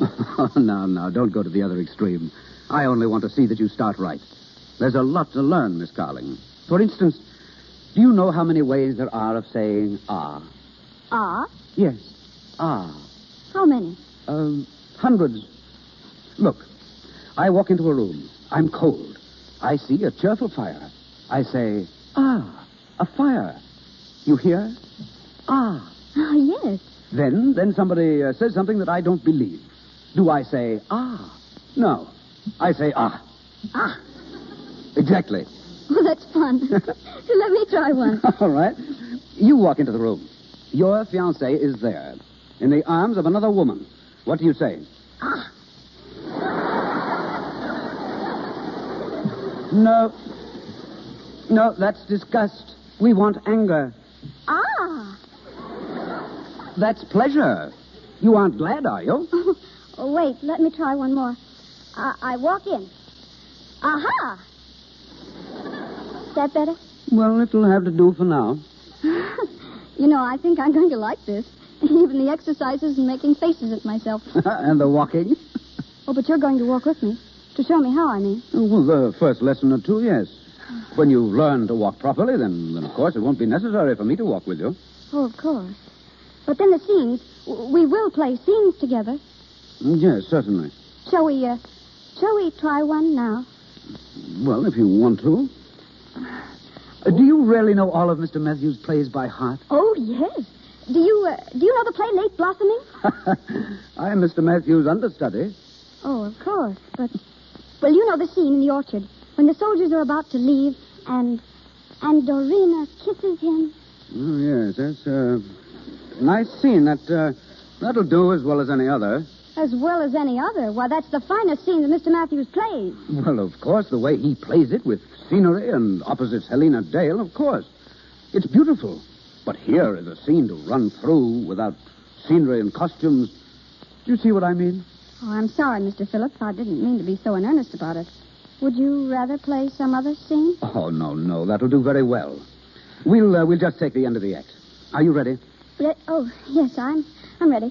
Dorina is by the fence, looking in the direction the soldiers have gone. Albert enters from the left. I see you. Dorina. Albert, my darling. Yes, maybe you'd better take off your glasses for this. Oh, excuse me. There. Oh, that's fine. We'll start again. Dorina. Albert, my darling. A little quieter, I think. Oh, yes, of course. Quieter. We'll go on from there. Dorina, come here by the tree, where we can't be seen. But, Albert, I saw you march away with the regiment. They're resting on the other side of the hill. I slipped away.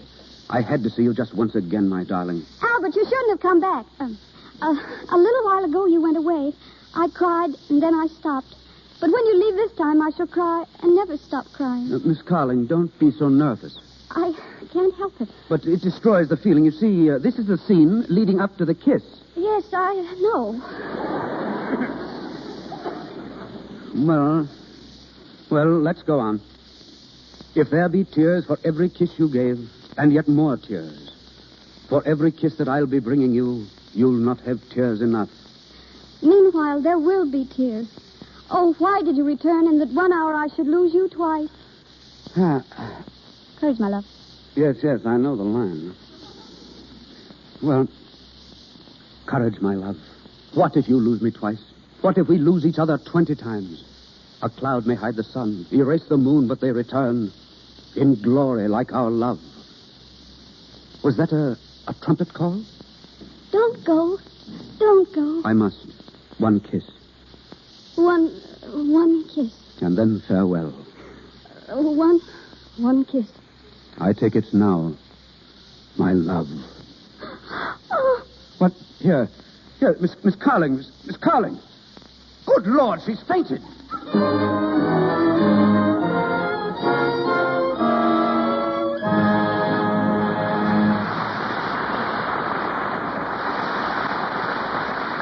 In just a moment, we continue with The Curtain Riser, starring Ginger Rogers and Warren Williams.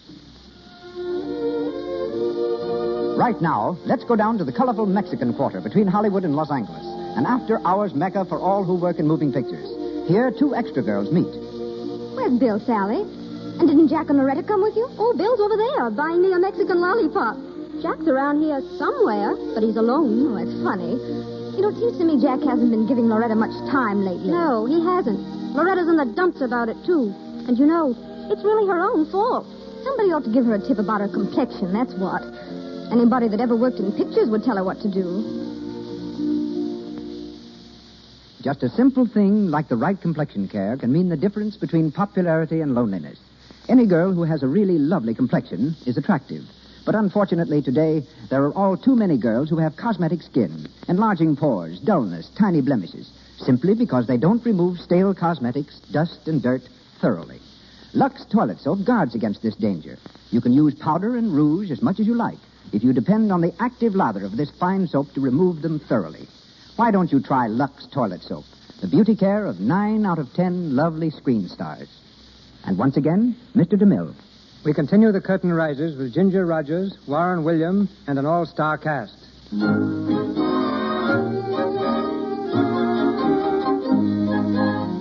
It's 3 months later.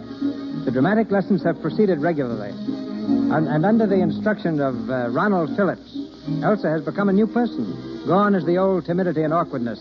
And in its place, a newfound gracefulness and ease. Carol, Elsa's friend, is astonished at the change. Darling, turn around and let me look at you. Am I really so different? Different? Elsa, it's miraculous. You mean the dress? Yes, even the dress. I've never seen you look so chic, but it's everything about you. You're so fresh, so vital, so youthful. Arnie Saunders says I even walk and talk differently. Arnie Saunders? Has he been here? Oh, he drops in once in a while. I see. By the way, what happened to your glasses? I never wear them anymore. Since I've been taking lessons from Ronald Phillips, I've discovered I can really see quite well without them. It's funny, isn't it? Yes. This Mr. Phillips doesn't happen to be understudy to a magician. No, he's still working for Gregory Matthews, understudy and assistant stage manager. I suppose Matthews drops in also? No, I haven't seen him since the night you were all here. Well, but you're getting yourself ready for him. Am I? Aren't you? Honest, Carol, I haven't even thought of Gregory Matthews lately. You haven't? Then what are you going on taking lessons for? Well, they've done me a lot of good, haven't they? Yes, but that wasn't the purpose when you started. It was all to lead up to a kiss. Tell me, Elsa, this understudy, does he ever kiss you? Oh, yes, whenever the scene calls for it. Who selects the scene? Well, you see, we go through our exercises, and then we just pick some scene and run through it. And he kisses you? Yes. Well? Well, it's very nice. Such enthusiasm about a kiss. What did you expect me to do? Faint? I did. What? I did the first time he kissed me. Now, wait a minute. I think I'm beginning to understand. The way you look, the way your eyes shine. So that's it. And I thought it was all from the lessons. It is. How you must look forward to them. I do. Carol, every lesson is like going to a play. It's an adventure. Before Ronald arrives, it's just as if I were sitting in the audience before the play begins. And then he rings the doorbell, and the curtain rises. Elsa, you're in love with him. Is it love to be on pins and needles until he arrives? Yes, that's love. And is it love to feel all empty when he's gone? Yes, that's love, too. Well, I seem to have all the symptoms, don't I? Not all of them, but it's a good start.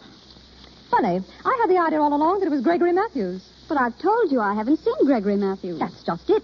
You've been playing all these love scenes with Ronald. Perhaps if you saw Matthews again, you'd find that it was he after all. Do you really think so? I don't know. You started with a crush on Matthews. Tell me, Elsa, has Ronald told you that he loves you? Well, that's it. That's what? I haven't the slightest idea whether he loves me or not. He kisses you, doesn't he? Yes, but it's all in the acting scenes. Well, you kiss him, don't you? Yes, but he probably thinks that's acting, too. Doesn't he say anything? Yes, but it's always about lessons. Oh, that's bad. But sometimes I've noticed he just stands and looks at me. Ah, that's good. Do you still pay for your lessons? Yes. That's bad. But he never asks me for it. Ah, that's good. You know what I think, Elsa? No, what? Over at the theater, they all look up to Matthews as a sort of god. Well? That includes Ronald Phillips. And don't forget that it was Matthews who sent him here to give you lessons. Maybe he thinks you're Matthews' fiancée. Oh, Carol. Well, you look pleased. Oh, what a thrill that anyone should think that I was Gregory Matthews' fiancée. Well, please make up your mind whose fiancée you want to be, Matthews or Phillips. Oh, Carol, I thought you'd know. No, I don't know, and I don't think you do either.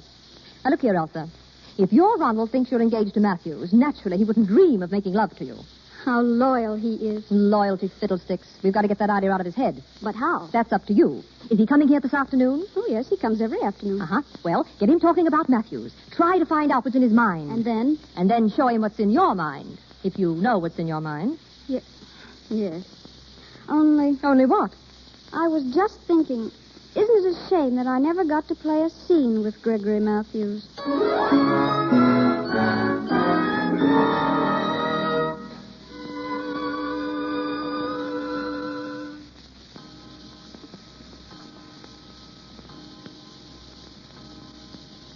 Come in, Mr. Phillips. You're late this afternoon. Sorry.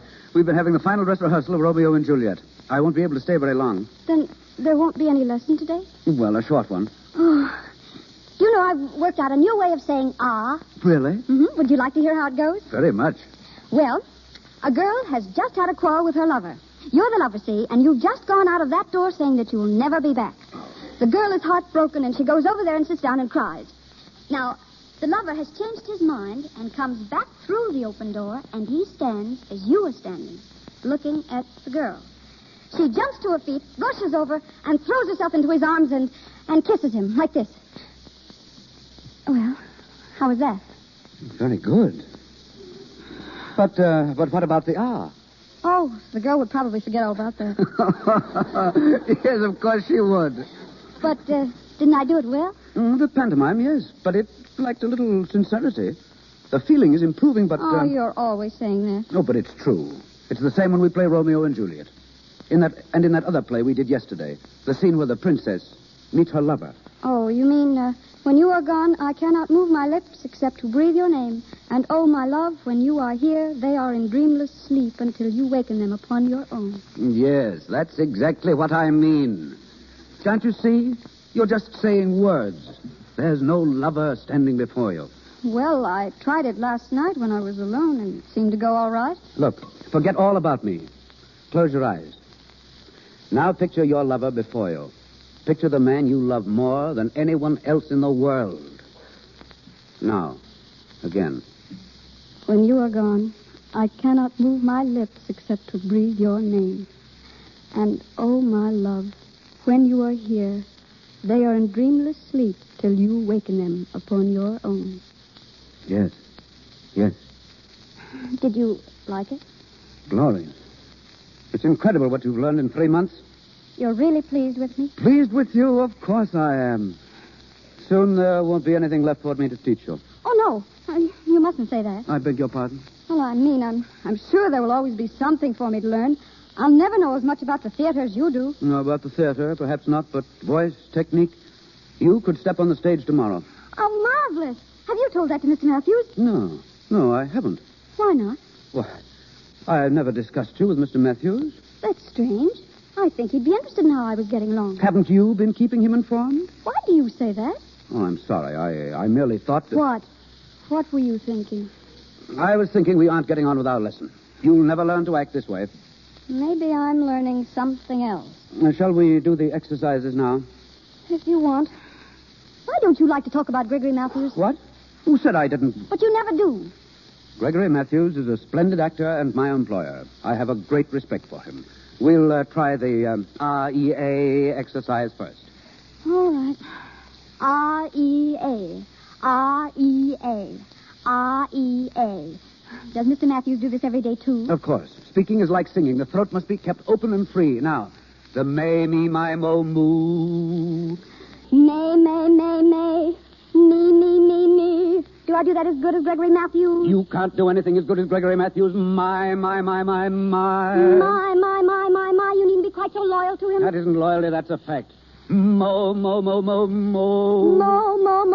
There's some things more important than facts. What? Mother facts. Moo. Excuse me. Hello? Yes? Oh, he's here. It's for you, the theater. The theater? Oh. Hello. Oh, hello, Mr. Matthews. Yes. What? How? What happened to her? Good Lord. Well, what about Geraldine Day? What? Well, I don't know who... Yes, I do. I do know someone. Elsa Carling. What is it? I said Elsa Carling.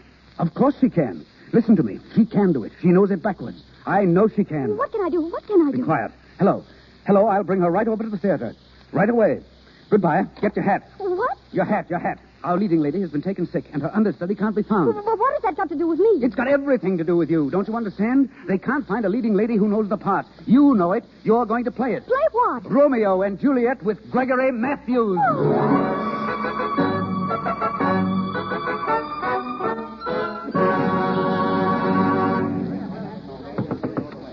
3 minutes.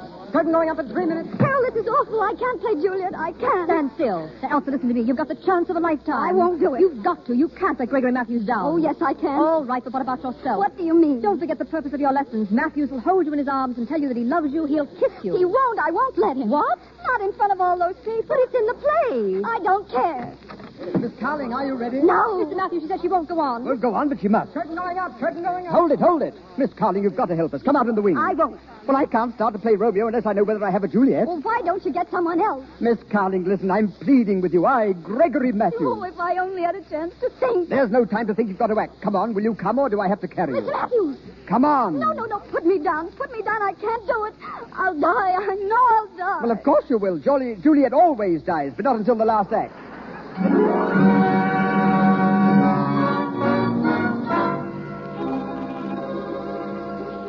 Oh, Romeo, Romeo, wherefore art thou Romeo? Deny thy father and refuse thy name, or if thou wilt not.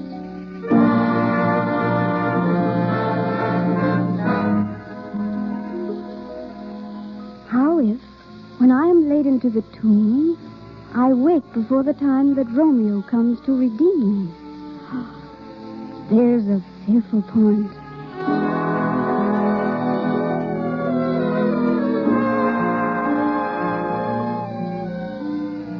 Then I'll be brief. Oh, happy dagger, this is thy sheath. There rust, and let me die.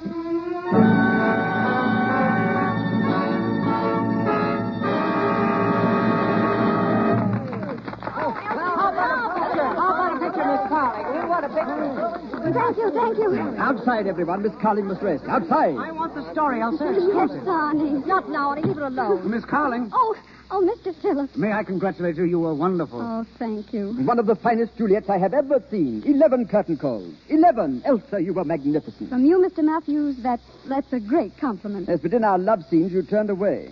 Did I? I'm sorry. I think she'd better rest, Mr. Matthews. Why, of course. Come here, my dear. Yes? Let me look at you. You're beautiful, Elsa. Oh, Mr. Matthews. Beautiful. The world is at your feet, my child. You will go on, onward and upward, and the stars shall ring with the name of Elsa Carling. Please, I ask no part in your new world, my dear. Only to be remembered occasionally as a humble mime who recognized your genius and gave it its rightful place. Just this I ask. This and a reverent kiss from your most reverent admirer. No, please, not now. Let me go. My lips, two blushing pilgrims, ready stand to smooth that rough touch with a tender kiss. Oh, no. Here, Elsa, what's the matter with you? Oh, good heavens. She's fainted again.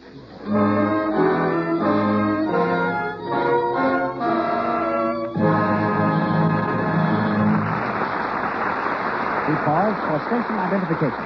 This is the Columbia Broadcasting System.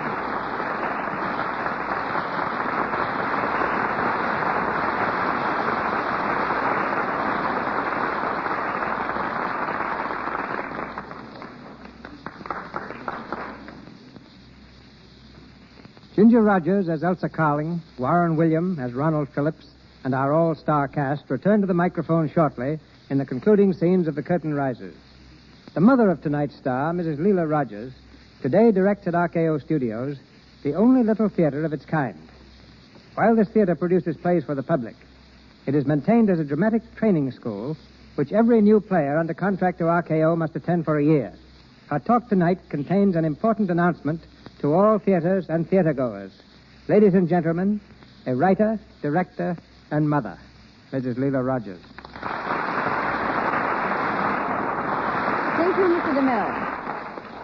We have a little theater on the lot at the RKO Studios where we produce plays with our young contract players because we feel that it is in the theater the inexperienced player will get the experience they need for their motion picture work. Here we forget film technique and produce a drama exactly as in a legitimate theater, right down to the grease paint. And by the way, when the performance is over, that grease paint is removed with Lux toilet soap.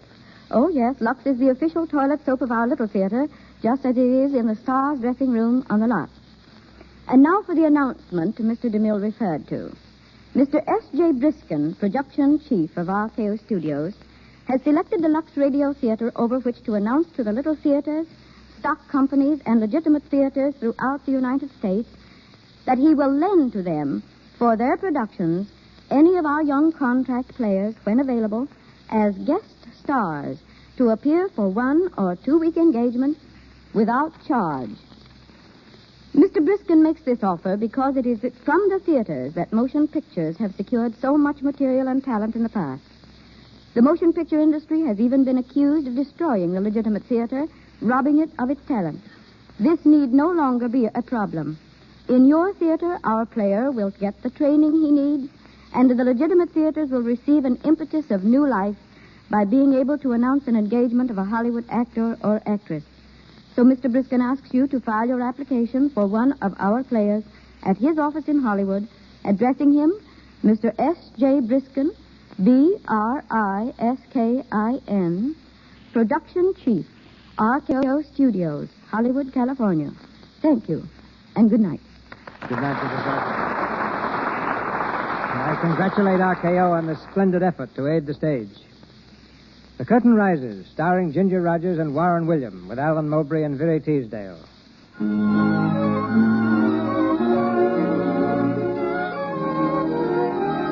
Elsa's night of triumph ended when she fainted in Gregory Matthews' arms. The following morning, her studio room has the semblance of a florist shop. And as she reads her telegrams of congratulation, Anna enters carrying 2 more bouquets. Here you are, Miss Collins. More flowers? Let me see quick. Oh, with love from Gregory Matthews. Oh, dear, who's the other one from? Mr. Arnie Saunders. Oh, Arnie. Anna, are you sure nothing came from Mr. Phillips? Not a thing, miss. See who it is, Anna. Yes, miss. Good morning, Anna. Oh, come in, Miss Stewart. Carol. Hello, darling. My, look at all the flowers. How are you feeling? All right. Did you see the papers? Yes. The critics were awfully nice to me. Except 1 or 2. They said I was competent. Oh, you're getting touchy. You mustn't mind that. You were grand. You've no idea how natural it all sounded. Carol, do you really think I could be an actress? Of course. You were one last night, weren't you? Yes, but...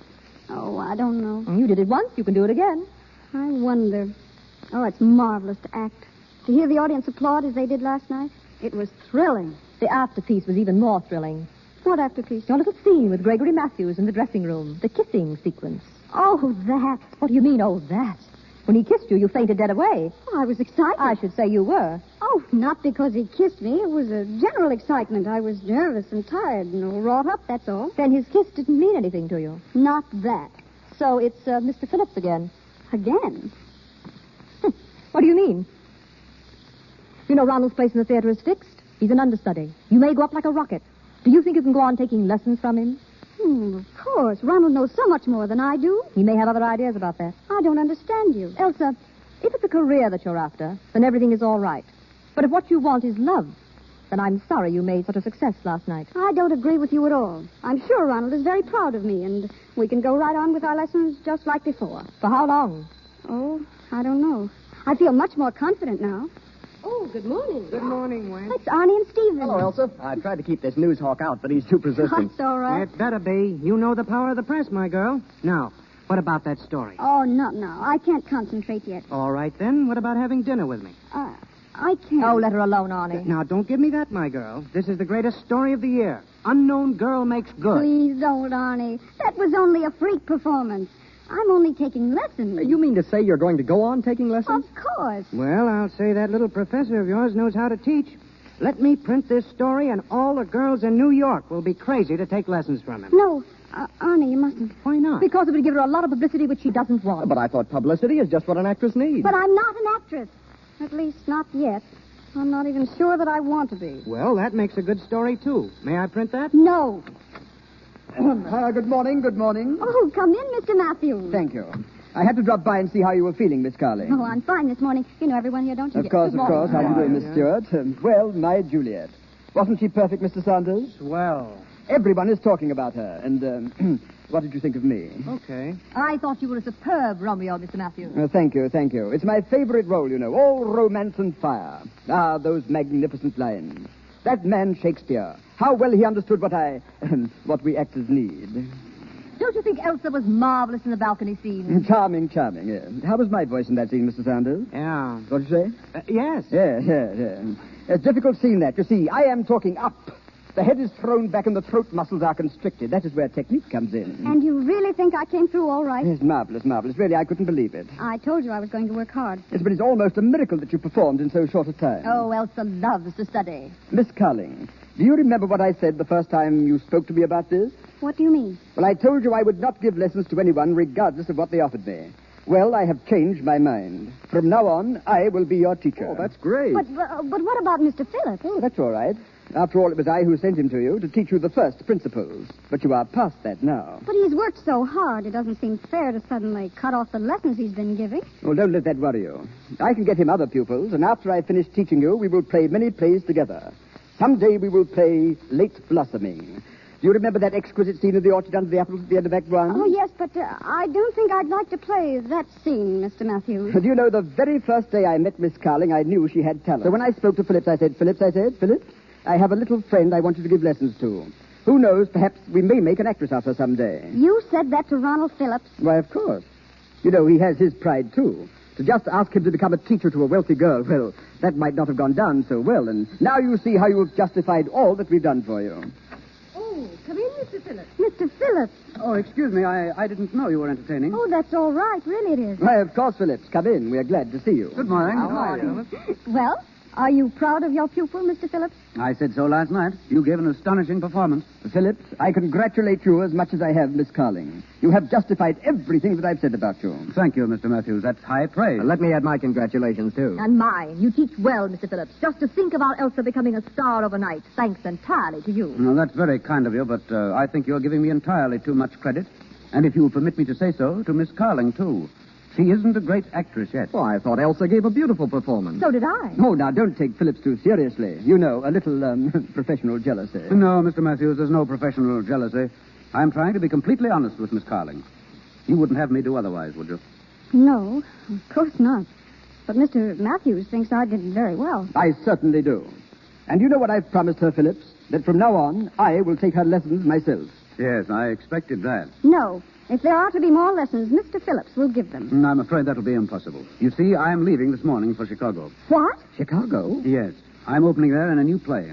I've got a very good part, and I couldn't pass it up. May I ask when you made this decision? Well, the part was offered to me several weeks ago, but I preferred to stay in New York. However, I've changed my mind. Well, of course, that is very unexpected. But that is the life of the theater. But have no fear, my dear fellow. After all the training you've had with me, you will make good there. I know you will. You don't have to be patronizing, Mr. Matthews. I'm no longer a member of your company. But my dear Phillips. And I'm not your dear Phillips. But what in the world has got into the fellow? You'd think we were mortal enemies. Just because you're leaving the company, there's no reason why you should act like an angry schoolboy. No, I'm sorry. Will you excuse me, Miss Carling? I haven't much time. You're going now? I'll have to. I'm catching the 11:20 for Chicago. Then our lessons are over? Well, for the present. Perhaps someday. Goodbye, Miss Carling. Goodbye. What an extraordinary young fellow. He's gone. Yes, well, I shall have to get myself a new understudy. Elsa, come and sit down. He's gone, and I still don't know. Don't know what? I don't know. My dear girl. But I'm going to find out. Anna! Elsa, what are you going to do? Don't stop me now. Where is that girl? Anna! Did you call me? Anna, pack my bags, all of them, in my trunk. Elsa! Did you hear me, Anna? Hurry, I've got to leave right away. Elsa, where are you going? To Chicago on the 11:20.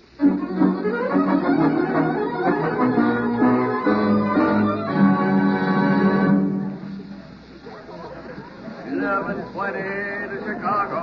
11:20 to Chicago on track 24. Track 24. 11:20. Here you all, sir. Section 14. Leave the large bag down here. Yes, sir. Here you are. Thank you, sir. Thank you.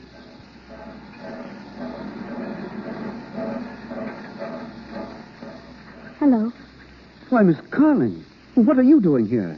I came down to say goodbye. Oh, that's awfully nice of you. Won't you sit down? Thank you. It makes me sad to see you going. It makes me sad, too. I'll miss the lessons. They were fun, weren't they, Ronald? They were more than fun. Each lesson was another step in the painting of a portrait. You were the artist, Ronald. I helped, that's all. But now that it's finished, what more is there to say? You've been wonderful in all that you've taught me. No one could have made me act the way you did. Ronald, I don't think I want to go on the stage again. Yes, you'll go on. Onward and upward. With Gregory Matthews helping you, why shouldn't you reach the top? Tell me, Ronald, why did you suddenly make this decision to leave New York? I've already told you. But you said you wanted to stay here, and suddenly this morning you decided to leave. Has it anything to do with last night? I'd rather you didn't ask that. But it's something I've got to know. Last night I saw him kiss you. I knew I couldn't stay here any longer. But, Ronald, that didn't mean anything. No, it looked like it did. Ronald, don't tell me you were jealous. Before I go, I want to tell you something. We may never meet again, and perhaps that's why I'm telling you. I love you. For weeks I've loved you. In the scenes we played, when I held you in my arms, it wasn't the teacher, it was me. And when you kissed me in those scenes, I know it meant nothing to you, but I'd leave with my heart singing. You love me? I'll never stop thinking about you as long as I live. I'll never stop seeing you in my dreams and hearing your voice in every other voice. Ronald, I love you, too. You love me? Of course. Why didn't you tell me all of this before? But I thought you and Gregory Matthews... Oh, Ronald, darling, please stop being an understudy.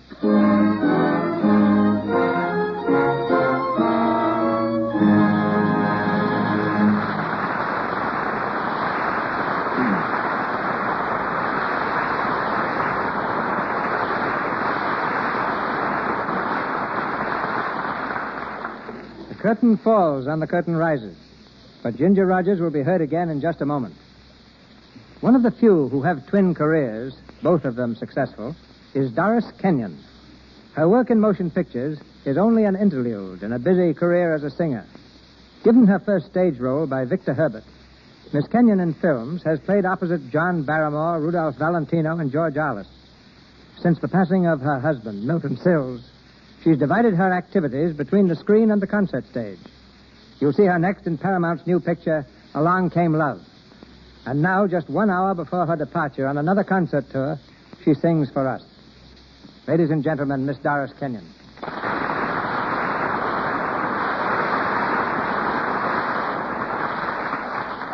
Thank you, Mr. DeMille. My song tonight will be in memory of Victor Herbert. I'll sing Thine Alone from his operetta, Eileen.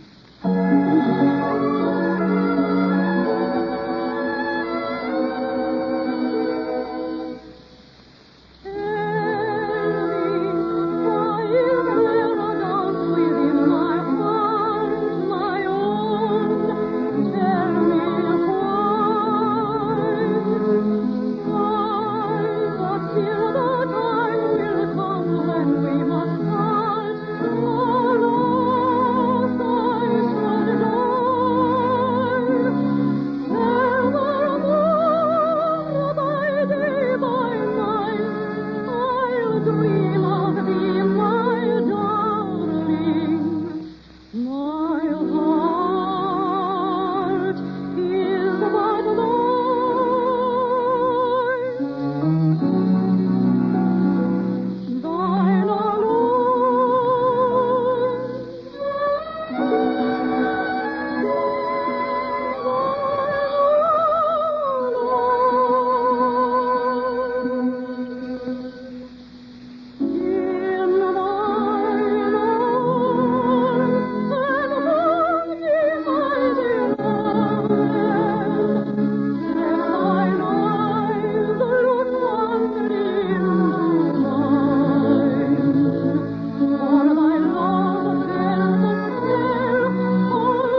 Thank you, Doris. And just one question before you go.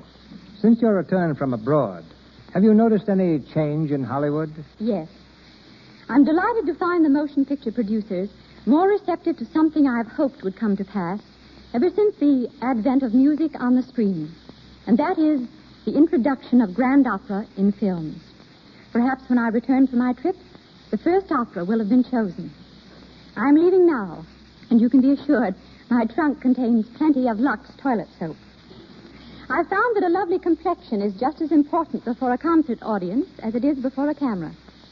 To you, Mr. DeMille, to Lux, and to its radio theater, my thanks, congratulations, and good night. Good night, Doris. Perhaps we'll meet in Grand Opera.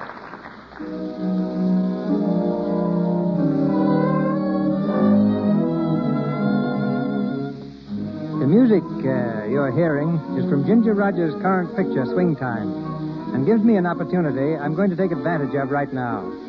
Miss Rogers, may I have this dance? Why, Mr. DeMille, so sweet of you to ask me. So brave of you to accept. Let's dance closer to the microphone. People are entitled to hear what we say. What's your next picture going to be? Stepping Toes. Stepping Toes? Ginger, you're making me self-conscious. What follows that? Mother Carries Chickens. And that will be quite a change for me. No songs or no dances. Dancing, you know, can be pretty hard work sometimes. All right. I can take a hint. I can tell you. Let's set this one out. Oh, no, dancing isn't that hard. Gary Cooper lost 8 pounds working for me in the Plainsman, and he never danced once. How did he do it? Running away from Indians? No, running after them. You ought to see the Indians. They're just skin and bones. Well, I'm telling you, the Vanishing Red Men would vanish faster if they had to rehearse the way Fred Astaire and I do. Every dance is preceded by about 30 hours rehearsal. That's quite a strain, but I love it.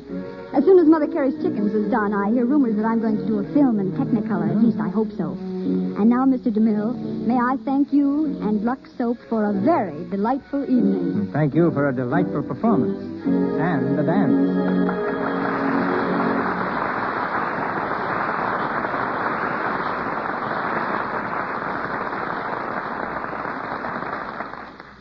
Thank you, Miss Rogers.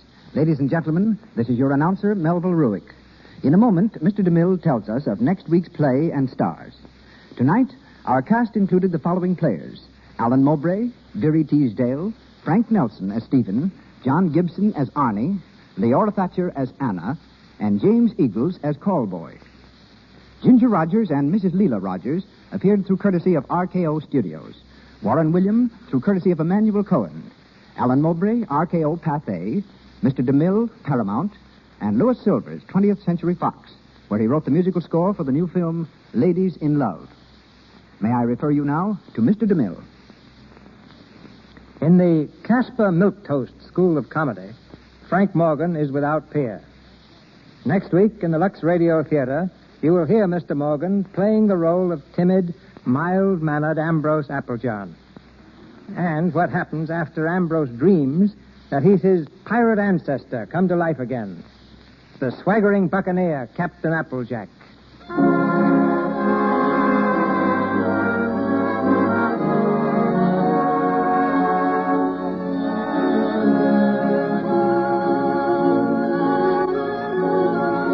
Our sponsors, the makers of Lux Toilet Soap, join me in inviting you to be with us again next Monday night when the Lux Radio Theater presents Walter Hackett's famous play, Captain Applejack, starring Frank Morgan and Maureen O'Sullivan, with a brilliant cast headed by Zita Johann and Akim Tamiroff.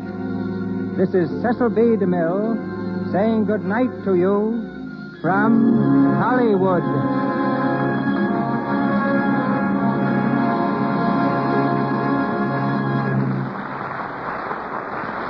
This is the Columbia Broadcasting System.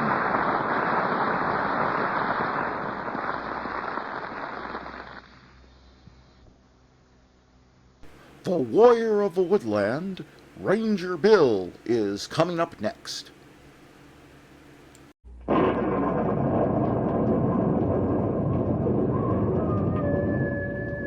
Ranger Bill, Warrior of the Woodland. Ranger Ranger Bill, warrior of the woodland, struggling against extreme odds, traveling dangerous trails, fighting the many enemies of nature. This is the job of the guardian of the forest, Ranger Bill. Pouring rain, freezing cold, blistering heat, snow, floods, bears, rattlesnakes, mountain lions. Yes, all this in exchange for the satisfaction and pride of a job well done.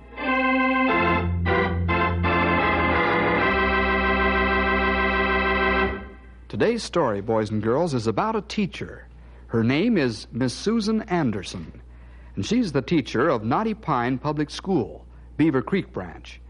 The Beaver Creek School is a small place a little way out of Knotty Pine. How Miss Susan got into trouble and just how Bill and the fellows got her out of it, well, that's our story for today. Set the record straight. To begin with, let's drop over to the Beaver Creek School, where Miss Susan is doing her best to bring order out of chaos.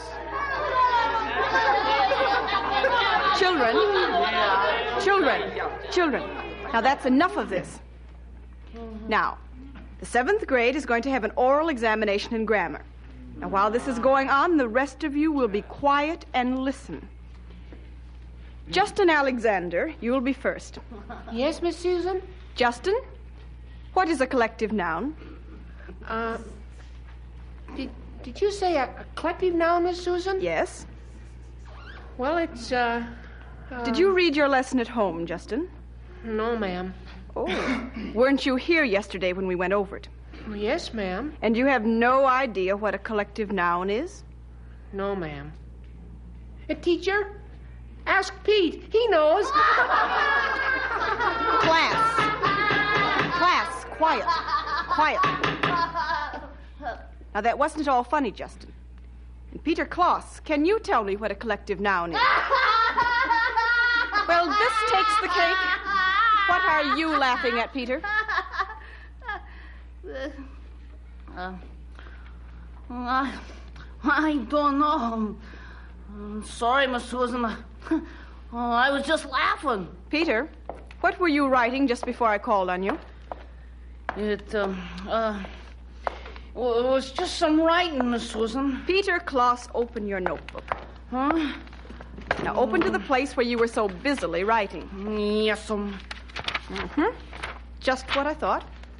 Basketball plays you were drawing. Peter Kloss, when are you going to learn something besides sports? Justin, let me see your notebook. Yes, Miss Susan. Here's where I was writing. And you were doing the same thing, Justin. Yes, ma'am. I'm ashamed of both of you. You've got all the time in the world for jokes and sports, but none for education. Both of you will stay after school this afternoon and learn your grammar.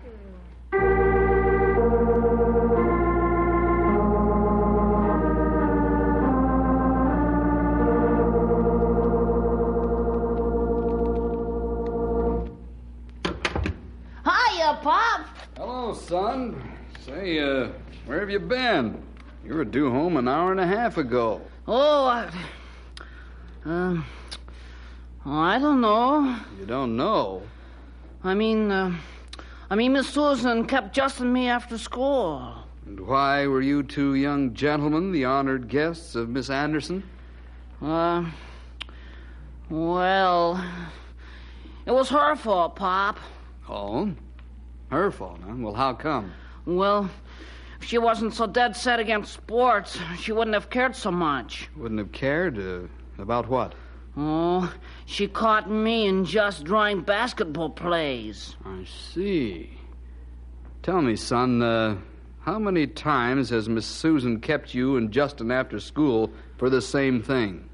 Oh, a couple of times during baseball season, once during football, and this time. 4 times, huh?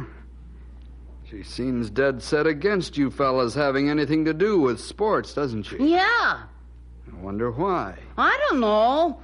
Maybe it's because she's a cripple.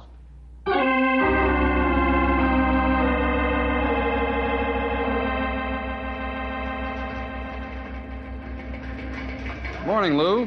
Good morning, Mel. How are you today? In the pink, boy. Good. Say, did the big boss sign the quarterly statement last night? No, he said he'd do it first thing this morning. He liked your accounting summaries, Mel. That's fine. Say, something I wanted to talk to you about. Peter didn't come home from school until after I got home last night, and I was wondering if... Is that right? Well, the same with my boy. Say, Mel, what do you think about their teacher, that Anderson girl? I don't know what to think, Lou. If she's so prejudiced about sports, and I'm beginning to think she is, then she isn't the one to teach my son. To me, athletics is a vital part of education. Well, I'll say it is. It teaches coordination, teamwork, sportsmanship, and develops a competitive spirit that all youngsters need. Right.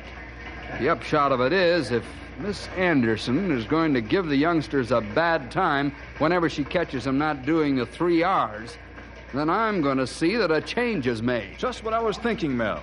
Seems to me she fails to realize that figuring out plays takes brain work and ingenuity, too. The next time this happens, I've made up my mind I'm going to read her the Riot Act. Well, I'll go along with that. You know what, Lou? No. My kid says she's dead against sports just because she's crippled.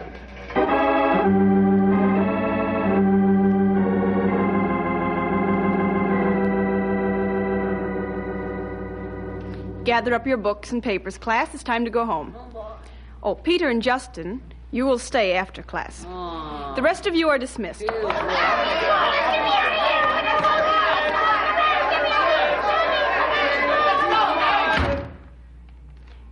Peter and Justin, I'm keeping you behind for just one reason. I'm afraid you're not going to pass into the next grade unless you settle down and do your schoolwork. And to do that, you'll have to forget about sports, at least a while. My dad says that sports are what counts, not book learning. Now, I'm sure you misunderstood your father, Justin. No, he didn't, Miss Susan. My pop feels the same way. He says that athletics make you keen and sharp, makes you think.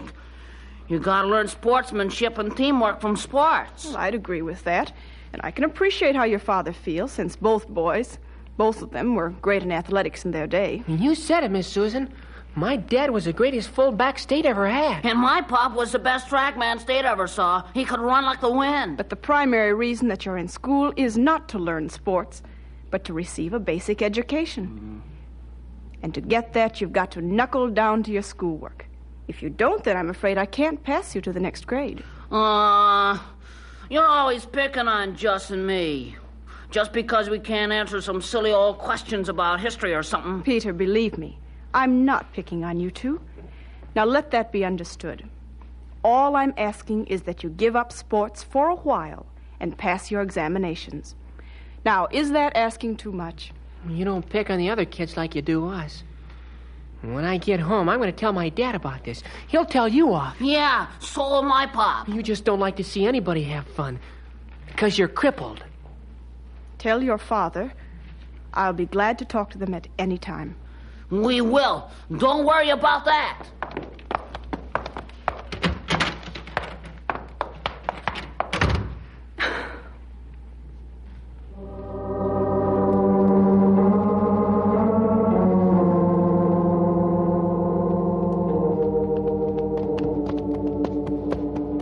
Well, Sonny, this is about the last time we'll be able to take the horses on the trail until spring. Yeah, you're right there, old-timer. Yeah, snow's getting pretty deep in most places. One more blizzard ought to tie things up pretty good. We get plenty more snow soon. It's no joke then. Hey, there's Beaver Creek School ahead. Looks like a couple of the boys we kept after. Yeah. Hey, look at them take off for home. Just like a couple of antelope being chased by a mountain lion. Look at them go. Look at this split. Hey, look at school chimney. Hey, that could catch the roof on fire. Say, we better get down there and fix that stove, or we'll have a fire on our hands. Come on, Come on, Storm. Come on, boy.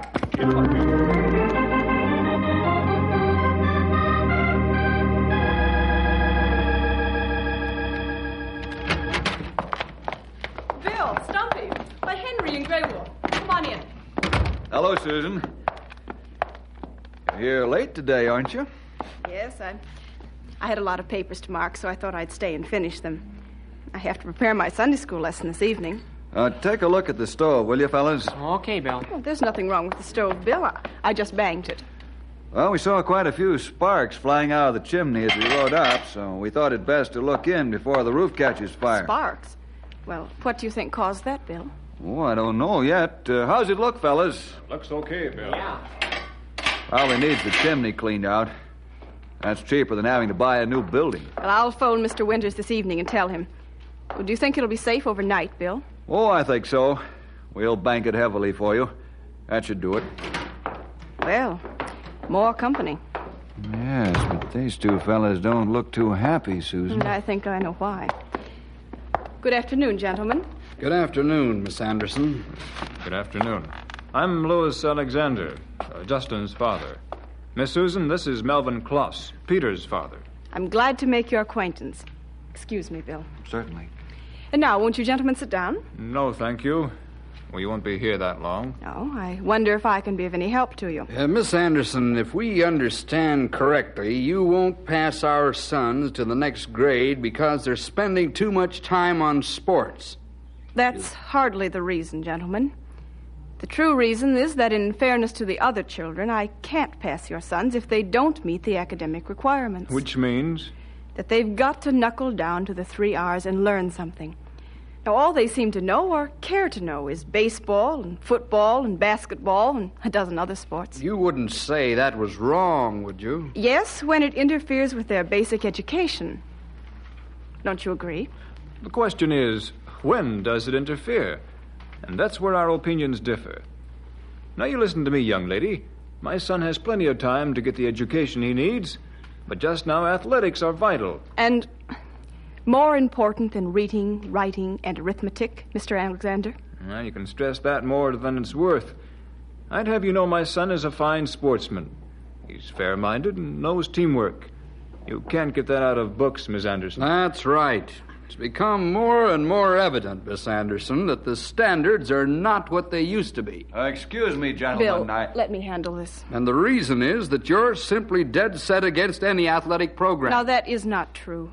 I think, gentlemen, it's if you... too late now to alibi, Miss Anderson. We're going to the school board and ask for your dismissal. Well, that is your prerogative, of course.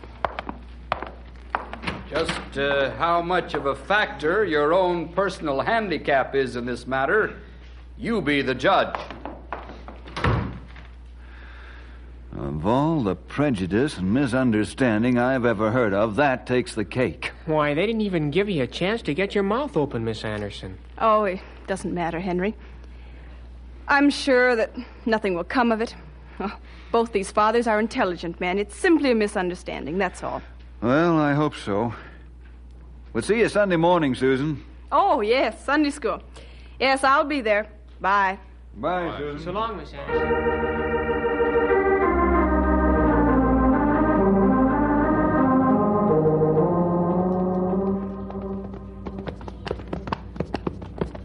What are you thinking about, Bill? I can tell you. He's thinking about Mel and Lou and how angry they were. Ain't that right, Sonny? Yes, old-timer, you're right. Those two weren't just giving Susan a piece of their mind. They meant what they said. I watched their faces. I think you're right, Bill. Well, there isn't much we can do about it, is there, Bill? No, pal, there isn't. But I know one way I'll be able to tell if this will blow over like a loud storm. How's that, Bill? Both Peter and Justin are in my Sunday school class. If they're on the warpath Sunday morning, I'll know their fathers intend to start something.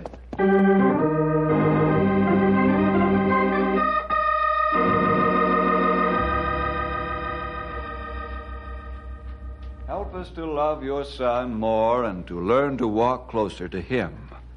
Bless our studies together as we open our Bibles and you speak to us. In Jesus' name we pray, amen. Now, this morning, fellas, we're going to continue studying the Gospel according to Mark. Last week, our lesson was about the rich young ruler who came to Jesus. Today, Peter, Justin, We're in Mark, the 10th chapter, and the 17th verse. Oh, go ahead, Bill. We're listening. Yeah. Here was a young fellow who came to the Lord and wanted to know what he had to do to find eternal life. And the Lord Jesus asked him what he had done to deserve eternal life. Sports and everything else. Well, she turned to him and she says, well, listen, Anna. Shut up, Just. Huh? I don't think this is the place nor the time to discuss your outside problems, fellas. You came to Sunday school to learn about the Lord, not to talk to your friends about the week's events. Well, this is important, Bill. More important than what the Lord has to say to us, Justin? Well, I guess not. But this is important. Then after class, you can discuss it all you want. Right now, this lesson is the important thing. You're as bad as Miss Susan. Sure, all teachers are the same. They like to take all the fun out of life.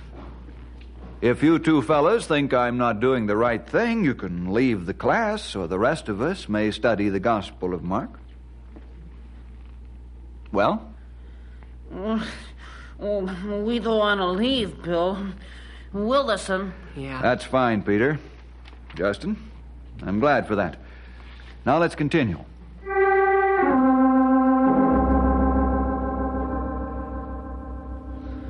Bill Jefferson caught us talking about Miss Susan and bawled us out, Pop. He did, huh? He was at the school with the rest of his rangers when Lou and I headed out with your teacher. I suppose he's taking her side. Well, if he wants a fight, he'll get it. Lou, I think we ought to get a petition up to the school board asking for Miss Susan's removal. A good idea. Let's get it started. And push it for all we're worth. That's the story, Mr. Hazard. Well, if she's that set against athletics, then she's too prejudiced to teach my children. Sure, I'll sign the petition. Well, my daughter told me what's going on. If the teacher's that bad, she should get the axe. Lou, stop at my home. I want to sign that petition. I agree with you all the way, Lou. Bring that piece of paper around. Well, look at all the signatures we've got. And how? When the school board sees this, they'll wake up and get a good teacher.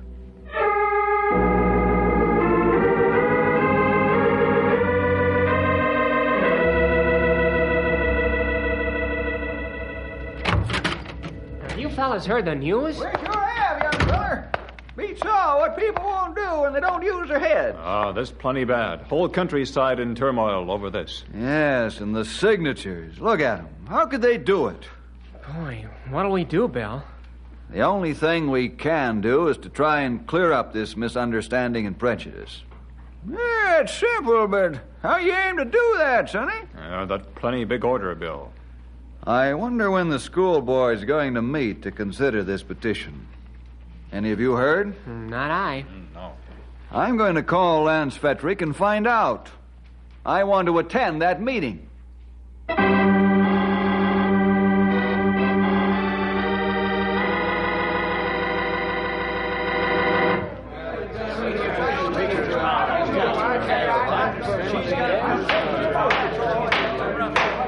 The meeting will come to order. Order, please. This special meeting of the Knotty Pines School Board has been called to hear a petition to remove Miss Susan Anderson as teacher from Beaver Creek School. The secretary of the board will read the petition. We, the undersigned, hereby demand that the teacher of Beaver Creek School be removed from her job and be replaced by one more competent. That's right. This teacher, Miss Anderson, has displayed a gross disinterest in sports and athletics of any kind, and has openly attacked several pupils because they've shown an interest in the same.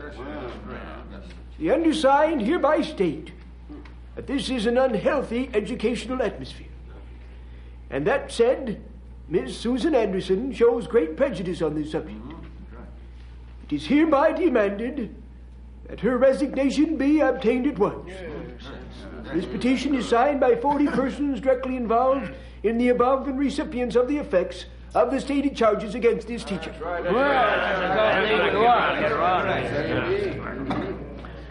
There are 50 registered students at the Beaver Creek School. The names of 40 heads of families appear on this petition. I must say that I did not ask Miss Susan to attend this hearing because I thought it best. We can speak freely at this time, and the board will make its decision after discussion. That is, if any discussion is necessary. Mr. Chairman. Mr. Jefferson. Mr. Chairman. Mr. Jefferson has the floor.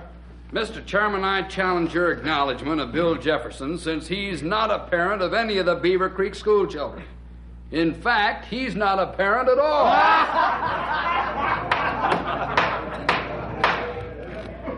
Your challenge is overruled, Mr. Claus. You have the floor, Bill. Thank you, Lance.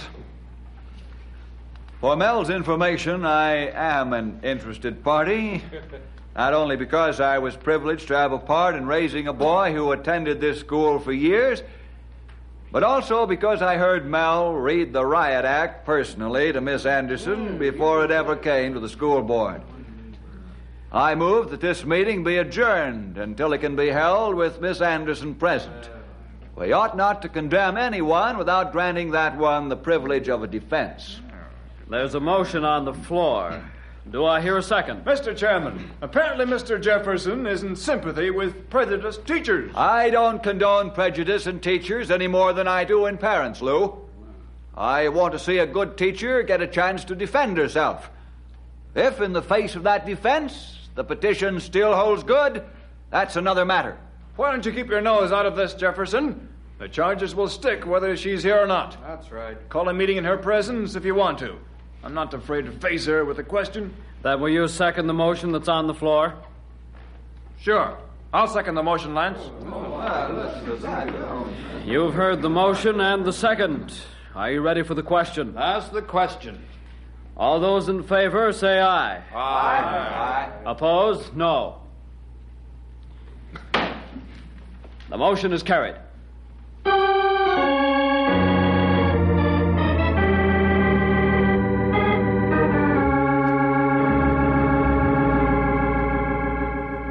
Bill, I'm awfully grateful for what you did at the meeting.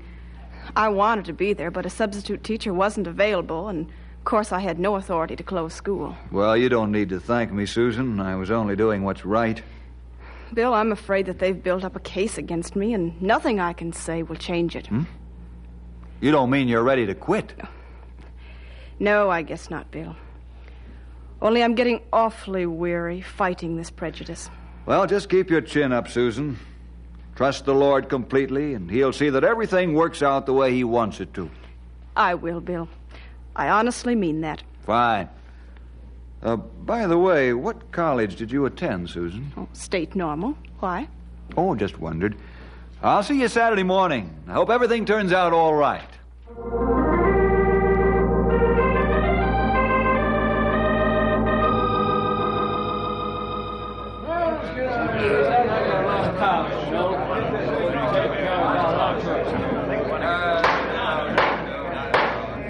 The meeting will come to order.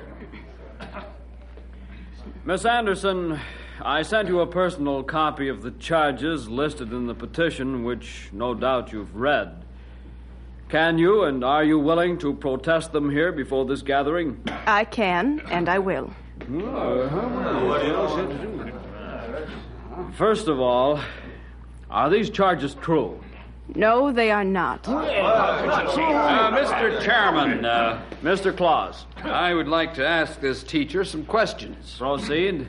Miss Anderson, you say that these charges are not true. Is that right? They're not only groundless, but absurd as well. Did you not verbally attack my son and Justin Alexander on 4 different occasions because they were preparing sports plays? I did. Did you not refuse to pass my son and Justin Alexander to the next grade because they put too much emphasis on sports? I did. Bill, she's hanging herself. I don't think so, pal. Let's see what happened. I have no further questions, Lance. I would like to know why you did these things, Miss Anderson. would you pass a student or students who drew sports plays during recitation hours and who couldn't say or wouldn't even try to learn their multiplication tables, Mr. Fettrick? I would not. She hit him on the nose with that punch. Ask her why she never allows sports during school hours, and she won't take part in games with the children. Do you care to answer that, Miss Susan? Well, we can't have sports during the school hours because Beaver Creek School hasn't the facilities for such activities. And as to why I don't take part in games with the children, well, probably you can... Excuse me, Susan. Lance, may I have the floor? This is important. Yes, Bill. Go ahead. Thank you. Folks, regarding these charges against Miss Anderson, I have 2 letters here I want to read to you. The first is by the Dean of Women, Miss Olive A. Beach, at State Teachers College. Dear Mr. Jefferson, she writes, you ask me concerning Miss Susan Anderson and her interest in sports. Miss Anderson held top scholastic honors while enrolled in this institution. Besides this, Susan obtained 3 letters in athletics. These were for swimming, tennis, and track. Most notable were her accomplishments in swimming because she set several new records, 2 of which are still unbeaten. I hope this information will be most satisfactory for your needs. Sincerely yours, Olive A. Beach, Dean of Women, State Teachers College. Bill, you shouldn't have done it. Now, folks, let me read the second letter, and I'll withhold the name until the end. Dear Mr. Jefferson, I was a lad 15 years old when my life was saved by a girl. I was trying to navigate a canoe down the Shady River when it was swollen by the spring rains. As I came into the rapids just before Dead Man's Gorge, my canoe smashed on the rocks of the rapids. This girl was picnicking along the riverbank with some friends, and she saw the danger I was in, dove into the river after me, and pulled me out. She saved my life. In the rescue, she was smashed several times against the rocks by the vicious current. One of those blows broke her ankle, but it didn't stop her from rescuing me. I will always be grateful for the courage of this girl, who still bears the mark of her bravery, Susan Anderson. Sincerely yours, Thomas R. Winthrop, Mayor of Stocktown. You say Susan Anderson has no sympathy for sports? And you ask why she doesn't take part in games with the children? These letters give the reason. Is there anyone else who would like the floor? Yes, I would like the floor just to make a public apology to Miss Anderson. And I want to apologize, too, and say 3 cheers for Susan Anderson. Hooray! Hooray! Hooray!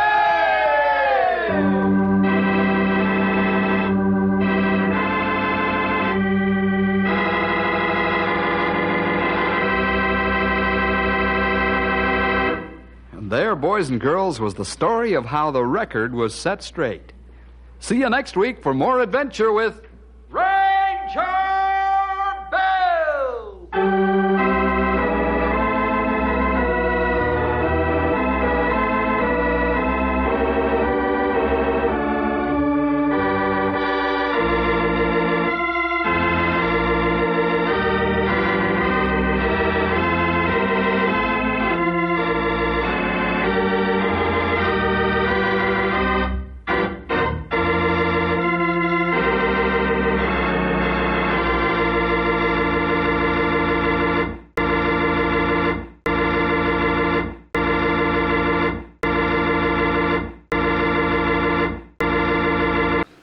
The first couple of radio comedy, or Burns and Allen, are up next. From Hollywood, we continue now with this special full-hour program. Brought to you by the makers of Maxwell House Coffee and Bird's Eye Frosted Foods. And starring George Burns and Gracie Allen, Francis Langford, Charles Boyer, Robert Emmett Dolan, Meredith Wilson, Bill Goodwin, Mel Blanc, and yours truly, Harry Von Zell.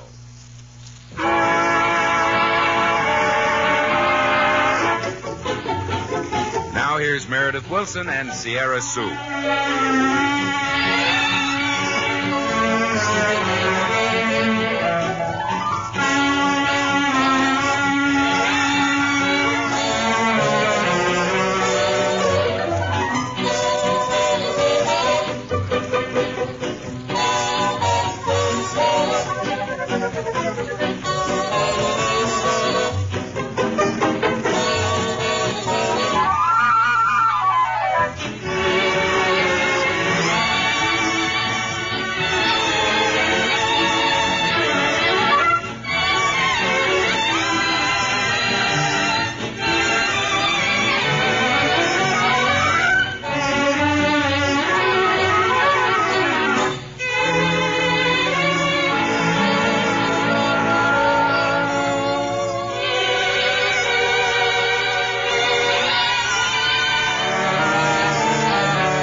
Say, Meredith, that tune you're playing about Sierra Sue reminds me that this week the fishing season opens in those high Sierras. Oh, don't I know it, Bill? But to tell you the truth, fishing in the Sierras for me is really just an excuse to take the trip and look at the view. Well, Meredith, anybody can understand that who's ever been in those mountains. Anywhere you look, there's a wonderland of high, rugged, snow-capped peaks with glacier-scoured ridges or steep-walled canyons. And then those rushing, bubbling, crystal-clear streams, stocked with rainbow and red-spotted trout, are fishermen's heaven. It's no wonder the Sierras are such a well-loved part of the American scene. And you know, I can't help thinking, too, how it's no wonder that Maxwell House Coffee has become so much a part of the American scene. Because for generations, Maxwell House has been giving millions of people real coffee-drinking pleasure. And today it's enjoyed by more people than any other brand of coffee. Now, to give Maxwell House that famous flavor, fine Latin American coffees are skillfully chosen, each for its own special contribution. Manizales for mellowness.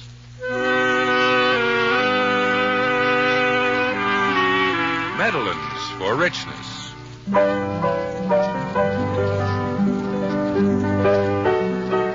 Other choice Latin American coffees for vigor.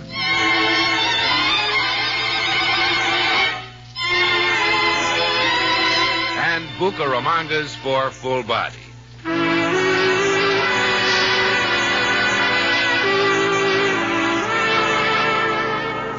The result is true flavor harmony in a cup of coffee. And whether it's served at home or in one of America's many fine restaurants who are about to celebrate National Restaurant Week, the nation's choice, north, east, south, and west, is Maxwell House. Always good to the last drop.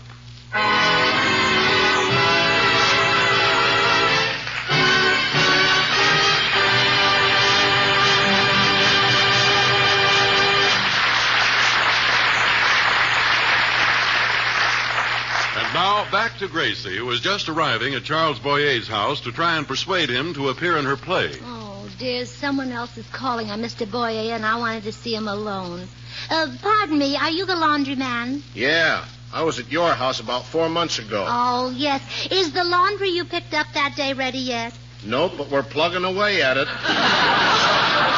Well, that's nice. If you're in a hurry, I'll be glad to give this bundle to Mr. Boyer. Well, thanks, Mrs. Burns. I'll be seeing you around October. Well, this is a break. Getting his laundry will put Mr. Boyer in a good humor. I wonder if I could sneak a pair of his shorts out of the bundle. They'd make such a nice pennant for our club room. No, I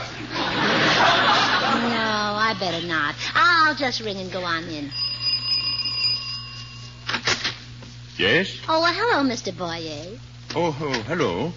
You are Mrs. Burns, aren't you? Yes, I am. Here's your laundry. Oh, Oh, thank you for bringing it in. You're welcome. Now, let's talk about the play you're going to be in tonight. Oh, Mrs. Burns, I explained in my letter I was not interested. Oh, I know. You thought the money wasn't enough, but I've come to make another offer. I'll give you some very valuable stock that my husband bought. Stock? Yes, 1,000 shares in the Mad Gopher mine. No, thank you.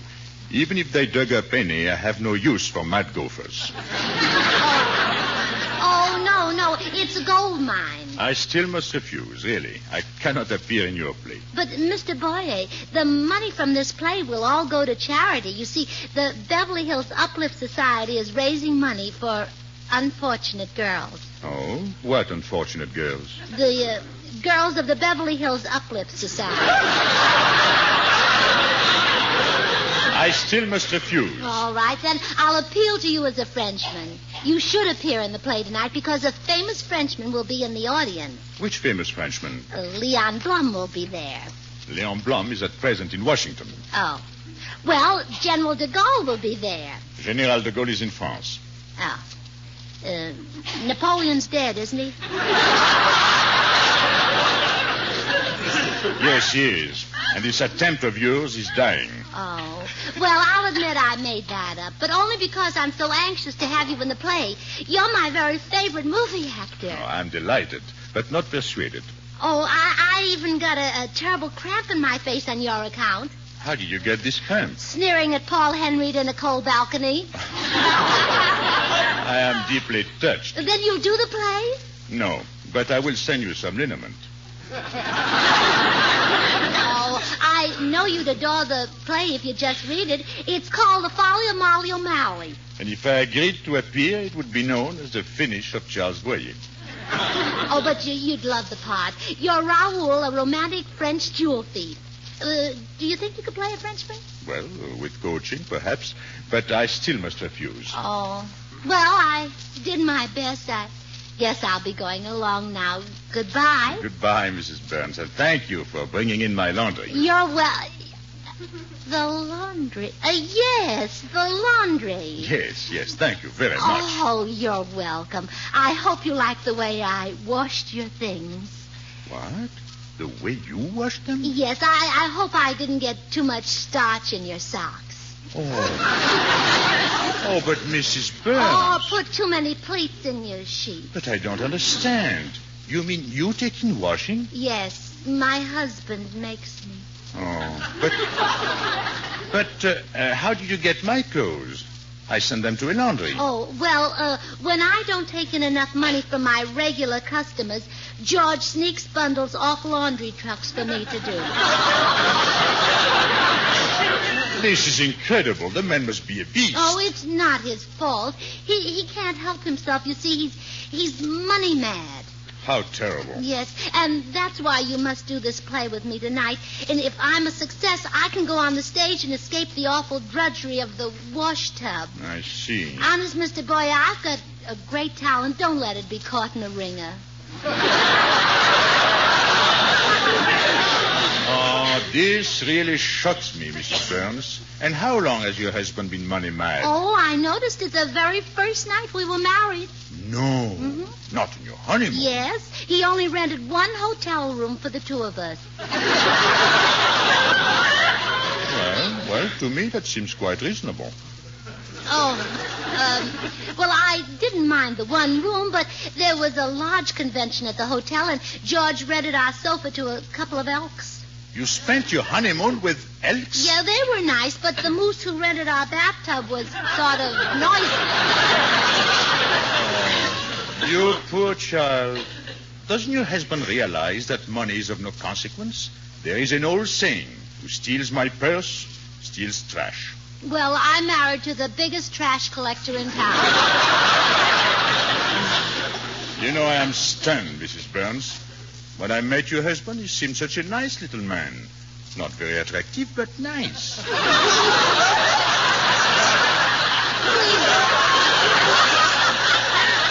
Mr. Boyer, say you'll be in the play with me so I won't have to take in washing anymore. Don't worry, Mrs. Burns. I promise you'll never have to take in washing again. Oh, thank you.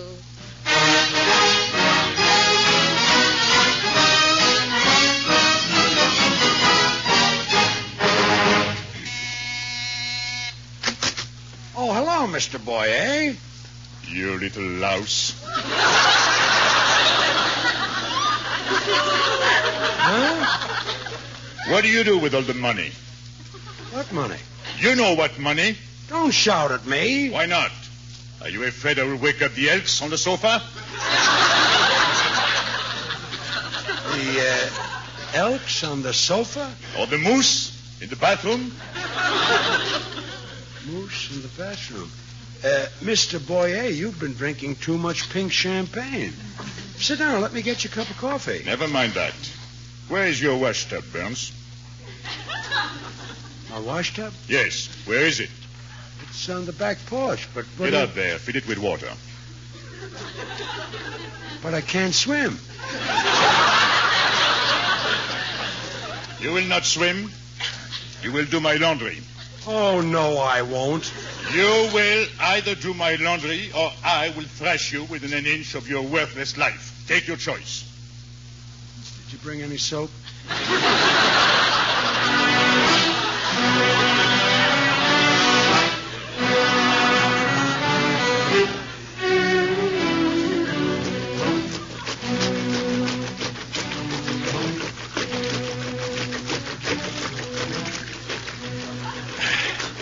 Look, Mr. Boyer, I've been washing your clothes for an hour now.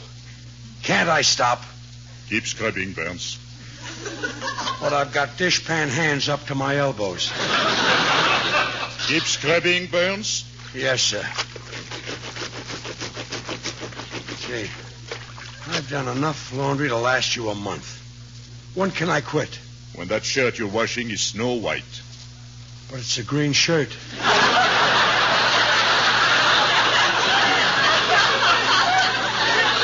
Keep scrubbing, Burns. Yes, sir. Honest, I gotta stop. My hands hurt. My back aches. My feet are killing me. If I don't sit down, I'll collapse. Keep scrubbing, huh? You're right. Yes, sir. Oh, hello, dear. Why, George, what on earth are you doing? My laundry, Mrs. Burns. I'm teaching him a lesson. Uh-oh. Never make you take in washing again. Huh? Who told you I made her take in washing? Well, Mrs. Burns told me. She did, huh? Well, I'm going to have a little talk with Mrs. Burns. Good. I'll go see if I can find her. Come back here. Now, tell the truth. Do I make you take in washing? No, dear. Oh, Mrs. Burns, you should be ashamed. That was a terrible lie. Yeah, I know. But I didn't have time to think of a better one. Oh, and I made your poor husband do my whole month's laundry. Oh, Mr. Burns, I owe you an apology. And about $6. He'll iron it for another $5. You stay out.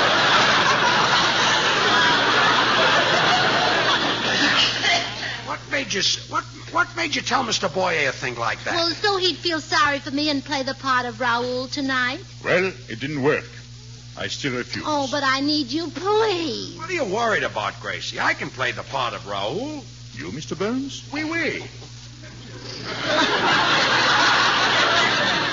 Charming Frenchman is right down my alley. Listen to this. Ah, bon ami, mon petit. Come with me and we will sip the champagne and then go to the Follies Burger.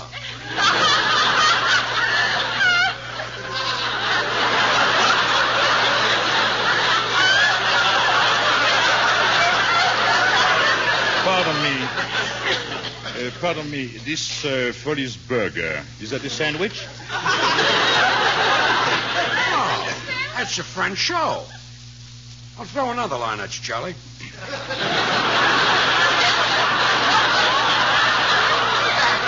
Monsieur, you look très chic today. N'est-ce pas? C'est Calais? No, stop, please. What's the matter, Chuck?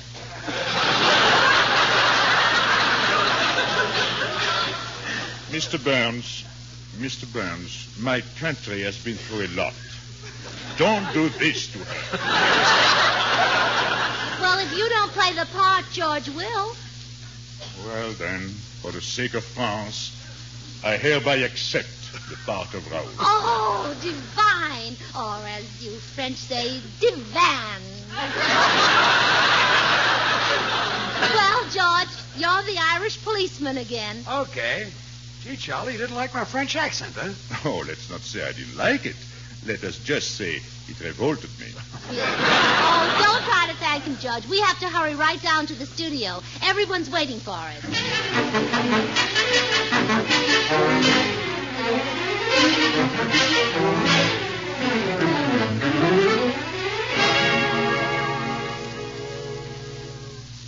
Gee, Francis, I don't know what could be keeping George and Gracie. They should be here by now. I'm anxious to see the script of Gracie's play. I hope there's a part in it for me. Oh, don't worry, Francis. I'll fix that. I've got a terrific love scene in mind for you. Wonderful. Where will that come in the program? Comes after the program. Oh, I see. I'd heard that you were a big bad wolf, and it's almost true. Almost? Yes, you're big, and brother, are you bad? Oh, come on, Francis. I'm good-looking, charming, talented, got a swell personality. Go out with me tonight. No, Bill, you're too much in love with another person. Me? That's the person. Oh, that's telling him, Francis. Who asked you to listen in, Jumbo? Never mind that, Dimples. I wasn't eavesdropping. I just came over to ask Frances if she'd go out with me tonight. She'll have a whale of an evening. Or at least an evening with a whale. Oh, let him alone, Bill. What sort of evening did you have in mind, Harry? Well, Frances, I thought we'd go up to my apartment. Yes? Close all the doors and windows. Yes? Pull down the shades. Yes? Then turn the lights on. Turn them on? Well, sure. How else could you see my bird's eye frosted chop suey? That's why I'm going to take you to my apartment, Francis. We'll open a package together. We'll have some fun, huh? Yes, what could be more fun for a boy and girl than opening a package of frosted food? Well, it's one way of breaking the ice. But really, to get the better buy in frosted foods, you've got to be sure it's Bird's Eye, Francis. There are many brands of frosted foods, but only one Bird's Eye. Only Bird's Eye gives you Bird's Eye top quality and flavor. Honestly, you can't go wrong when you buy anything marked Bird's Eye. Francis, do you want to spend an evening with this two-legged refrigerator? Oh, quiet, percolator. You know, Francis, all Bird's Eye foods are grown, prepared, and quick frozen so carefully, so painstakingly that you always get perfect foods. So each time you buy frosted foods, make sure, in fact insist, that each and every package you buy carries the Bird's Eye label. It just isn't Bird's Eye unless it's plainly marked Bird's Eye. So get the Better Buy in frosted foods. Better Buy Bird's Eye. Now, look, Francis, you'll have lots more fun if you go out with me. Of course, if you turn me down, I've got other irons in the fire. He means he'll stay home and curl his hair.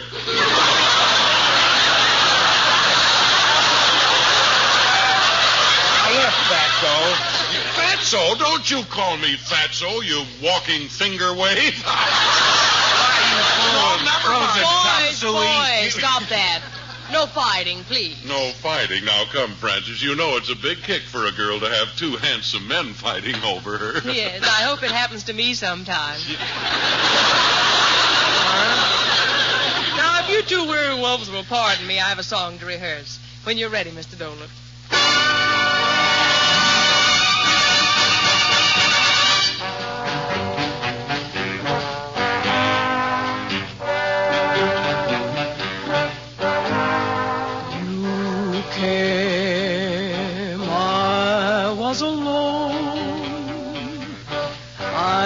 Should have known you were temptation.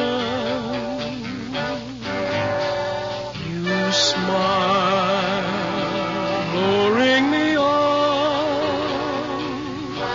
My heart was gone. You were temptation.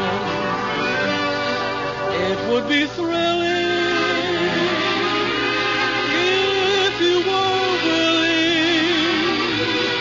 if it can never be. Pity me, for you were born to be kissed. I can't resist you. Are temptation, and I am yours. Here is my heart. Take it and say we'll never part. I'm just a slave, only a slave to you. Temptation,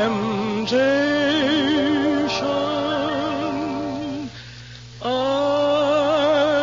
yours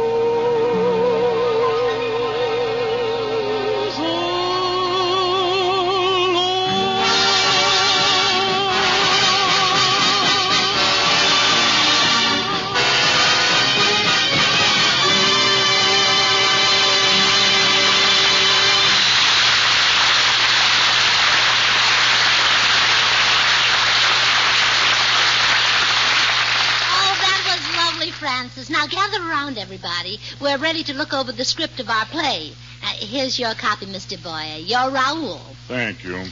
And here's yours, George. You're the Irish policeman. Okay, it's about time we had a look at this masterpiece. No, I haven't read it either. The girls just finished typing it. First, I want to look at my love scenes. Oh, here's a lovely one. Molly and... the Irish policeman. Well, here's another one. Molly... the Irishman again. Well, here's another one with the Irishman. And another one. And another one. Mr. Boyer. Yes, Mrs. Burns? There'll be a slight change in the casting of our play. You won't play Raoul after all. No? No, you're going to be an Irish policeman named Mike O'Hooligan. Mike O'Hooligan? Yes. Well, I'm not sure I'll be believable as Mr. O'Hooligan. Oh, of course you would. You'll be a marvelous Irishman. But I am French. Well, what's the difference between France and Ireland? Less than 40 miles. But Mrs. Burns, who will play the part of Raoul, the Frenchman? My husband, George. Oh, I am Irish and he is French. That's right. Mais il y avait aussi. Dieu m'en peut le finir sera le mieux. Yeah, I beg your pardon. Nothing. Just a little French nursery rhyme my mother taught me. Oh, how sweet. Now, let's run through the first scene. It takes place in Paris, where Officer O'Hooligan, that's you, Mr. Boyer, has come to arrest Raoul, that's you, George. Places everybody. Set the scene, Raoul. Paris in the spring. Ooh-hoo, ooh-hoo. Paris in the spring. Ooh-hoo, ooh-hoo. Is that absolutely necessary? Well, he's setting the scene. That's mood music. Don't you think he moved a little too loud? Never mind. The scene is set. Now, I speak first. Well, good morning, Officer O'Hooligan. Lovely day, isn't it? Well, go ahead, Mr. Boyer. Read your line. Must I? Oh, of course. I'll give you the cue again. Lovely day, isn't it? Faith and that it is, Begorra. Mrs. Burns. Oh, no. My name is Molly. Now, let's read on. Oh, officer, I've heard that this fiend Raoul has escaped from prison again. I fear he may do me harm. Never, Colleen. Or me name and Mike O'Hooligan. Don't forget, he's a fine broth of a lad from the old sod I'm after being.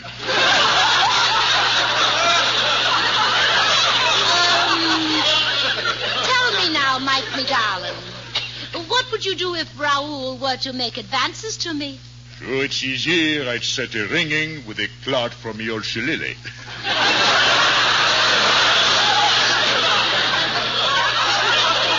Mrs. Burns, Mrs. Burns, I'm not happy as this Irish.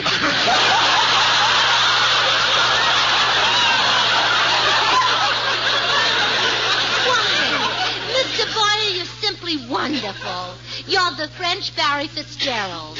Oh, but surely you can find someone more Irish than I am. How about Gregory Ratoff?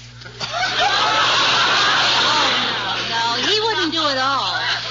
You know those Russians. He might walk right out in the middle of everything.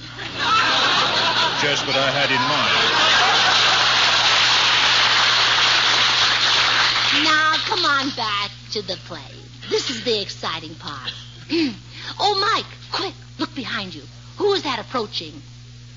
It's Raoul Bijabers. Mrs. Burns, you know that's a strange name for a Frenchman. Raoul Bijabers. Oh, no.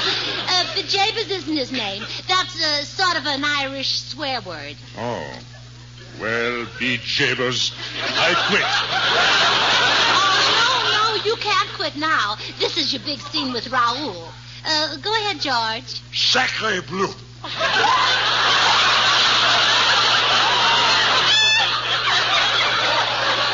How is this that I find Montpetit in the arms of that gendarme?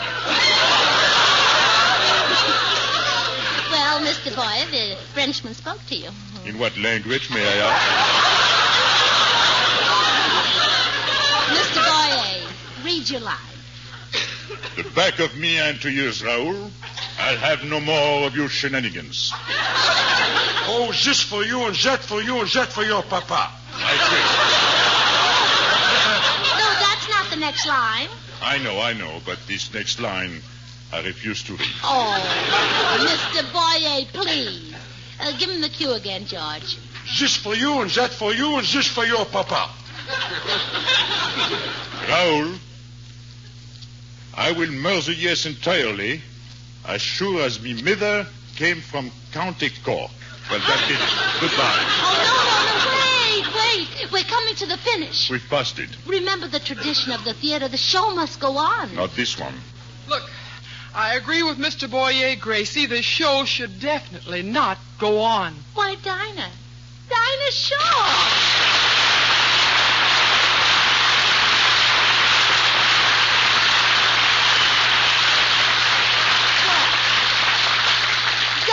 What are you doing here? You're supposed to be home with laryngitis. Well, I was, but when I heard your play, I just had to come down here and do something about it. Oh, the call of the footlights, huh?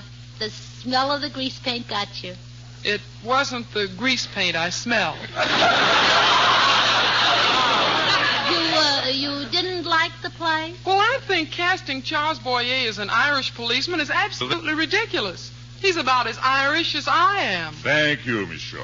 Well, I'm sorry you feel that way, Dinah. There was a part I thought you might play, but it's a love scene with the Irish policeman. Love scene? Yes. Well, faith now, Mr. O'Boy, it is a fine broth of an Irish lad you offer me. The James? Oh, you're cute, Dinah. Anyway, I'm glad we cured your laryngitis. Now, you'll be back on your program next week. Oh, you bet I will, Gracie. And I want to thank Francis Langford for taking my place tonight. Thank you, Francie. The pleasure was all mine, Dinah. And we'll be hearing you on Bob Hope's Pepsodent show, Francie. Night now.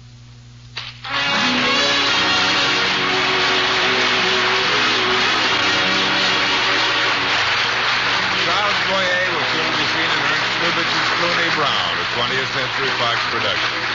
Join us again next Thursday for Maxwell House Coffee Time with George Burns, Gracie Allen, Meredith Wilson, and his orchestra, yours truly, Bill Goodwin. Until then, good night and good luck from the makers of Maxwell House, America's #1 brand of coffee.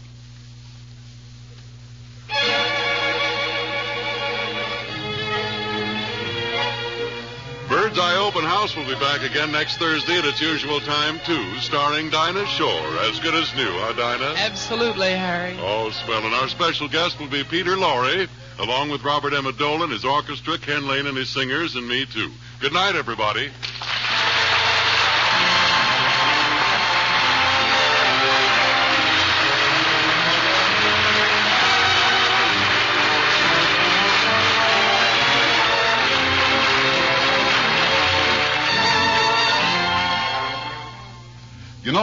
It's a funny thing about the new post-bore irons. They're lighter, easier to handle, more convenient in every way, but... But they don't do the ironing for me. Sad but true. But I can tell you how you can make your starch clothes a lot easier to iron. Well, let's have it. Satina. Add a little Satina to your starch, and then when time comes to iron, your iron will glide and zip along. There'll be no sticking or snagging with Satina. What's more, your starch clothes will have a wonderful, satiny sheen that helps shed dirt and dust. So get the Satina habit. Satina's a great help on ironing day.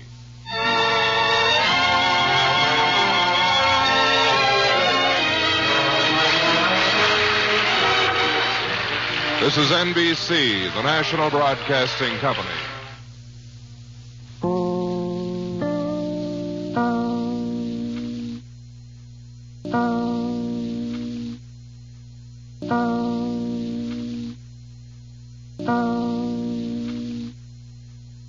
Next, hunt the biggest of all game with the Green Hornet. He hunts the biggest of all game, public enemies that even the G-men cannot reach. The Green Hornet.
The adventurer, Disaster, rides the rails.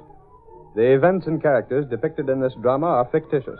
Any similarity to actual persons, living or dead, is purely coincidental.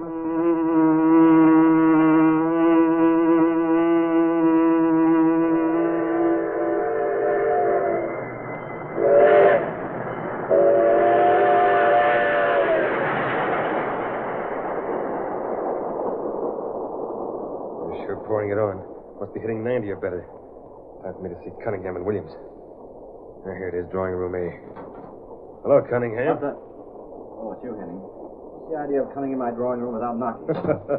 Why shouldn't I, Cunningham? After all, I'm the railroad detective on this run. I don't like it, that's why. Suppose someone stuck his nose in here when we were in the middle of a poker game. Me and Williams might be upset. We might not be able to fix the cards properly. The railroad would sure have my hide if they knew I was working with you railroad gamblers, huh? Does anyone suspect it? Relax, Cunningham, relax. Nobody's wise to a thing. I was just talking. Talking gets people in trouble, Henning. I don't like it. Okay. Who's your partner? Williams? Yeah. Same as usual. Out in a club car with the other passengers. Can't have any of those suckers think Williams and I know each other. That's right. They figured you two for a pair of card sharps. You'd never get anybody to play cards with you. Have you gone through the train? That's what I came in to tell you. There's a couple of guys in the club car looked like good prospects. Pretty young and well-dressed. If you were in the club car, how is it you didn't see Williams? Maybe he had a newspaper up in front of his face. Don't be so suspicious, Cunningham. Why not? That's the only way I can be sure nothing goes wrong. This is a good racket, and I expect to keep it. That's okay by me, too. I get my cut, so it's to my interest to see nothing goes wrong. I'll go back in the club car and sit next to those two men. You know what to do. Maybe I ought to point them out. If you spotted them, it'll be easy for me. Just be sure we're supplied with the regular cards. Don't worry, they'll be marked all right. In the luxurious club car of the Limited, Cunningham sat down beside the two men described by the railroad detective. Unknown to Cunningham, one of these two men was Britt Reed, wealthy young publisher of the Daily Sentinel. Glad I ran into you, Reed. As long as we're on the same train, we can kill time together. Yeah, Stafford, for a while anyway. Quite a while. 3 hours till we get to the city. There's a little work I have to turn out before then. Work? Reed, I can remember when just hearing that word made you shudder. Well, I still don't take it too seriously. Still, someone has to look after the family interest since Dad went out west. Suit yourself.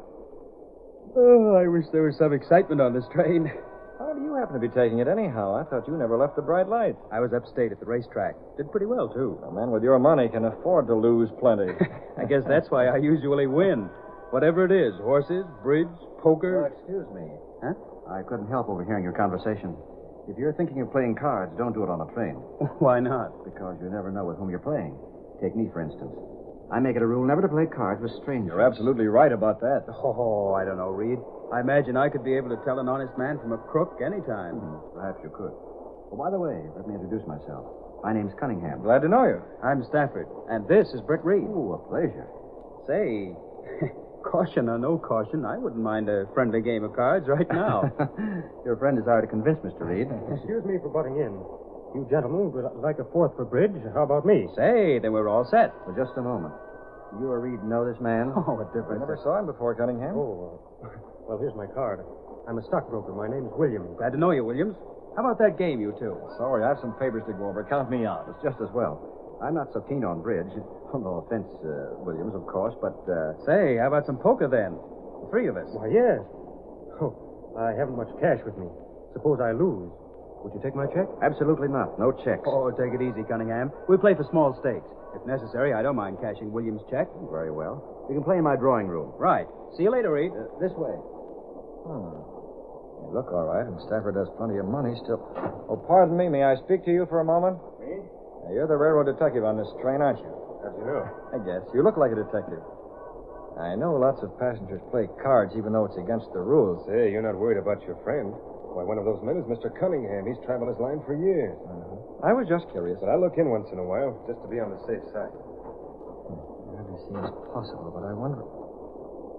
Yeah, I'll have a talk with Stafford later. It may prove interesting.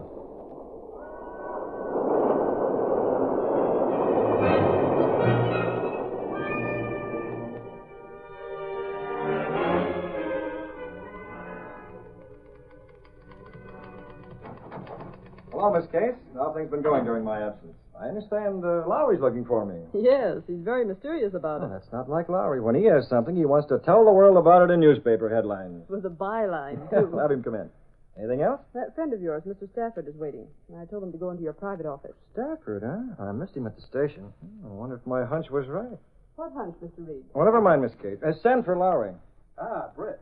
I've been waiting for you. Oh, you look a bit disturbed, Stafford. Don't tell me you lost money playing poker with strangers. I lost plenty, Britt. I should have taken your advice and stayed away from those men. I thought as much. I'd swear that game was fixed, but there's no way of proving it. If only you'd been there watching. It takes an expert to detect crooked card tricks, Stafford. But I sent the railroad detective back there. He should have been able to tell. Some fellow did come in. Short, thick set. That's the one. Did he watch the game? Yes, he seemed to know Cunningham quite well. His name was Henning. So he was the detective, eh? Yes. He didn't notice anything out of the ordinary? Not a thing. I guess if he couldn't find anything out of line, I was suspicious over nothing. Or else that detective is in with the crooked game. It's been known to happen. Hey, boss, am I glad you're back? I've got some inside dope that may build into a good yarn. Easy, Lowry. I have a visitor. Oh, but Casey said to come right in. Now, this is Mr. Stafford, a friend of mine, Lowry. Hello. Hiya. Well, don't hold it back, Lowry. What's this inside dope? Boss, I've picked up a lot of rumors around town about a big-time gambling ring operating on the railroads.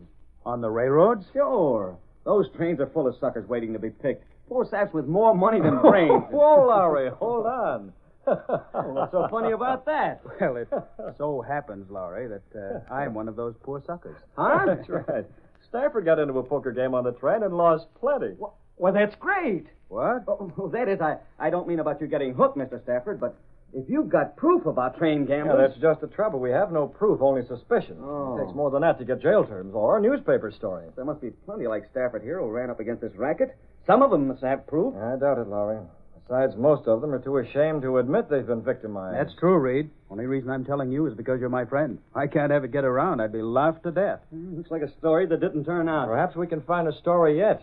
One of those two men Stafford played with handed me a card to introduce himself. Those crooks carry fake cards by the dozen. Well, we still don't know them for crooks, definitely, so this name and address may be on the level. Check on it anyway. Okay. If we find anything, we'll use it. And so will the police.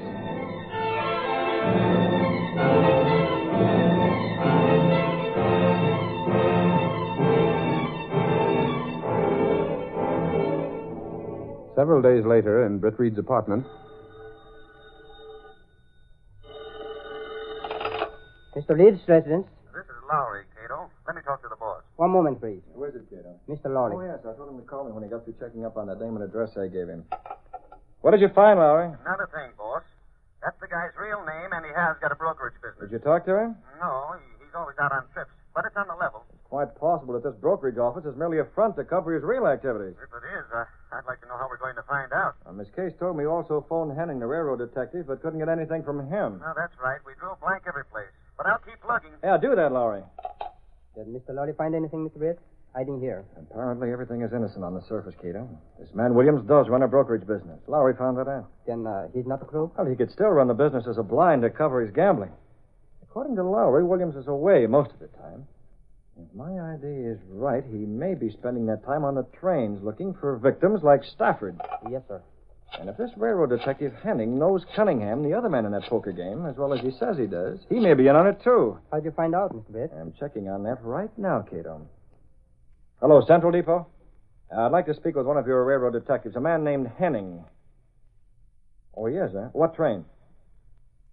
No message, thank you. He's not there? Henning's out on an assignment. He's leaving on the limit at 8:15. Cato, if those two fellows are card sharps and Henning is in with them, they're bound to pull their dirty work on the same train. Yes, sir, that's true. I'm going aboard that train to find out what I can. The Green Hornet, Mr. No, Britt? not as the Green Hornet, Cato. That would be too risky. But I'll stay out of circulation as much as possible. Those two men, as well as Henning, have seen me before. Yes, sir. But I'll want the Green Hornet mask and gun handy in case they should be needed. Let me think. How can I do that without carrying them in my bag where someone might find them? Cato, you'll have to take out the Black Beauty. The Hornet's car? Plenty fast enough to keep up with the limited. Be sure the mask and the gun are in the car. And while you're driving, watch the observation platform. If I give the signal, you know I'll meet you at the next stop. Be sure to watch.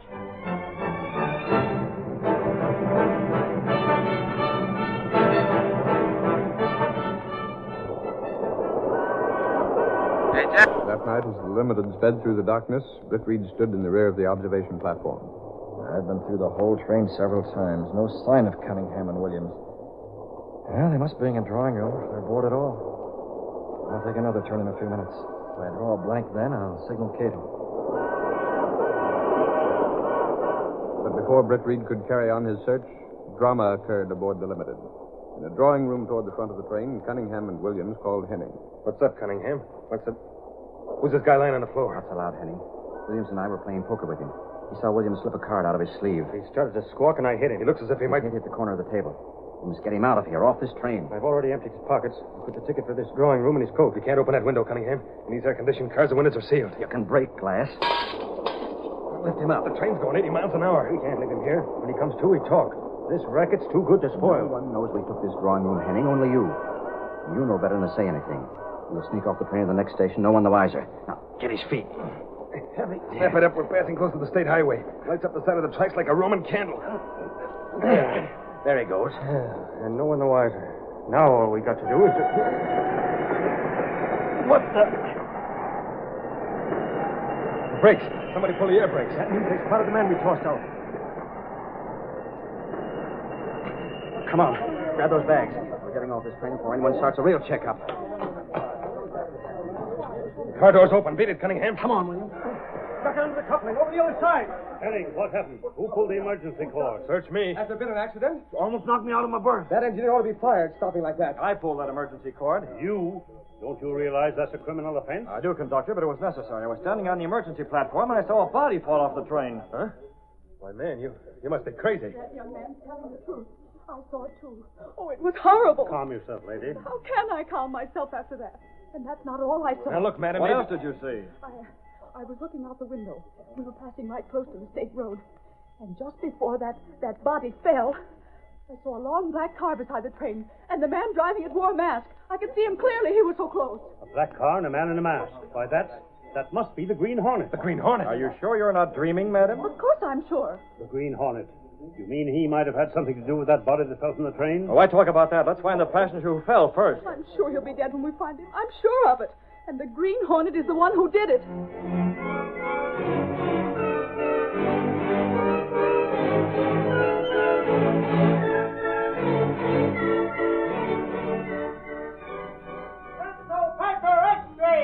Passenger falls from Limited. Green Hornet involved in mysterious death. X3 Sentinel. Hornet X-ray. Dragnet up for Green Hornet.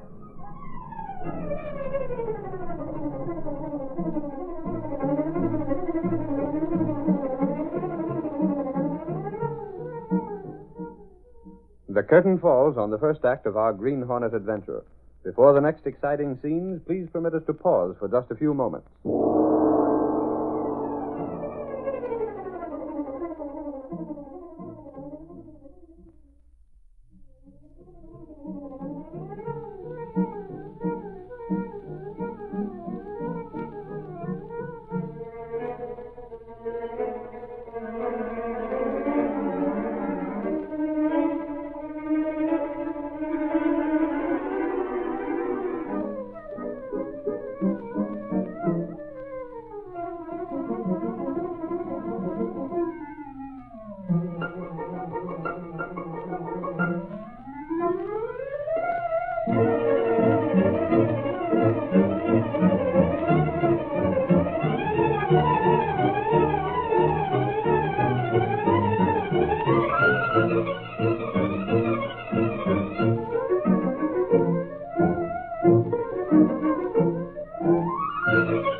Now, to continue our story.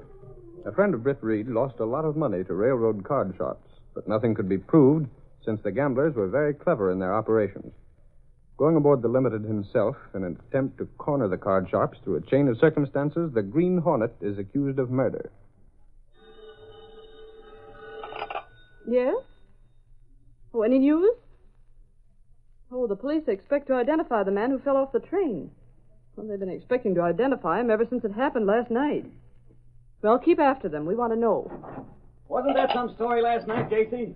Do you really think it was the Green Hornet, Lowry? That woman claims she saw his car just before that guy fell. But why are they calling it murder? Well, suppose the man jumped off the train. Wouldn't the fall be enough to kill him? Maybe, Casey. But murder makes a better story. What I want to know is, who was that guy? His pockets were empty, except for that ticket to Drawing Room A, car 92. That's where he fell from, all right. The window was busted out. Hello, Miss Case. Lowry, any identification yet? No, Mr. Reed. I'll call police headquarters again. Some yarn, huh, boss? I wonder who covered it for the sentence. Get me police We headquarters. scooped the other papers on it by an hour. Where were you? Last night, I was home in bed. First I heard about it was when I came in this noon. I phoned that story in. Huh? I was on that train when it happened. Holy cats, then you saw the Green Hornet. Was that woman's yarn on the level? No, no way. The Green Hornet's car was driving along beside the Limited. I saw it, but I don't believe the Green Hornet was directly involved. You and Casey both. Why else would that car be there? Hello? Police headquarters? I want I'll to find take it, out Miss Case. Britt Reed talking. Any identification on that man who fell off the Limited? Oh, you have, huh? Well, who? You're positive? There's no mistake. Oh, we'll print it all right. Who was it, Mr. Reed? That man was Morelli. Morelli? The big shot gambler from upstate? Well. Lowry, keep after that fellow Williams. I'm not sure, but it seems more than coincidence that gambling is the keynote of everything connected with this death. Williams? Was he on that train, boss? I didn't see him, but he might have been. And a man like Morelli doesn't commit suicide. Someone pushed him through that window. And I don't think it was the Green Hornet.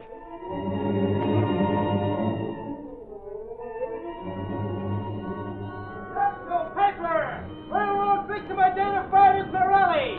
Police double efforts to solve mystery. Sentinel paper. That evening, Britt Reed arrived at his apartment carrying a small parcel under his arm.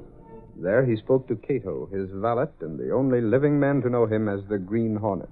That man has been identified as Morelli, the gambler, Cato. Very bad last night, Mr. Bates. Anyway, it's a good thing that woman saw you driving the Black Beauty beside the railroad tracks. The men who threw Morelli off the Limited will be expecting a call from the Green Hornet. They won't be disappointed. Open that parcel. Yes, sir. Luckily, I was able to flash you a danger signal from the train last night so that you turned the Black Beauty around and got away. Yes, sir. Very fortunate. What? Mr. Britt, you buy toy? Careful how you handle that, Cato. I don't want our fingerprints to get on it. I don't understand. I bought this little toy railroad car on the way home. Notice how well it's built. Glass windows, everything. Hand me that metal ashtray. Yeah, small one on the table. Yes, sir. I had a special reason for getting this toy car, Cato. No one saw me get it. I sent a small boy into the toy shop while I stayed outside. What are you doing, Mr. Britt? Breaking one of the windows in this little toy. Are the mask and the gun still in the Black Beauty, Cato? Yes, Mr. Britt. The police are on the lookout for the Green Hornet, so we'll have to be especially careful tonight. Bring the toy railroad car along. No fingerprints. Picking up the toy, Cato followed Britt Reed through the secret panel behind a clothes press in the apartment, then along a narrow passageway built within the walls of the building, and down a flight of stairs that led directly to the supposedly abandoned warehouse that housed the car of the Green Hornet. I'll drive. Put the toy car where it'll be handy when I want it. Yes, Mr. Britt. Careful. Wipe it off with your handkerchief. Yes, sir. There are 3 men involved in Morelli's death. All 3 of them are going to meet the Green Hornet.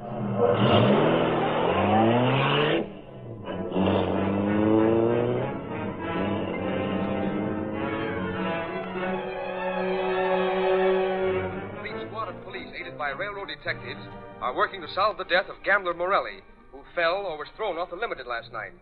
By checking over the tickets issued to the passengers, authorities have learned that 2 tickets were issued and are still unaccounted for. It is believed that the Turn that radio passengers off. It's using driving me those tickets may screwy. be involved. Every effort is being made to... What's the matter with you, Henning? Really, that's what. Take it easy, Henning. Nobody knows it was us. Why did you 2 guys pick him for a sucker out of all the people that was riding the train? He didn't tell us his name. We thought he was just another amateur looking for a hand at poker. No wonder Morelli saw you pawn that card, Williams. He's an expert. All the more reason for taking care of him. Yeah, sure. He had a good record on those trains.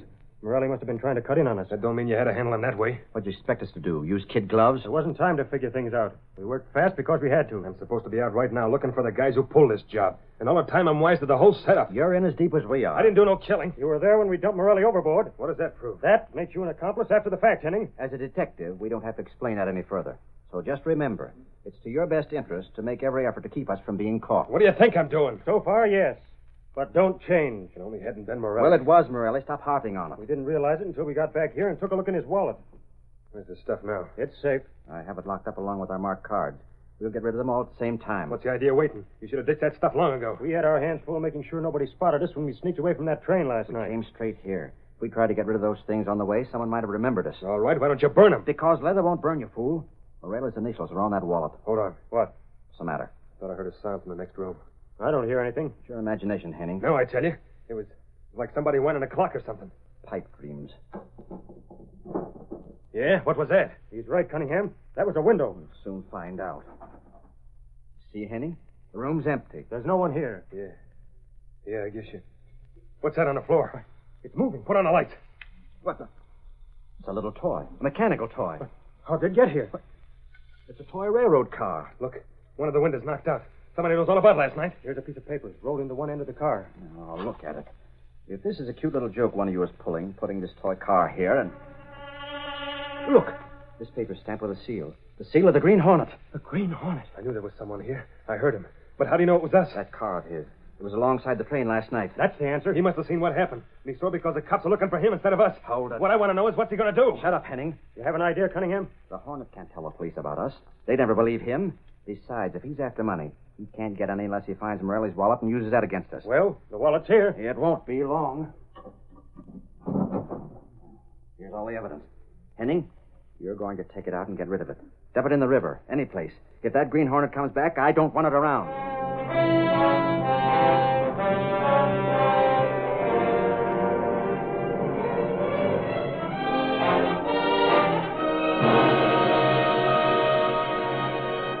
After leaving the toy car in Cunningham's apartment, Britt Reed left by the fire escape. He and Cato waited below.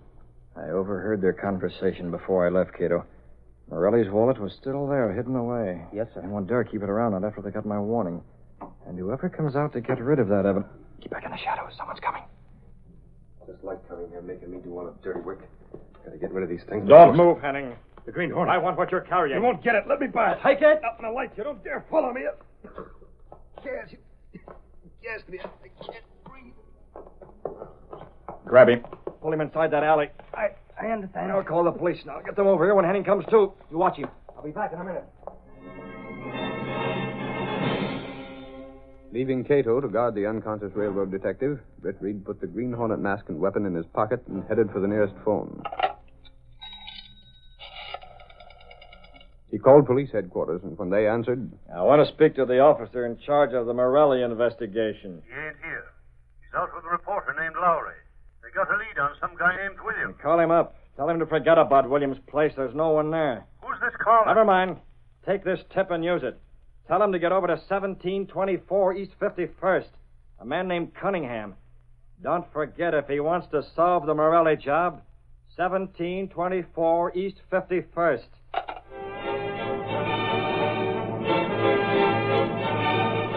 Hurriedly, Britt Reed returned to Cato. He replaced his Green Hornet mask. The police will be here very soon, Cato. Take that bag with the evidence. I'll carry Henning. What are we doing, Mr. We're returning Henning and the evidence to the place they came from.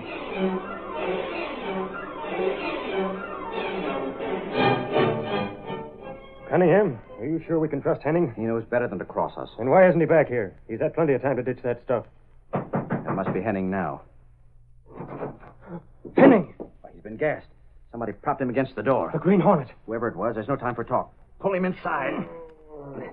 He's coming around. Close the door, fast. Okay, Cunningham, the bag with all that stuff, that's here, too. What happened? Out of it, Henning. Come on. Don't let him get away.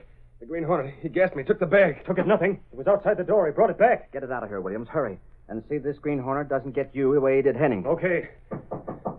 It's him. He's back. The Hornet, huh? Don't move, any of you. The police. I'll take this guy. Let me go. Resisting an officer. You won't get me. Watch Cunningham. He's going for that desk drawer. Put down that gun. I'll get you before I do. Drop it. Oh, my arm. Let go. Are you going to drop that gun? Oh. Nice work, Hardy. I've got the gun now. You'll pay for this, police or no police. Sure, you can't come busting in on private citizens. Who are you? I know these two. They were described to me, but I never saw you before. Where's your search warrant? I recognize him, Lowry. He's Henning, a railroad cop. That's how he knows about warrants. Come on, talk. What do you know about Morelli? Never heard of him. And I suppose Henning never heard of him either. Did you, Henning? Hey, what are you reaching after that bag for? No reason. Nothing at all. Give me that. I'll dump this stuff on the table. Playing cards and dice. So you guys are gamblers. Here's a wallet. Let me look at the name on it. Morelli's wallet. We don't know a thing about that stuff. It's not ours. We'll see about that when the fingerprints are checked. Looks like you two are going to get what's coming to you. I don't know a thing How about about Henning? Where does he fit in? Me? Why, it's this way. I was on a trail of these crooks, too. I came up here to nab, and he almost got me before you came. You'll need a better story than that, Henning. I'm innocent, I tell you. That rat. He was in with us. You yellow squealer. Don't believe him. He's as guilty as we are. Listen, buddy. I'll talk. I'll turn state's evidence. It wasn't me. I knew about it, but they're the ones. They killed Morelli. It was that Green Hornet. If it hadn't been for him, we'd never have been caught. If I ever get my hands on him, I'll... Listen, Cunningham. Trying to grab that guy is like trying to grab a handful of air. Nobody ever got the Green Hornet yet, and take it from me, nobody ever will.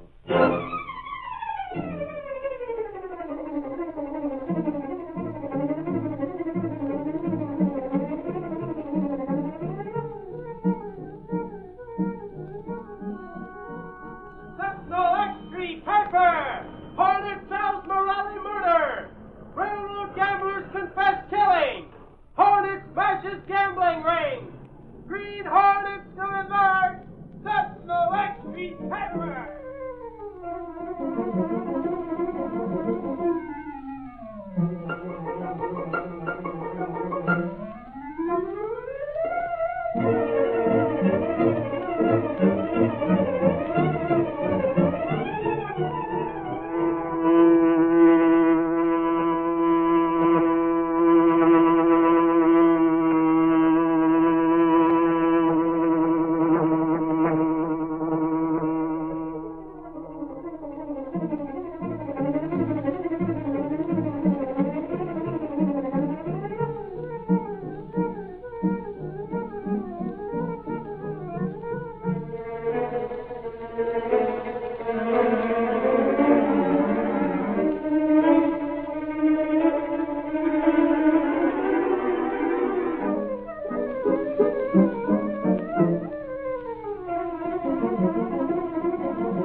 story you have just heard is a copyrighted feature of the Green Hornet, Incorporated.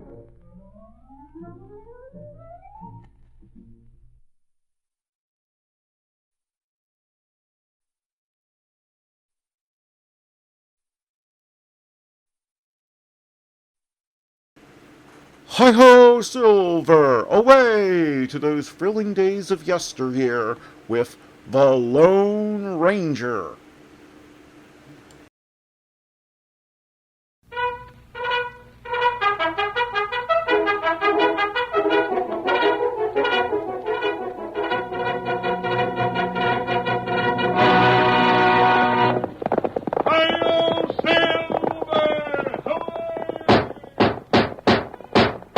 A fiery horse with the speed of light, a cloud of dust, and a hearty hi-yo Silver, the Lone Ranger.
History has never recorded the deeds of the Lone Ranger, but the old-timers who lived when the United States was expanding its western frontier told exciting stories of a masked man who rode a white horse, a mystery rider whose heavy 6 guns carried bullets of silver, who was known as the champion of justice in the west of yesteryear.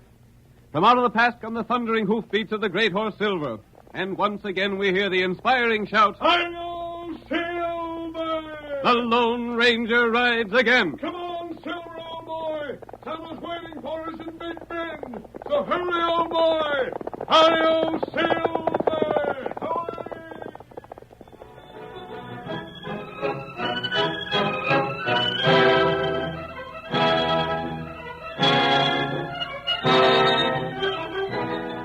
Jed Kramer, the banker, made his fortune by lending money to the inhabitants of Big Bend. His terms were harsh, and he was quick to foreclose when his clients were unable to pay. As a result, nearly every man in town was his enemy. We see the moneylender in his bank long after closing hours. It is night, and he is working by the light of an oil lamp. Before him on the counting table is a heavy metal cash box. There, I reckon this is all just as it should be. Sounds like the door creaking. Maybe I'm to have a visitor. Have a look outside, see if there's anyone around. Pitch dark. Can't see nothing. If anyone is close by, they hear just what they should hear. Gotta act this thing just so. Who's there? Come to see you on business, Jed Kramer. What? Take it easy. I don't aim to hurt you unless you make trouble. Who are you? I don't matter none, Jed. What I'm after won't take long. Come out into the light where I can see you. What do you want? I'll have... No, you won't, Jed. I'll reach for that gun. I've got you covered. You're after my money. You thief. That's right, Jed. Well, you won't get it. Oh, no? Make one move and I'll drill you clean through. Now stand up and reach for the ceiling. You blasted. That's it. Now face the wall. If I could get one good look at you. Don't try. My face is covered. You won't get away with this. That's my worry. Now, just take that cash box. Oh, $10,000 you're taking. $10,000. Too bad it ain't more. He'll ruin me. I wish that was the case, Kramer. But you got a plenty more cash. Keep facing that wall. But you can't For do years now, you've been cheating, swindling, and bulldozing the honest folks around here out in the hard-earned cash. Every time that scheming face of yours pokes out in the door, it means trouble for someone around these parts. It ain't true. You're lying. I know what I'm talking about. Kramer, I'll tell you just one thing. You want to know who I am? I'll find out and... Never mind the threats. I'm one of the men you swindled. Then You gave me a mortgage on my farm and then cheated me. You saw to it I didn't get enough credit in town to make a go of things. I never did. I'll set the sheriff after you. He'll find out who you are. You can't tell who I am from what I've told you. No. You've swindled everyone around here. You can't tell which one I am. Well, I've got the money now, Jed. And I'll leave you to figure it out for yourself. I might be most any man in town. Goodbye, and thank you. I'll get you for this. Sheriff, help me. I've been robbed. They've took my money. They've got $10,000. It's gone. Help! Quick, get the sheriff. The thief ain't gone far. You can still get him. Get who? The thief, you fool, the thief. What thief? What's all the noise about, Jed? Sheriff, he took my money. Who took your money? One of the men I swindled. I don't know who. But he ain't gone far. Which way did he go? I don't know that either, but he went. How in blazes do you expect me to do anything? Calm down now and give me the true facts on this thing. I've lost $10,000. It'll ruin me. $10,000? I saw a man running like blazes down toward the livery stable. Oh, that's him, then. That's him. You sure, Abe? Yeah. He was carrying a box or something. After him. Come on, boys. Right out there. We can get him.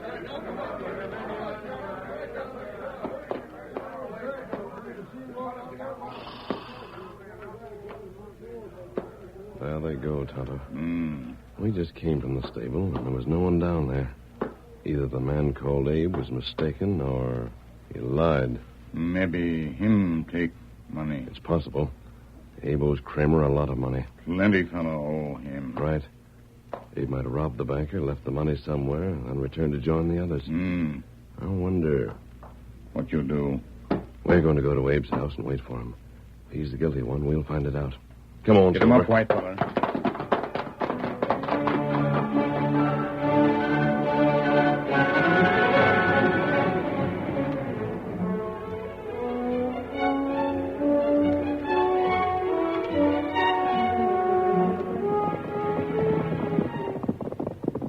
We shouldn't have long to wait.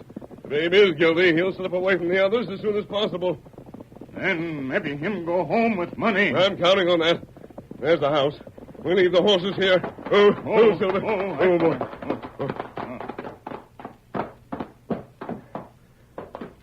There's a light in the house, Tonto. Oh, me see it. That must mean there's someone inside. We'll have to be careful. If Abe suspected that he is being watched, we'd find out nothing. We'll wait over near the window. Plenty dark there. Kimosabe. What was that? That baby. Abe Turner's child. I didn't know. That little feller. Plenty sick. A sick child. We're going to send the man to jail. Horse come this way. I hear it, Kimosabe. Him come plenty fast. Yes. There he comes. It is Abe.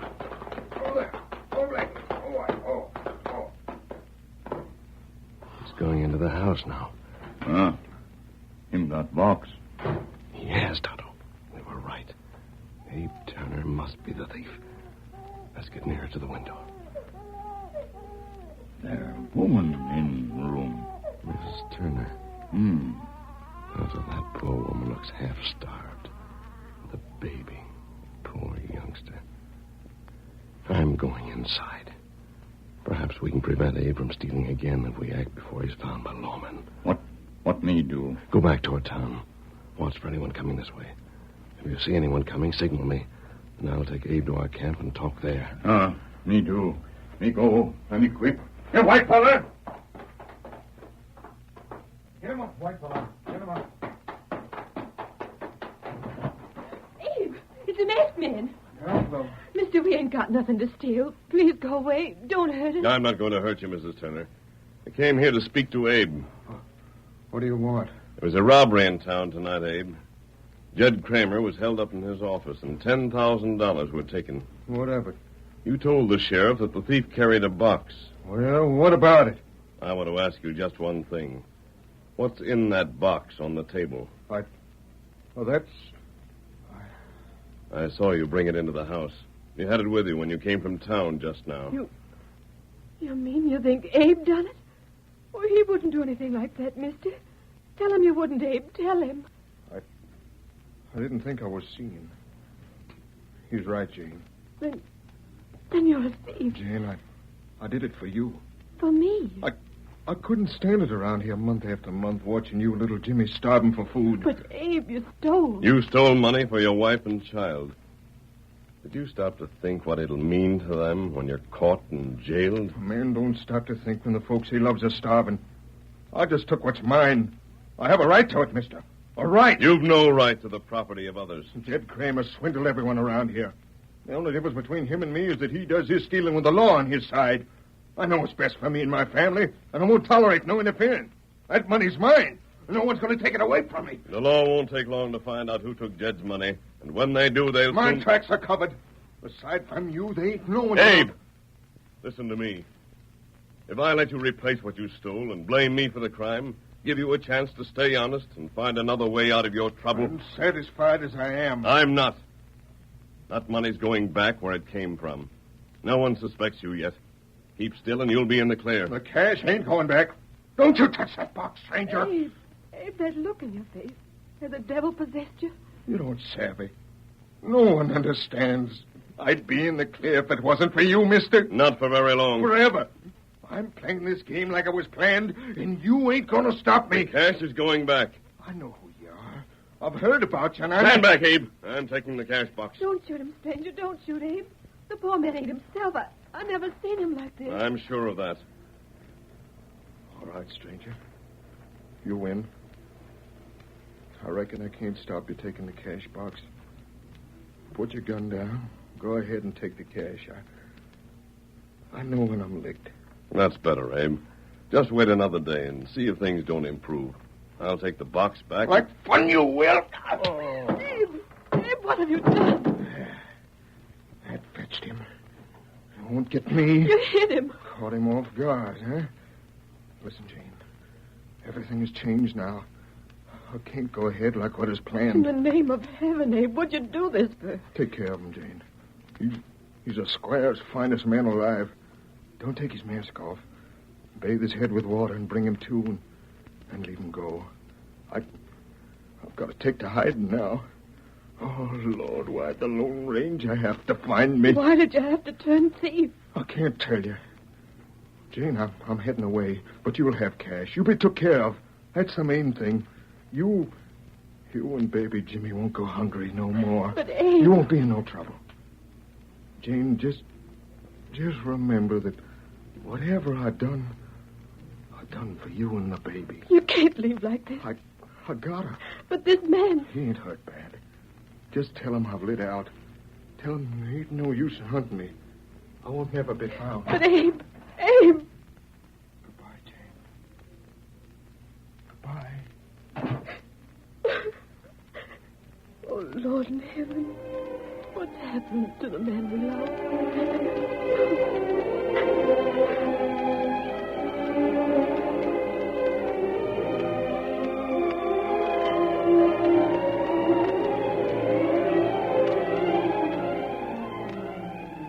The curtain falls on the first act of tonight's thrilling Lone Ranger drama. Before the next exciting scenes, please permit us to pause for just a few moments.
Now to continue our story.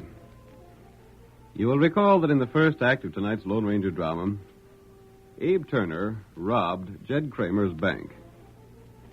The Lone Ranger and Tonto pitied Abe because they were convinced he'd become a criminal only to help his starving family. However, when the masked man attempted to persuade Abe to return the money, the man struck the Lone Ranger down. Abe then made his escape, assuring his family they'd be cared for.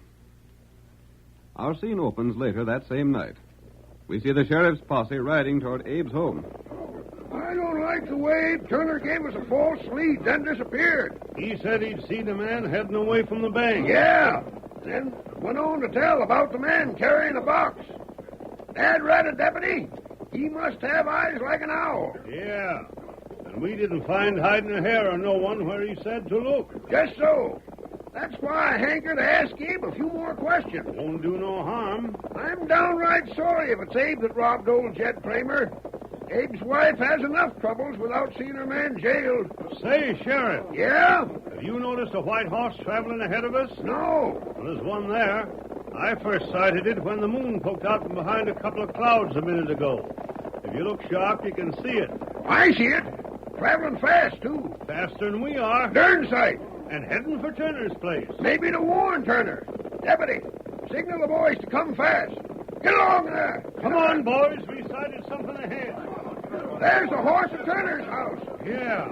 And the rider's gone inside. See, the door's wide open. There's two men outlined in the light. And two horses outside. Come on, boys. Something's going on at Turner's place. How's Jane Turner standing in the doorway? Hey, hold on there. Stop! There they go. Stop in the name of the law. They ain't stopping. The rest of you men get after them, too. Slow. Hold there. Hold there. Hold there. They'll catch them all right. Come on, Deputy. I'm with you. Hold on there, Jane. We aim to speak to you. Sheriff. It's me, all right. How'd you know about Abe so soon? Come on inside, Deputy. Yeah? Please don't judge Abe too harsh. So, Abe turned thief, huh? He done it for me and the baby. Looks like our suspicions was right, Deputy. There's a cash box on the table. Yep. Where's your husband, Jane? He's gone. Where? I don't know. He just left. He said... he said we wouldn't see him no more. Where's the stolen money? I guess the masked man took it. Masked man? What masked man? He just left here. He come and tried to get poor Abe to take that money back, but Abe must have gone crazy with worry and with seeing us go hungry and maybe Jimmy needing things so bad. Abe knocked the masked man down and then he... Well? Then he told me to be sure and treat the masked man kindly and to bathe his face with cool water till he come to. Go on. Then Abe went away. The masked man come to and asked me what Abe took from the cash box, and I told him the truth, just as I'm telling you the truth. Abe didn't take anything from the box. The masked man took something, though, and then an engine lit up. We seen the engine. The masked man joined him, didn't he? They just rid away as you come up, but... Oh, Sheriff, please find Abe for me. We'll find him all right. I can't imagine what's got into the poor man. He ain't to be blamed too much for what he's done. He didn't mean no harm, Sheriff. You say this masked man has the cash from the box? I don't know. It's sure enough empty now, Sheriff. Then the masked man must have cleaned it out. I know Abe didn't. Why'd poor Abe have to do this sort of thing? I'd be the first one to admit that Jed Kramer was a first-rate skunk that needed a dressing down and trimming. He stopped at nothing to swindle folks. He was ready to take our house away from us when we couldn't pay the mortgage money. Abe shouldn't take the law into his own hands, though. He just didn't stop to think. All he knowed was that he'd been swindled by Jed Kramer and that we was hungry.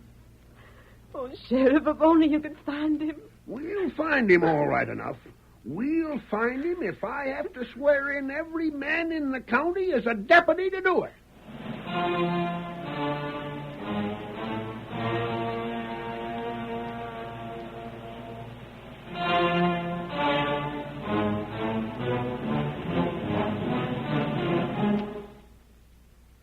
The sheriff's deputy spent many days searching the country for Abe Turner, but without success. He seemed to have disappeared as completely as had the Lone Ranger and Tonto.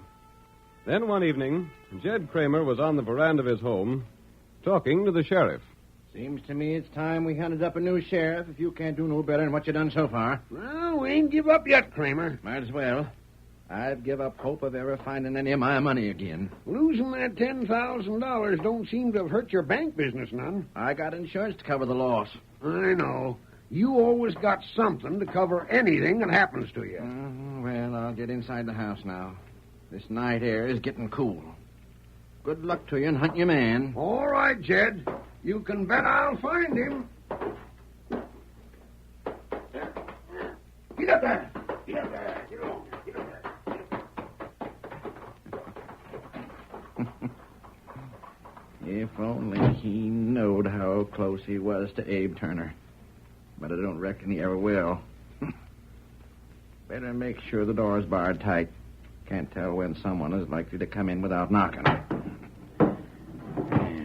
There now. I'll see Turner. Well, Abe? Sheriff gone? Sure. They'll keep hunting you for another week, and then they'll give up looking for you and think that you're by lost. That time, my beard will grow out enough so as I can leave here, won't it? Well, we'll see how you look at the end of that time. Listen, Kramer. You've kept your word, ain't you? Me? Why, sure. You swore you'd see Jane and the baby took care of if I made believe to rob your bank. They're being took care of, don't you worry. Heard anything more about that masked man? Not a word. Just too doggone bad he had to know about you. If you hadn't, you'd been able to go right on about your business, living at home and never being suspected. Jed, take my word for it. If I find you've been double-crossing me... Forget that notion. Now, just forget you're pretty lucky that you can hide here in this house, or the law will never think of searching for you. Now, I'm going to bed. Yeah? All right. Night. Night, Kramer. Wonder how the little fella is now. And give him a right arm to see him again. I wonder if I'll ever get Abe, things... keep quiet. What the... Not a sound. I don't want Jed to know I'm here. It's lucky that window was unlocked. You again.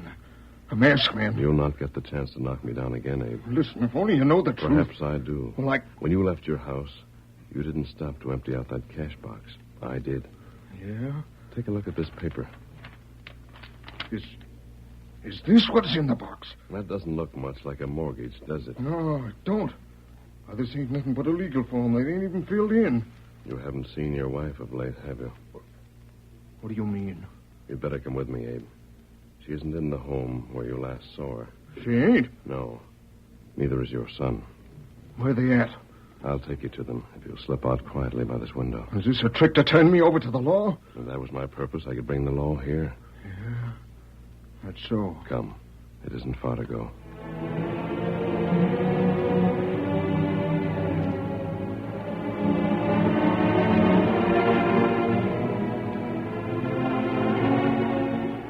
Abe left Kramer's home by way of the window and was taken to the Lone Ranger's camp in the nearby woods. There, beside a small fire, he found his baby asleep in blankets. His wife sat with her back to Abe, her head in her hands. Tonto sat across from her. What's this mean? Abe. Oh, Abe, for mercy's sake, it's you. Jane, honey, what are you doing here? Where'd you expect to find me, Abe? Masked men and Tonto have been feeding us. They fixed a little lean-to of pine branches for us to sleep in, and You mean to say you ain't got no home? You should know the answer to that question, Abe. Ain't Jed Kramer sent word to you? Ain't he sent you I'd food? sooner starve than eat Jed Kramer's food, even if he did send it. Well, that ornery... Now, Abe, don't lose your head again. Remember that the last time... Jane, haven't you had any food? These two friends have seen to it that I haven't gone hungry. Listen, Jane, you wait right here. Where you going? I've got some things to tend to. You wait here and I'll be back for you inside an hour. But, Abe... Let him go, Jane. You'll see me in an hour or less. Abe! Quiet, Jane. Do you think that... He's gone now, Jane. I think tonight we'll see an end of all your troubles. Wait. You here? Steady, Silver. Horse, come this way. That might be the sheriff. There they are! I said it'd be good to investigate this fire. It is the sheriff. He'll jail you. Stand ready, Tonto. Be ready. Wait a minute, Sheriff. I'd have gone for you if you hadn't come here. We got you covered. Listen to me. You'll put those guns in nothing right away from here in a hurry. You want Abe Turner? Do we? I should say we do. Then listen, and you'll get him.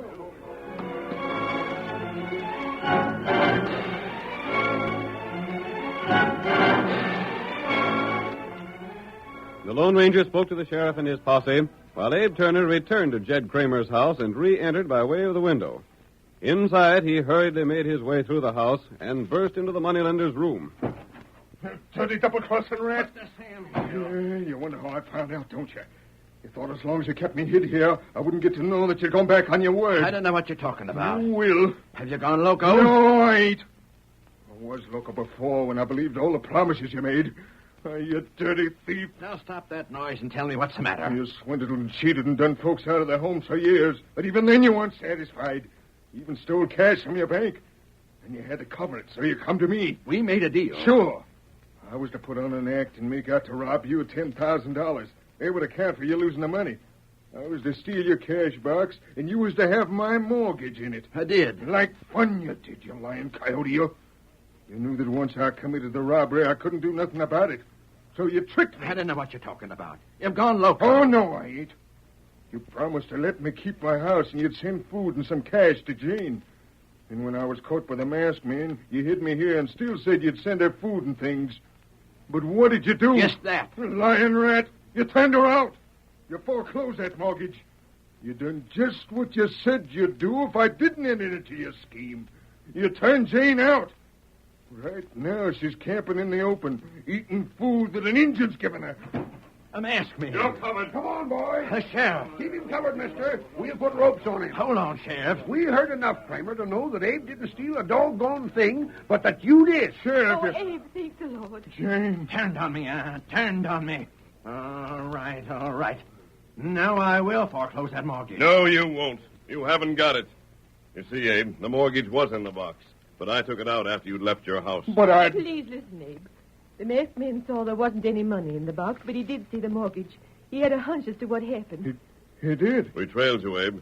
Tyler can follow any trail. We knew where you were and waited outside every night until I heard all I needed to know. I didn't turn your wife out. It didn't No, do... you didn't, but as soon as you did. Well, I found you and the baby camping out in the woods. That was a masked man's scheme, Abe, to get you to face Jed Kramer and talk so the lawman could hear the truth. And we did. Abe, you're in the clear. But that's a darn sight more than Kramer can say. And now, Abe, you can come back home.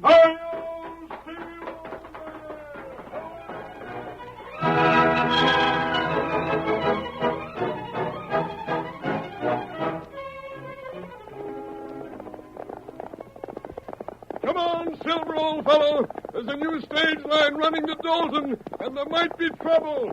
Hi-yo, Silver!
The story you have just heard is a copyrighted feature of the Lone Ranger Incorporated.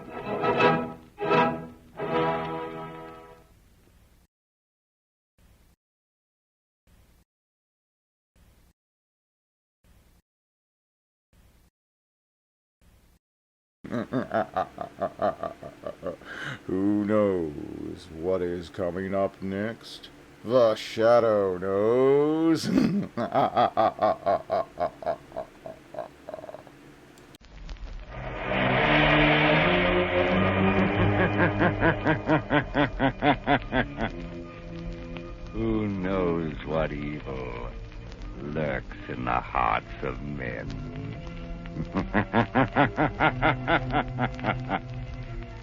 The shadow knows.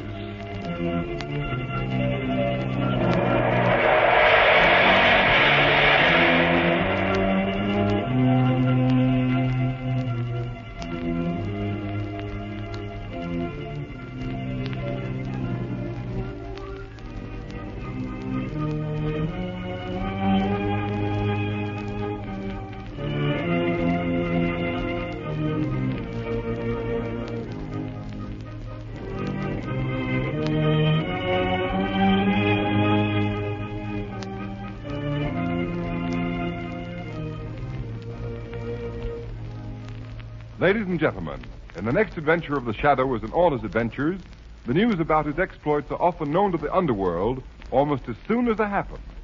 And I want to tell you that the news about the new Goodrich Silvertown tire is traveling like wildfire among motorists all over America.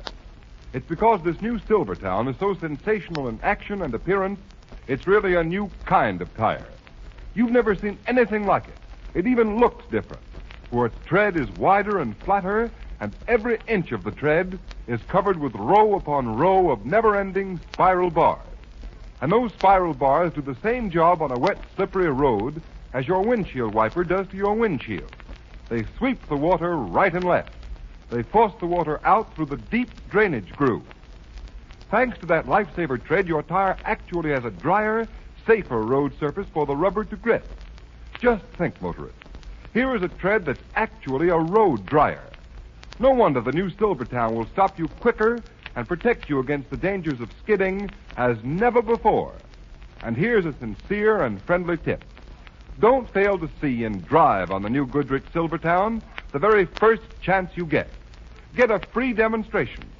Take it from me, you'll get the driving thrill of a lifetime. And remember, only the new Silvertown offers you two great life-saving features. Lifesaver tread skid protection and the famous Golden Ply blowout protection at no extra cost.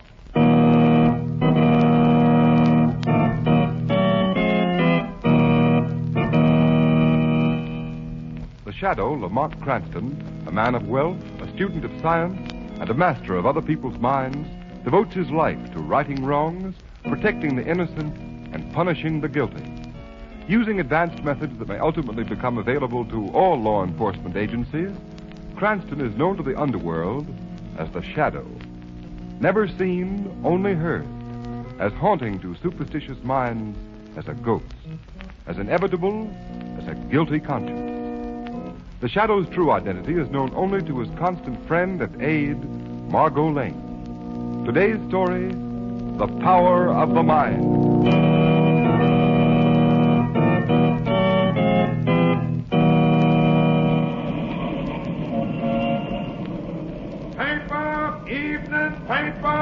Paper, mister. Laboratory of famous chemist Rex. Discoverer of new mystery explosive missing. Paper. Ladies and gentlemen, here's a special radio flash on the mysterious disappearance of Professor John Hardy. He was last seen entering a black limousine and was accompanied by a heavy-set man wearing a Van Dyke beard and a tall, slender woman of foreign appearance. Secret Service agents are reported investigating the case due to the importance attached to the professor's reported discovery of a new type explosive, more powerful than any known to munition makers in any country in the world.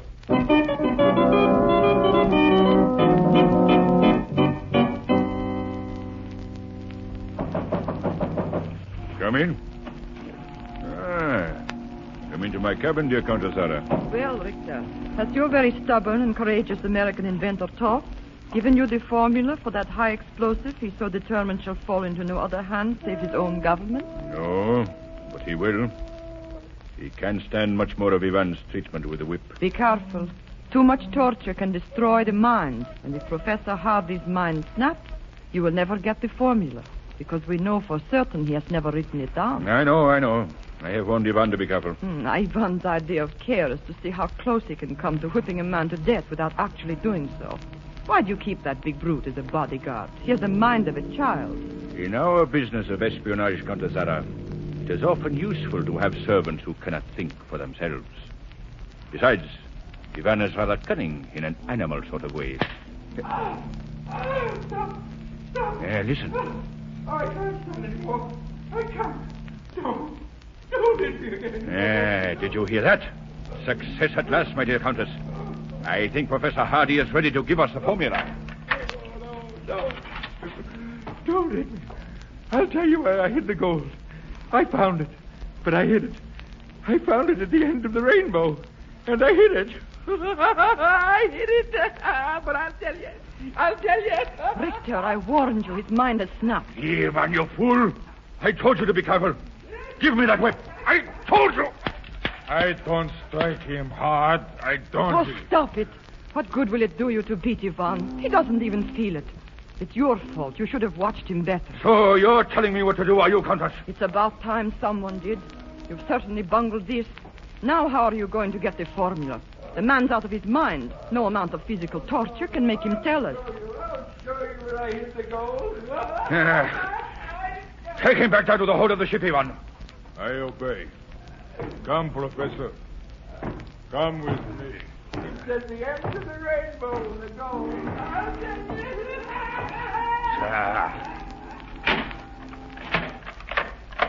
So you've destroyed his mind. Good work.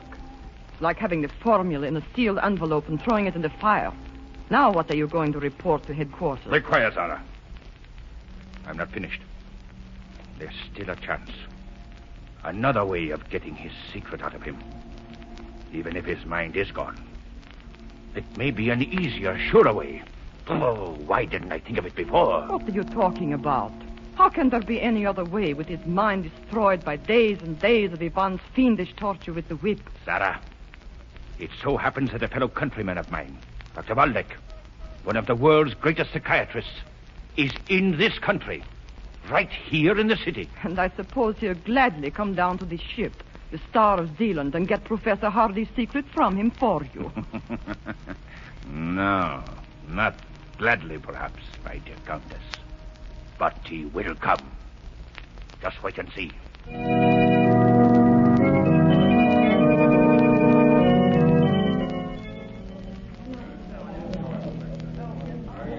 I enjoyed your lecture very much, Dr. Waldeck. Our club has been honored tonight.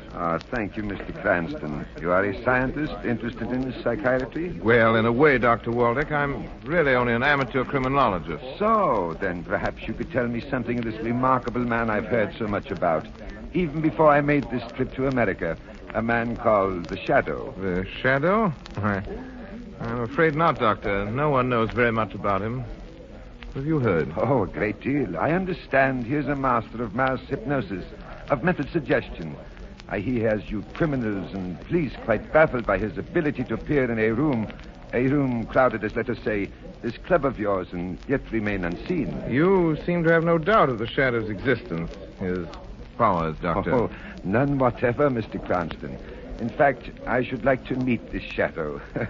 But then I suppose I should have to commit some crime in order to do so, and I wouldn't care to carry my scientific research quite that far.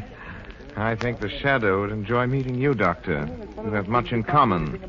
I think he would be profoundly interested in your work in psychic research, particularly in the field of mental telepathy. You know, it might be interesting if you and the Shadow could make a test of thought transmission with a purely mental telepathic method. It would indeed.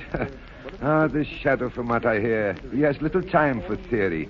He deals mainly in the harsh realities of criminal investigation. Yes, but the two pursuits are not as far removed from each other as some persons seem to think. Message for Dr. Waldeck. Dr. Waldeck. Right here, John. A message for you, Doctor. Here you are, Doctor. The gentleman and the lady are waiting outside in their car. Oh, thank you. Well, that's unusual. Most unusual. Is there any answer, Doctor? Answer? Yes. Say to the Countess I will come immediately. All right. I will do what I can. You will excuse me, Mr. Cranston.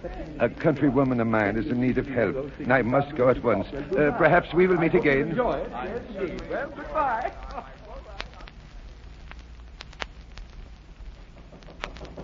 Come in. So here you are, Lamont Cranston. I thought you promised to take me to dinner tonight. You're an hour late. I know. I'm terribly sorry, Margot. You're sorry. But Margot Lane, your assistant, is hungry. What's the matter, Lamont? You seem preoccupied. Was anything troubling you? Yes, Margot, something is troubling me, but I'm blessed if I know what it is. Would it be Dr. Waldeck? Ever since you talked to him at the club last night, you've been wondering if he just suspected that you are the Shadow. I don't think he knows, Margot. Then what are you worrying about? Simply that all day long I've had the feeling that Dr. Waldeck has been trying to get in touch with me, or rather, I should say, with the Shadow. But how could Margot, he? Waldeck practiced what he preached. He is a master of mental telepathy. Well, the Shadow isn't exactly a novice at mental telepathy either. What makes you think he's trying to get in touch with you? At intervals all day, my mind is kept reverting to thoughts of distress, coupled with Waldeck's name. Waldeck's name and another name. Star of Zealand. That sounds like the name of a ship. Perhaps, but it doesn't make sense. Well, it seems to me it'd be easy to find out if Dr. Waldeck's in trouble. Why not call his hotel? I've been on the point of doing it several times, but... Here. Give me that phone. Let me call him. The trouble. You, Lamont. You get so wrapped up in things like thought transmission, you forget the obvious. Telephone. That's why I have an efficient assistant like you. Hello? Will you connect me with Dr. Waldeck's suite? What? Are you sure? The secretary's had no word either. No, never mind, thank you. Does the hotel know where Waldeck is? No, he hasn't been seen or heard from since he left your club last night at 11 o'clock. Well, he is in trouble. He has been trying to communicate with me, with the Shadow. Lamont, that other name, Star of Zealand. Maybe he's been trying to let you know where he is. Yes, now I'm sure of it. Star of Zealand. You said it sounded like the name of a ship. It's just possible. Hand me that newspaper, Margot. Got it here. Yeah, the shipping news. Let's see. Here it is. Sailing, arrivals, departures in port. Margot, there is such a ship in port. Star of Zealand. A freighter, general cargo, Pier 83. Margot, is your car outside? Yes. Want me to drive you down to the dock? Yes, come on. There isn't a minute to lose. That ship is scheduled to sail at 6 o'clock tomorrow morning. And you think Dr. Waldeck is on board? Yes, and I'm just as certain he's in trouble and needs help. Help from the Shadow.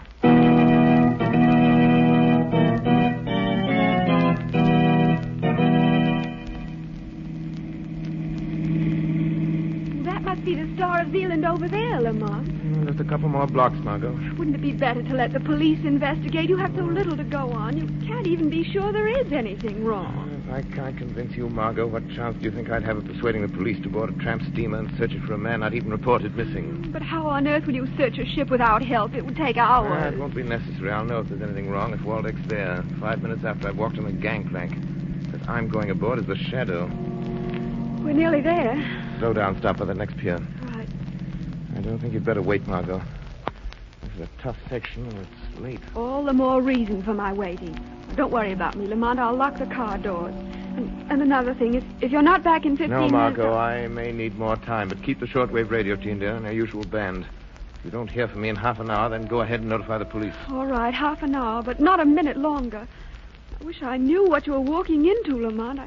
I don't like this mental telepathy blind man's buff. Neither do I, Margot, but during the ride down here, I've had a stronger feeling than I did at first that Dr. Waldeck is in desperate need of help.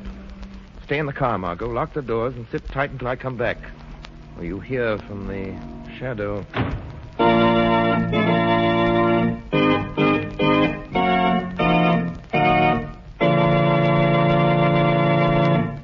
Ladies and gentlemen, we'll be back with the Shadow in a moment to find out what new spot his enemies have put him on. But first, here's a word of advice to every motorist. Don't let wet, skiddy pavement put you on the spot. Beware. How fast can you stop? Will your tires slip or grip? Don't gamble. And motorists, if there is one tire that has taken the gamble out of skidding, it's the new Goodrich Silvertown with the Lifesaver tread. For exhaustive road tests of the regular and premium price tires of America's 6 largest tire manufacturers proved that the Silvertown gave greater skid resistance than any of the other tires tested. And don't forget, all during these tests, it was hands-off for Goodrich engineers. Instead, these tests were conducted by absolutely impartial engineers from America's largest independent testing laboratory, the Pittsburgh Testing Laboratory. What's more, some of the tires the Silvertown was tested against have list prices of 40 to 70% more. And that can mean only one thing, motorists.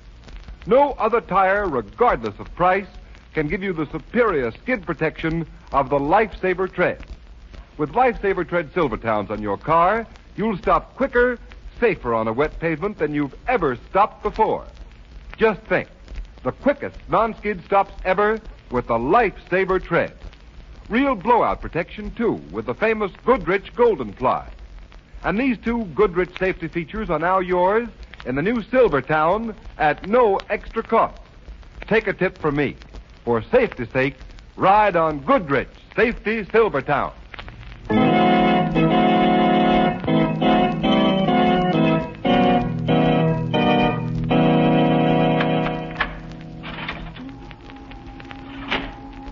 Well, my good Dr. Waldeck, what success have you had with our stubborn mental patient, eh? None, Richter. Come now, Doctor. You've been here on the Star of Zealand since last night? Not by my choice. I admit that. But surely you, one of the world's greatest psychiatrists, are not going to allow a deranged mind to stand between you and your chance of leaving this ship alive. It is impossible, I tell you. Only one thought dominates the mind of Professor Hardy. If you had not allowed your servant to unmercifully beat him, it would not be so difficult. I did not come down here to listen to excuses. I want that explosive formula from Professor Hardy.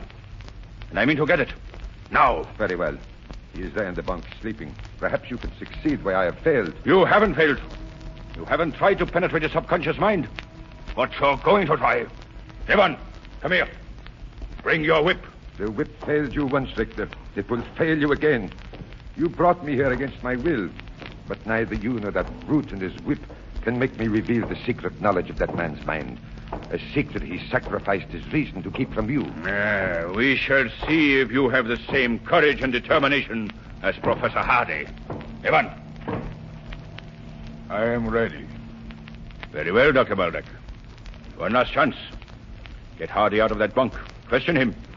Use the method you so eloquently described at your lecture last night. The method used to penetrate the subconscious of amnesia victims. No, I refuse. The possession of Professor Hardy's formula, the formula of the most powerful explosive ever known, is vital to our country. Your country, Dr. Waldeck.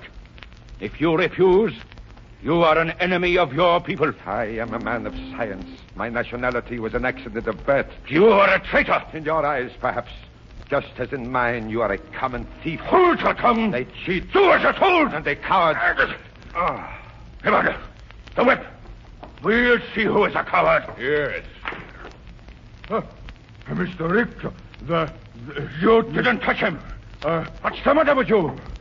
Why did you throw the whip away? Something touched me. Knocked the whip from my hand. You're crazy. You dropped it. Get it. No, I swear it. Something knocked it from my hand. Pick up that whip, I say. Pick it up.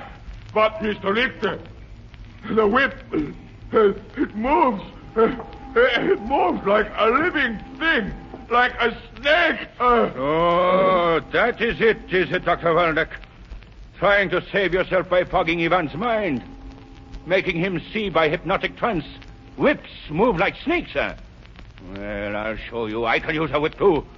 Stay where you are, Doctor. Or do you think you can stop me pulling the trigger of this gun? Your servant is not imagining things, Richter. He is not seeing things which have not happened. He is not hypnotized. Something knocked the whip from my hand. I swear. Did you hear that? Laughter, like the laughter of Satan. Someone here. You fool. You heard it too, you heard it. Yes, your master heard it. The shadow. You heard my appeal. You have come. The shadow. Then it is possible. Telepathic communication between two minds, far removed, without mutual concentration of thought. Yes, Dr. Waldeck, a theory is being proved, but a fact remains. Is this another of your psychic tricks, Doctor? Richter, surely your activities in espionage have brought you in contact with those who have warned you against the Shadow. The Shadow? So you are the Shadow? Waldeck got word to you, did he? Yes, but in a manner beyond your comprehension. Hey, man, get out quick. Close the iron door. Don't open it again until I order it. Yes, I obey. Your gun is trembling, Richter. Dr. Waldeck was right. You are a coward. At least I don't hide in shadows. So, you've come to save Dr. Waldeck, eh? I came here in answer to his call for help, but now that I'm here... Now that you're here, Shadow, you will remain. You have walked into a trap. A trap that will hold you until I am ready to deal with you in my own way. You and Waldeck and Professor Hardy there. You, Shadow, may even be useful in the event that the good doctor fails me. Hello? Hello? Captain, Victor speaking. Yes, sir. Order your crew to the post. Cut off. We sail at once. But it is not 6 o'clock, sir. Obey my orders. We sail at once. Yes, sir. As you command. There. Ivan, open the door. Don't waste your time in trying to get out of this hole here. Even you cannot walk through steel doors, Shadow. In a few hours, we will be at sea, and you'll be beyond help. As for you, Dr. Waldeck, I advise you to enlist the aid of the Shadow in securing Professor Hardy's secret, if you value your life.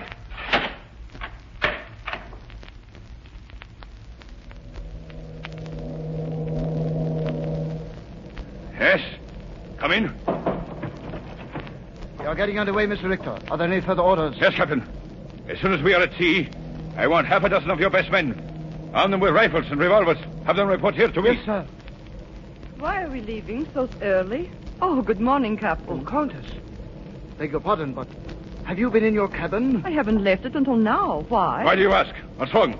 Well, speak up, man. A young woman was seen coming on board just before we cast off, sir. What? Are you sure? Yes, sir.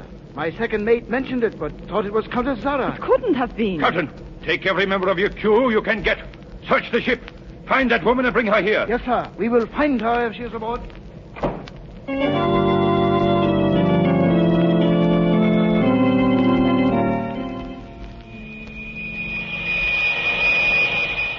Margot Lane. Margot Lane. Notify police and Coast Guard. Notify police and Coast Guard. Professor John Hardy and Dr. Waldeck, prisoners in hold of Star of Zealand. Aboard Star of Zealand, proceeding to sea. Proceeding to sea. Repeat message. Margot Lane. Repeat message. Margot, repeat. Why don't you answer? Why don't you answer? Was that you talking, Shadow? Yes. I was calling my assistant for help on my portable radio, but something's wrong. I can't get an answer. I am profoundly sorry for the situation in which we find ourselves. Had I been able to communicate to you the exact nature of my difficulties, you would have been prepared. I am prepared, Doctor. This ship will never pass beyond the 3-mile limit. It will be stopped, searched. But how? I'm going to use this radio again. Star of Zealand. Star of Zealand calling the Coast Guard. Star of Zealand calling the Coast Guard. Go ahead, Star of Zealand. Go ahead. Professor John Hardy, missing scientist. Wanted by the Secret Service, prisoner aspiring aboard Star of Zealand. Proceeding down bay, stop and search. Stop and search, prepared for armed resistance. That is all. Okay, Star of Zealand. A Coast Guard cutter will investigate immediately. You are indeed prepared, Shadow. But do not underestimate the cunning of Richter. At the first sign of danger, he will attempt to dispose of Professor Hardy and myself and you. We must be prepared for that. Professor Hardy's mind completely gone? No. For the past 24 hours, I have been treating him, have induced hypnotic sleep. He should be nearly rational now. Then awaken him. There's no time to lose. Very well. Professor Hardy. Come, Professor Hardy. It is time to waken. It is time to waken, Shadow. Professor Hardy.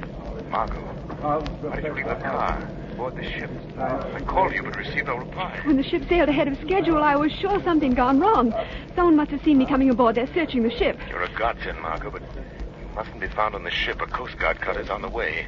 You've got to get off before they arrive. Don't worry about me. We're passing down the channel. It's only a couple of 100 yards to shore.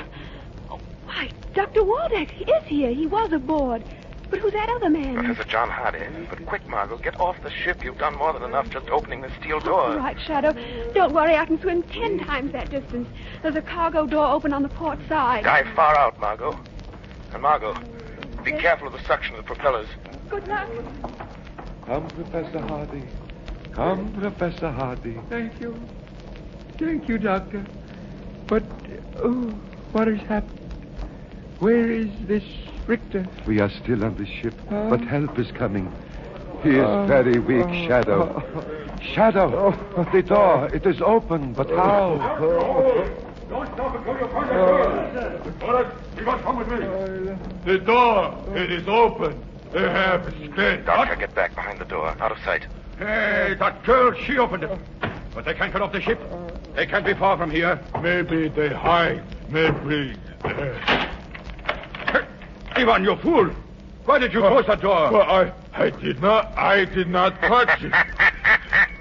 Now, Richter, it is you who have walked into a trap. So, you didn't have time to get away, Shadow? Mr. Richter, the doctor, the professor, they are here. Yes, so. You like to have what you Americans call the showdown. Very well, you shall have it. After I communicate with my captain. Captain! Captain! Yes, sir. Quick! Your men who are searching the ship, send them to this hold at once. Immediately, sir. And now, Shadow, we shall deal with you. Ivan, watch the good doctor and the professor. Their turn will come when we have finished with this Shadow once and for all. You are too late, Richter. Listen. Yeah. So, the river police. Well, let them come. Before they can board us, there will be no trace of any of you. Perhaps your captain is not so sure. He's calling you over the speaking tube. Hello, hello. Coast Guard cutter off our port bow, sir. She has readied us to hold for search. Order full speed ahead and get your men down here. But Quick. we are not beyond the 3-mile limit. Carry out my orders. Full speed ahead. Yes, sir. Desperate measures, but they will fail, Richter. They will fail.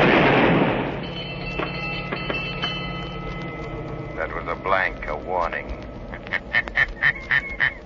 Your captain is being sensible. He stopped the engines. Let them come. Let them search the ship. They'll find nothing. Nothing. Because I'm going to shoot you. They'll never think to look for bodies in the ballast tanks. My gun! No. No, Richter. You're not going to add murder to your list of crimes. Ivan, quick! I've got hold of the Shadow here. Take my gun. It's on the floor.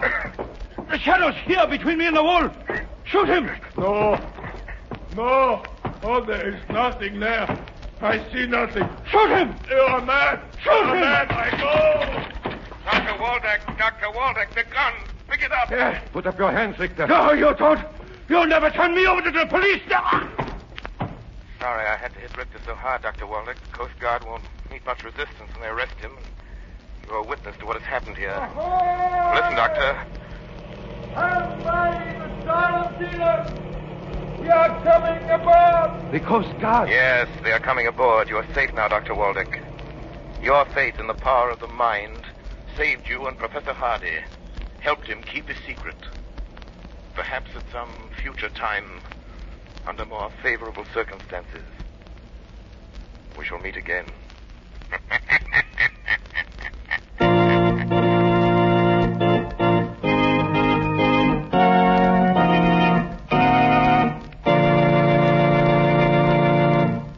You have been listening to a dramatized version of one of the many copyrighted stories which appear in the Shadow magazine.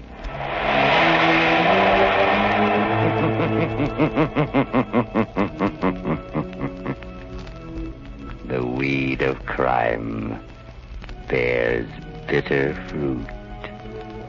Crime does not pay. The Shadow knows.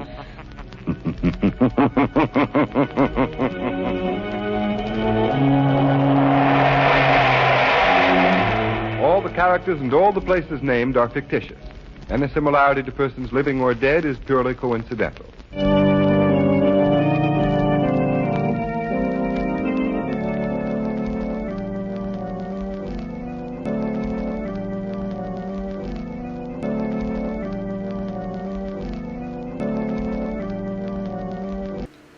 Groucho Marx meets some of the most interesting people you could ever hope to hear on radio in You Bet Your Life, coming up next.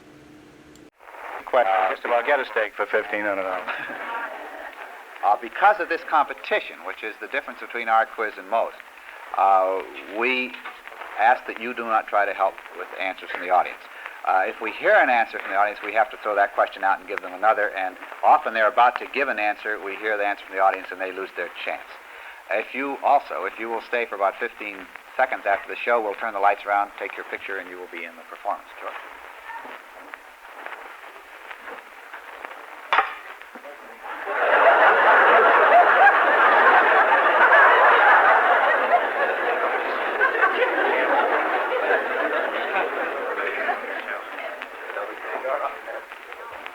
Ladies and gentlemen, The secret word tonight is money. M-O-N-E-Y.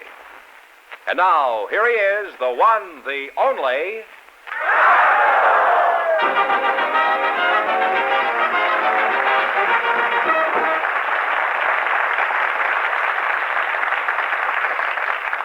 Not overdo it now.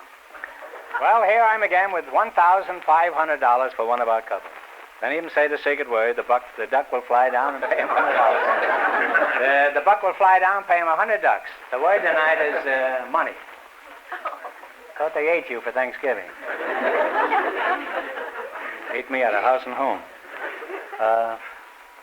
George, who's first?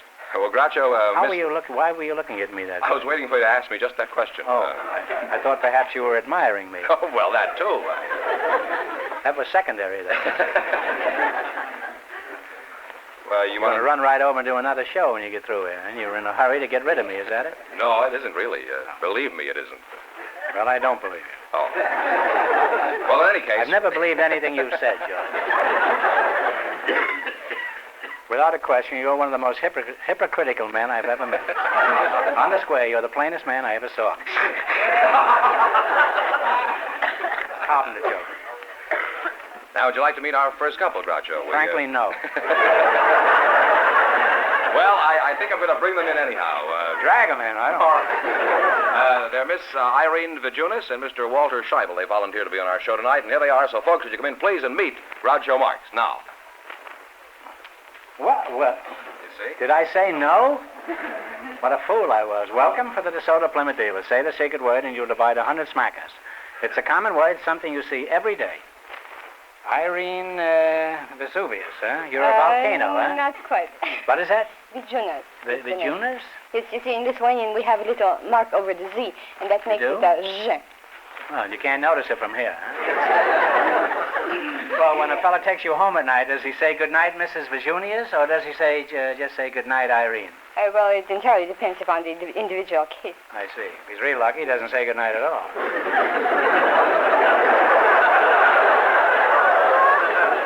Clip. You notice I didn't make any comment. No. Irene, where are you from, heretofore? I beg your pardon? No, I don't blame you for saying that. Where are you from originally? Lithuania. Where do you spring from? Lithuania. Oh, and who do you spring at? You're a Litvak, huh? Yes, some people call it that. Isn't that what a Lithuanian is, a Litvak? Oh, yes, I have heard it called that. Oh. How long have you been an American citizen? I have been an American citizen all of my life. However, that may seem strange because... well, it certainly does. People think just anybody can be born just anywhere and they can be an American citizen. But in my case, my parents were American citizens. And they were living in Lithuania? At the time. My father used to travel back and forth every year. He used to spend the winters in America and the summers in Europe. And you were born in the summer? Yes, I was born in the summer. Would you mind telling us how old you are, Irene? No, not at all. I'm 29. Are you really? Well, you don't look it. I thought you were about Thank 21, you. huh? Thank you very much. You have a very cute squint. Thank you. Squint. Now squint for the boys. That's it. Oh, I forgot you're here, too, huh? Walter Scheibel, huh? That's correct. Where are you from, Walter? New York City. I was born number 13, East 113th Street. Is that so? Third floor. Third floor. In the back, I presume, huh? Well, upstairs. Well, most people are born upstairs, I guess. Huh? What did you do in New York? Did you have a job? I used to live near there, you know. 93rd Street in Lexington Avenue. That's pretty close. It's really closer to 3rd, but Lexington sounds so much tonier. As a matter of fact, we lived in a slum. We had it every night for dinner, slum garden. In other words, I was a bum. Now, what did you... And I don't know why I use the past tense. Now, what did you do in... What did you do in New York? Did you have a job? No, I joined the Navy when I was 16, Groucho. To see the world?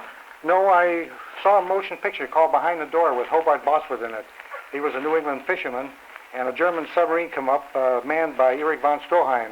Yeah. And they were out in a rowboat, and they snatched his wife, and Bosworth swore revenge, and I thought I'd join the Navy to help him out. So what'd you do? Get a rowboat and chase him? Oh, I joined the Navy. Oh. Well, a lot of people enlist after seeing some of the movies we have now, but this is an unusual case.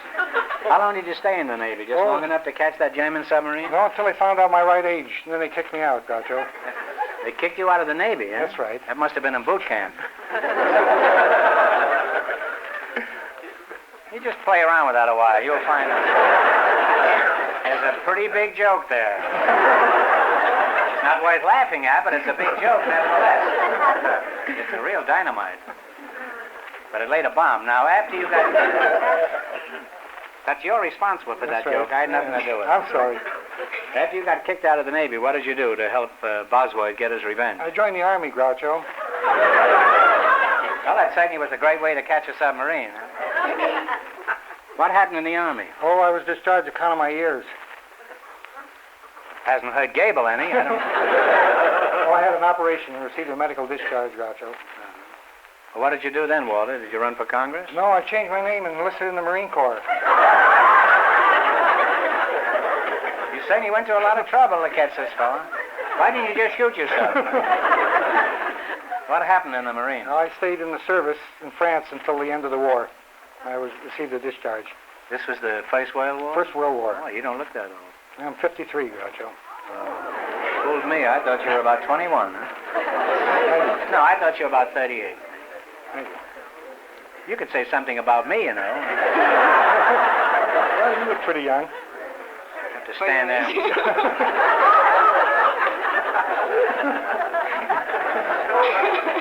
You know, we could get along with one less lip lock in this country. Oh, no, I'm an American citizen. I shouldn't say.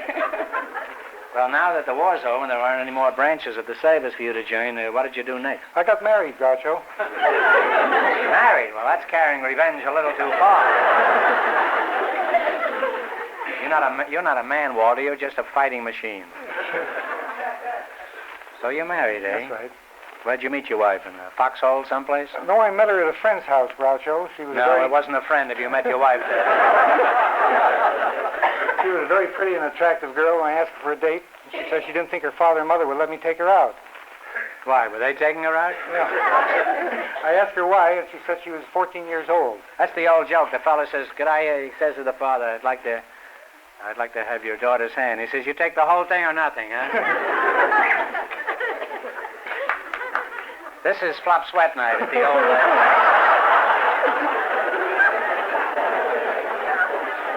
What about you, Irene, you dainty lit you? What sort of work does your husband do? No, I'm not married. Well, things are looking up. Good evening, Irene. How do you do? Do you like to go out on dates? Well, as a matter of fact, I do very much, but at the present time, I'm much too busy. You see, between my school and work, I only have about 5 hours left to sleep. Oh. No comment. And nothing else. What do you do in your spare times? What's this about schoolwork and your job? What do you do? Well, I'm a part-time bookkeeper at the Brown Derby, and I also go to UCLA full-time. And then, of course, when I come home, I have to do my homework. Yeah, well, I thought perhaps we could do it together.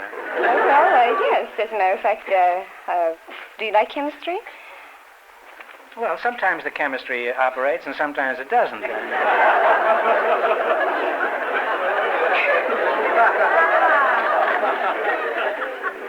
What are you taking at UCLA? I'm majoring in chemistry. In chemistry, huh? Yes. What's the reason for all this activity? Are you planning a secret bomb? Well, I expect, or I hope rather, to get my bachelor's degree and then eventually master's. And then I think I will go into bibliographical research, which means that if some scientists are working on a project, someone has to find out all that has been written about it to date and tabulate the data and present it to them so that it would save them the trouble. And then that way I could use the foreign languages. I see. You wouldn't want to get together with me some evening and isolate a few viruses? Well, germ or something like that? If my schedule permits. You're not married, huh? No. You've been married? Yes. No. What sort of things have you studied in chemistry, Irene? Well, besides chemistry, of course, I had to take some prerequisite courses, such as physics, which was mechanics, electricity and sound, and light, and then mathematics, algebra, trigonometry, analytic geometry, calculus, And then in chemistry, I have had so far general chemistry, and then analytic chemistry, and now I'm taking quantitative analysis. That's very interesting, Irene. I didn't understand anything you said, but it's certainly interesting. If you can analyze what goes on to win those brown Davy tamales, you'll be another Madame Curie, you realize. Einstein threw up his hands in despair. What sort of work do you do, Walter? I'm a painter, Groucho. You're a painter? That's right. How much do you charge for a sitting? I'm a house painter. Well, the last time I had my house painted, those painters were sitting every time I looked at them. That was one of them. Have you ever painted yourself into a corner? No, I haven't, Groucho, but I had something worse happen to me than that. Contractor sent 3 of us out on a job, and we were on it 3 days, and he showed up on the job, and he went into a rage. We were painting the wrong house. Was that unusual? Well, it certainly is. So what did you do? Did you ever finish the house? Well, we did. We finished the house. I asked the woman, I says, how come when we came here that you didn't tell us this was the house? And she said, did I ask you to paint the house? And I says, no. And she says, be satisfied we like the color, otherwise we'd make you paint it over. She was right, too.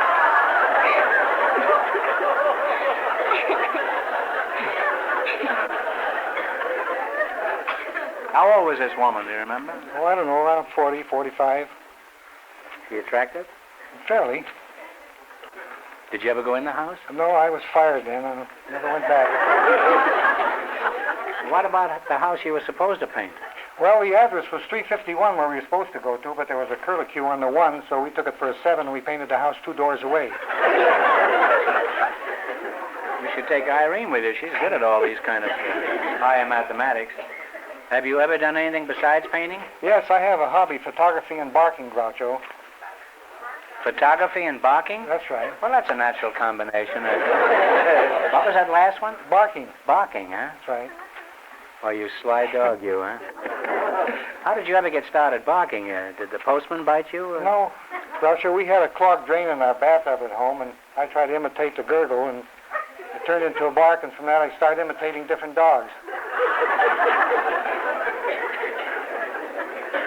Well, could you give us a demonstration, Walter? Yes, I can, Groucho. Could you do a Norwegian elk hound? I think so.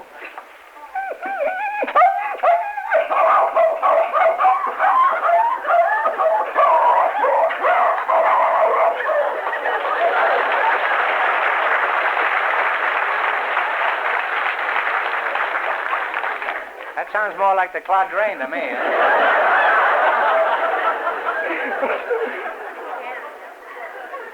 Walter, you're barking up the wrong quizmaster here. The only old bones I've got with me tonight are my own. I have no intention of parting with any of them.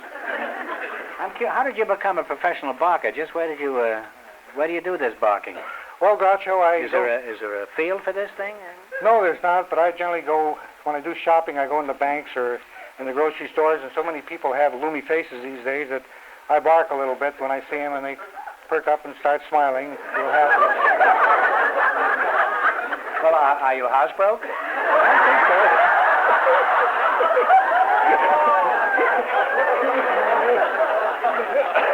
Flip, flip, flip, flip. Well, if you're going to bark, why don't you do it in a butcher shop where it'll do you some good? Why do it in a bank? Well, that would help out too, Groucho. Is there any future in television for your talent? I don't think so, Groucho. If you've watched commercials lately, most of the commercials advertising dog food, the dogs talk. That's true. That's what's happened. 4 years of television, and look what's happening. We've got talking dogs and barking people. Well, it's time to call a halt to the small talk. If you win some money, you can do some whining later on.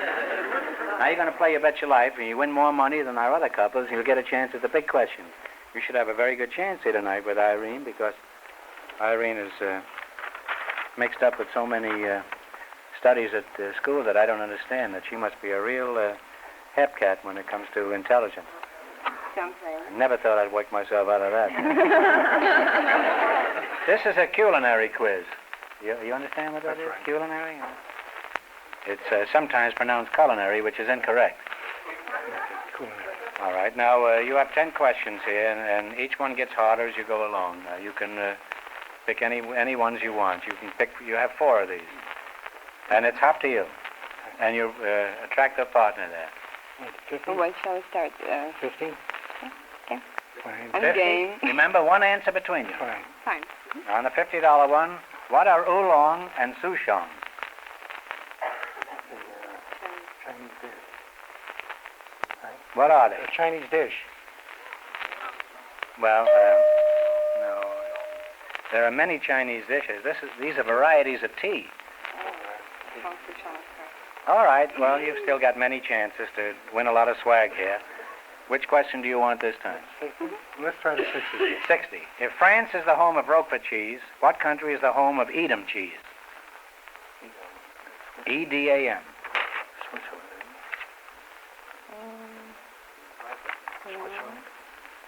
Yeah, that's this. Switzerland. No. It's Holland. Holland. All right. No despair yet. You've got 2 more chances. Which one do you want? You want what, 70? All right, let's take the 70. 70. The unit used in expressing the energy and heat-producing value of food is called what? A lot of people count them. Calories. Calories is right. Well, you now have $70. Now, which one do you want? Let's try the 80. Let's try the 80. 80. What do you call the field where cranberries are grown? Oh, I'm sorry. Throw it up. They might have known that.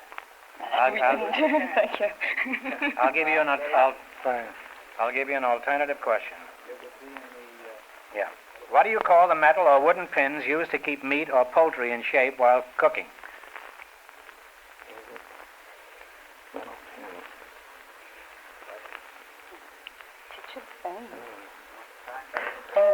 Pivot? No, skewers they're called. S-K-E-W-E-R-S. All right. And you wind up with $70. Well, thanks and good luck from the DeSoto Plymouth deal.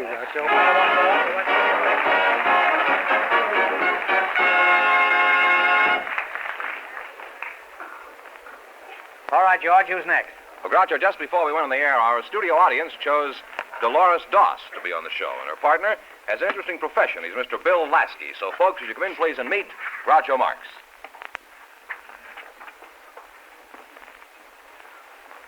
Welcome, youngsters, to You Bet Your Life. Say the secret word and divide $100. It's a common word, something you see every day, I hope. Dolores Ross? Ross, is that right? Doss. Doss. Let's start with you. I always like to start with a girl. I don't get very far, but I always like to start with her. Where is your hometown, Dolores? It's the beer town, Milwaukee, Wisconsin. Oh. A couple of drunks out front.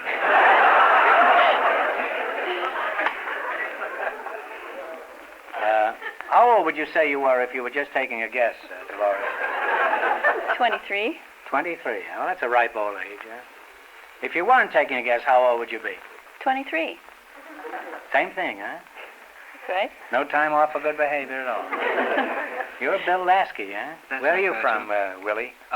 From Hollywood, California. Oh, well, that makes you a native son, huh? That's right, Groucho. I knew your brother very well, native dancer. Real character, too, always horsing around. How old are you, Bill? 31. 31, huh? Well, that's a ripe old age, too, huh? And you were born in Hollywood 31 years ago? Yes, at the Good Samaritan Hospital. Well, that's a rare species, you know, anybody who's born in this town. 31 years ago, I thought there was nothing here but orange groves. Was your father an orange or a smudge pot? No answer. What sort of work do you do, Bill? I'm a herpetologist, Groucho. What's your language, Bill? The children listen to this program. You say you're a herpetologist, and you're sure you're on the right show? I think so. We haven't had a herp around here for months. It isn't a harp, eh? A herpetologist, like my brother? No. What is a herpetologist? Well, a herpetologist is a man who studies snakes. Well, you're on the right show, all right. Well, is that all you do, just study snakes? No, I study turtles and lizards and other crocodilians, alligators and crocodiles.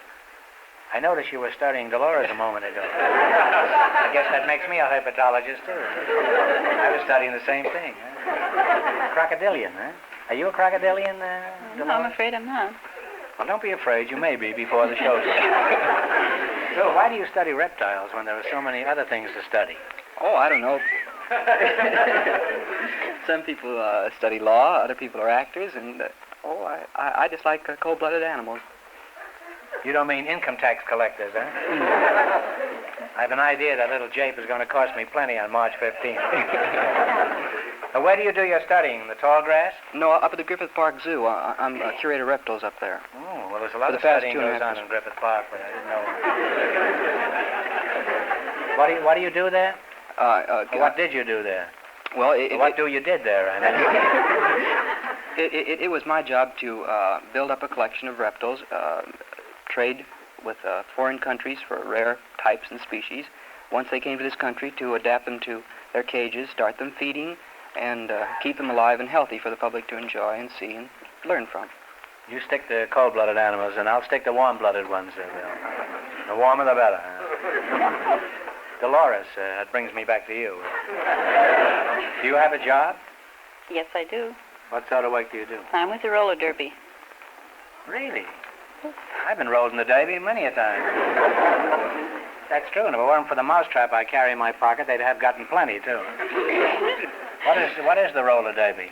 Well, the roller derby is a race between two teams skating on roller skates, and it's on a specially constructed bank track, 45-degree angles on the turns, and it's 128 feet long. What's the point of all this milling around on skates?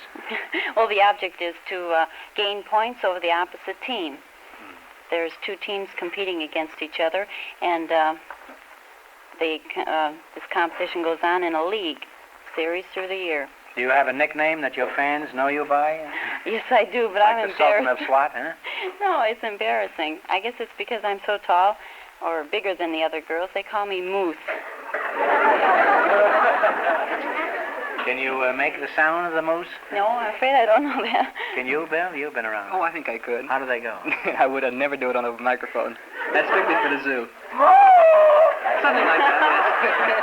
That's me? I used to be a hat rack. Well, this is kind of slaughter on 10th Avenue, isn't it, this roller derby? I hear it gets pretty rough at times, doesn't it? Well, it gets rough, and there's injuries, bruises that aren't obvious. But it's no rougher. Say there are bruises that are... Bruises. I don't hear very well. But it really isn't any rougher than football. That's what you call real, typical feminine logic. That isn't what I asked you. Does it get rough?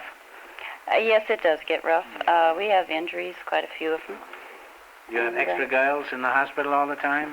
Every once in a while. You know that when there's 10 skates out there going at about 35 miles an hour, it gets pretty rough on a jam. And well, you skate around in an arena, is that right? That's right. And you have a doctor skating around with you all the time? A small doctor with a suitcase? No, he stands in the middle ready to catch us any minute.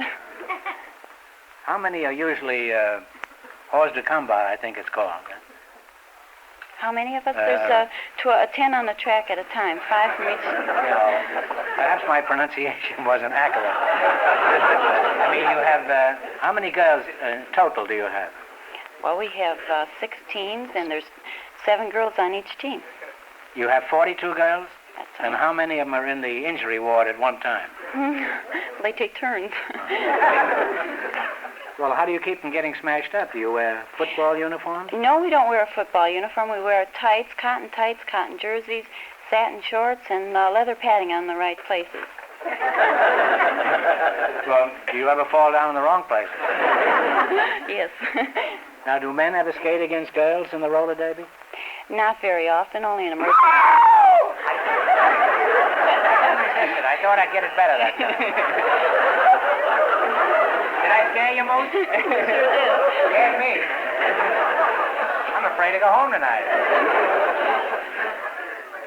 Go on, you do it once. I've done it twice. Bow. That's the male moose. You at and the female moose. Oh, this is the female moose. I should never mention it.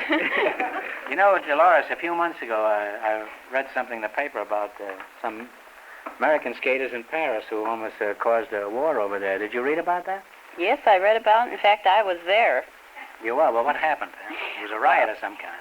No, the Parisians were very enthusiastic about the race, and they came every night with their tomatoes and potatoes and onions, and they threw it at us. What do you mean, the tomatoes? Are they married, most of them? No, they threw everything that was around at the skaters. Well, why did they do this? Well, we had two teams, the American team and the European team, and they just didn't like the American team. And they liked the European team? Oh, yes. And where were these girls from? Well, they were actually Americans, but they carried the flag of their ancestries. And most of them spoke the same language, so they were put on the European team representing their country. I see. That's pretty involved, isn't it?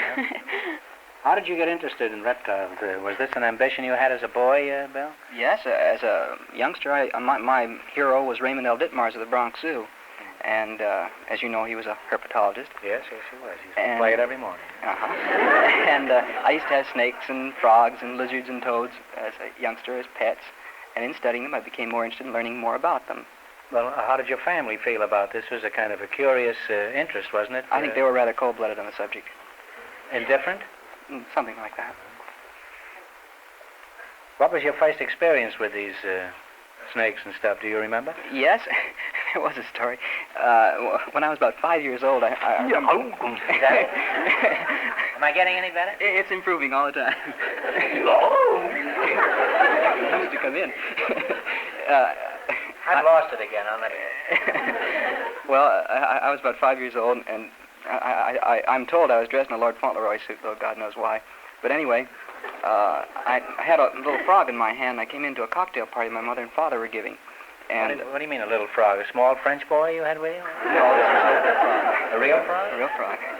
And as I came into the cocktail party, the frog decided he didn't like my hand as a place to live, and thought that a brandy snifter, one of those glasses, would be decanter, would be a much more suitable home. And he leaped from my hand to the brandy sniffer just as it was going up to one of the guests' mouths, and I don't know what the consequence was. It's probably a drunken frog, wasn't it?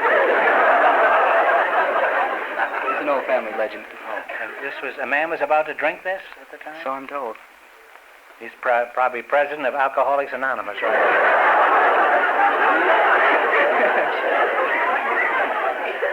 How about snakes? What was your first experience with them? Well, I had a pet boa constrictor. Some boys have a pet dog or a cat they remember from their childhood. Well, this boa was a very special pet of mine. He lived in a shower, and he used to have daily shower baths, and occasionally I even took him to bed like a toy or something like that. How long was he? About 6.5 feet long. Your twin bed? Single bed. Kind of crowded in there with a boa constrictor. He liked to. He liked the warmth of the bed, and was a very good bedfellow. Well behaved. You miss him? Huh? No, I have no regrets. Whatever happened to him, do you know? Huh? I don't remember, Groucho. There have been many snakes in my life, though. Isn't that true of all of us? How come your old man let you play with these things? Was he a little wacky? No, I don't think so. In fact, Groucho, I believe he's a friend of yours. Well, then there's a chance that he's wacky. You say he's a friend of mine? Yeah. Bill Lasky? Your father is Jesse Lasky, the movie producer? That's right, Groucho. Well, I know him very well, and a nicer guy who never lived either. We did a lot of movies for your father, you know. Why don't you tell the people something about your father? He's one of the most illustrious pioneers of the business. Mm-hmm. I think the most interesting thing I probably could say would be that the very site of this studio, right where we're standing now, was the old barn, the barn site of famous Players Lasky, which was the first company, I believe, in Hollywood. You can probably help me on these things because, as you remember, I was very small at the time.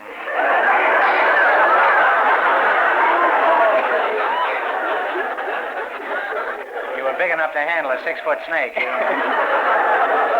But I've been told that my dad and Mr. Goldwyn were much too dignified gentlemen to come to a wild place called Hollywood where there are nothing but orange trees and Indians, and they sent their partner, Sam Goldwyn, out here to look the ground over. And he came from Gloversville. So I'm told. That's right. He was in the glove business. That's right. Mm-hmm. And so he picked the site here of the No, I'm mixed up on this thing. I'm sorry. Mr. Golden was the one who was too dignified. Mr. DeMille was perfectly willing to come out here and earn an honest dollar and work for the two gentlemen back east. Mr. DeMille came out here and sent my father a wire when he saw this barn on this corner here. And he sent my father a wire saying, have located a barn. Please authorize to rent same for our first production, which was a Squaw-Mancy. Well, Dad sent him back a wire saying, okay to rent barn, but no long-term commitments. For the corner of Sunset and Vine. Oh, he's a wonderful man. We worked for him for 5 years, you know. We did 5 pictures at Paramount. Well, wasn't one an animal picture, Animal Crackers? Well, it wasn't an animal picture. We were in it, but... Duck soup? Duck soup, monkey business. More animals. Coconuts. And horse feathers. Say, there were 4 animals in those 5 pictures we made. Zola. Didn't you ever visit the set when we were working there with my brothers? I don't remember. I would have been a very, very small boy. Yeah, I know. You have to keep hopping on that? You're not a herpetologist, you're a hoptologist. Now you know why this boy got interested in snakes. He thought he was seeing them, and he really was. He was seeing us on the set. Well, you're a nice young couple, and I'd like to keep on talking to you two, and I hope you're very happy together. No complaints. No complaints. Now it's time to play You Bet Your Life. You've met Mr. Fenneman? Yes, we have. Hi. He's on sundry shows. He sells sundries on another show. Now, all you have to do is win more money than our other couples, and you'll get a chance at the big question later. Are you ready, Moose? Moose girl? I'm ready. That'll be our animal, huh? Let's see how much money you can make. You selected the animal kingdom. By gosh, you should be good at this. Little rural stuff. Gosh, you're all hemlock. Well, heavens to Betsy, huh? Boy, the profanity that I get away with up there. All right, which do you want? You can go all the way from 10 to 100. What do you want to do? Come on, Moose, get on the ball. Let's try a $20 question just for the 20. What bird is known as the harbinger of spring? The harbinger of spring? Yeah. It's the robin. I heard you. It's the robin. That's right. Well, you're on your way. You have $20. Now what? Oh, let's try. Little man, what now? Little Moose, what now? $40. Fine. $40, eh? According to the nursery rhyme, who went to sea with the pussycat? I'm sorry, folks are spoiling your Have to throw it out. I'll give you an alternative. And they knew it, too. question, and I cannot, because there's competition, allow them to have any help from the audience. All right, I'll give you an alternate question. What was that, 40? 40. What kind of birds arrive on schedule at a California mission every year? The swallows of Capistrano. That is right, the swallows of Capistrano. You now have $60. Now what? Little Moose, what now? You decide now. You've done good so far. Well, that's a typical woman, shifting the responsibility, huh? $60. $60 there? Fine. Okay. In the rhyme, who killed Cock Robin?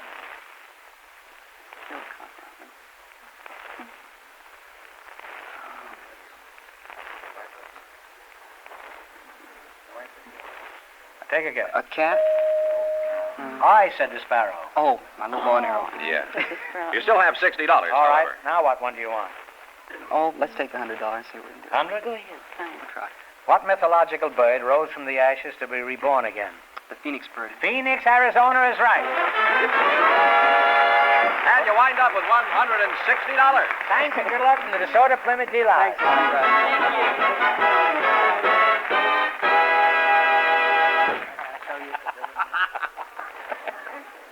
Little thing together. Fenneman, who's next to play You Bet Your Wife? Life. Knife. We have some people with interesting jobs, Groucho. Too bad you haven't, huh? Well, now. What now, Fenneman?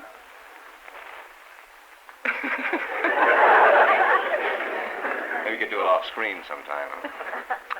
Well, we have some people with There's a grown man with 3 children. It's unbelievable, isn't it? Huh? Folks, come in and meet Groucho Marx. Welcome to the DeSoto Plymouth Dealer. Say the secret word and you'll divide 100 smackers. It's a common word, something you see every day. Mrs. Ruby Williams and Mr. John Lee, eh? Mrs. Williams, where were you born? Where's I born? Where were you born? Marietta, Oklahoma. Murrieta, Oklahoma? Yes, sir. Well, I say, I went horseback riding down there many years ago. Really? Yeah. Used to ride on the prairie down there. Brittany got killed, too. A horse stepped in a gopher hole down there. And the gopher started to chase us, but the horse outran him.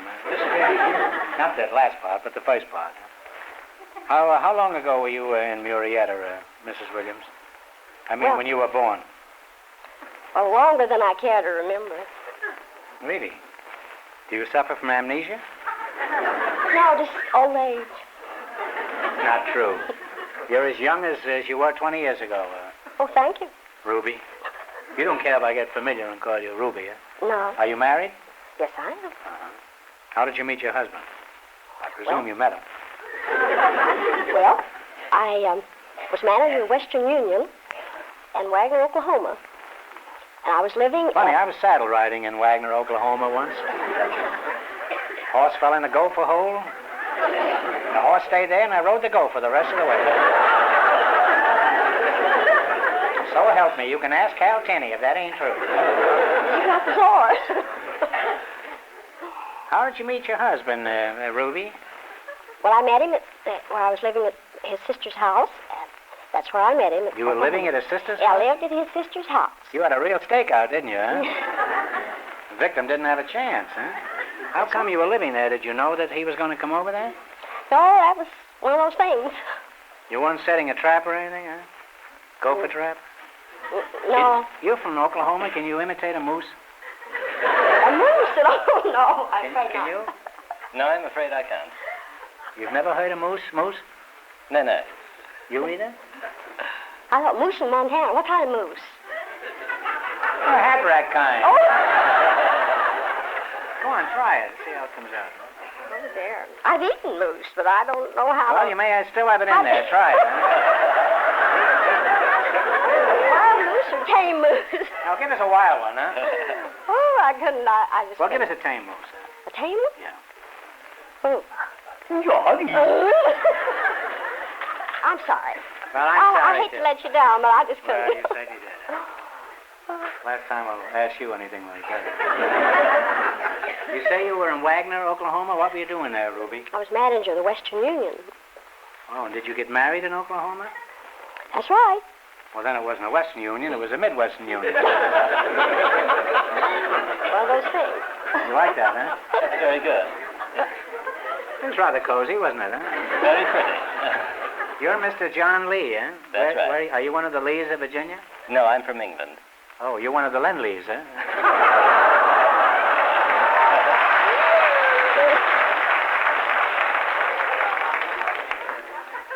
That's why we need more patriotic stuff on this show. I may wave a flag at the finish. What sort of work do you do, John? Well, I'm a photographer, Groucho. I've just opened a studio in Hollywood where I do a certain amount of society portraits and theatrical portraits and Is that fashion still work. society? Well, in a small way. I thought the income tax had taken care of that. Huh? Well, as a matter of fact, most of my work is fashion photography. I photograph Commercial stuff, huh? Commercial. Dresses, mostly. Photograph dresses? That's right. Do they have models in them? Oh, definitely. Does your wife worry about you spending your time with these beautiful models? Well, she really doesn't have to worry. She's the most beautiful girl in the world, so it doesn't matter much to her. He doesn't believe it. Have you been hitting the old red eye? You say she's the most beautiful girl in the whole world? Oh, yes, definitely. I should know, You're too. covering a lot of territory there, Johnny boy. I have covered a lot of territory. If it wasn't so stale, I'd say touche, huh? Could you describe this wunderkind for us? Well, she's very tall. She's 5'10". She has a very perfect figure. She's blonde. She has wonderful features. And just altogether the most beautiful girl in the world. Sounds like quite a dish. How did you manage to nail her? I've often wondered about that. I really don't know. Maybe she married a photographer just to find out what developed, huh? There's only one thing wrong with that joke. It's been overexposed. John, do you know what your wife likes about you? Presuming, of course, that there is something that she likes. Well, I don't know. I think possibly she recognizes that under my somewhat worldly and sophisticated exterior, I'm really a very simple person. Well, just how simple are you? Well, I like the simple things of life. Oh, maybe we can pay him off with buttons instead of money. How did you meet your wife, Simon? Well, when I first started my studio in New York, she helped me with some experimental modeling when I was trying to straighten out my lighting system there. It's a likely story, isn't it? What was the matter with your lights? Wouldn't they turn off?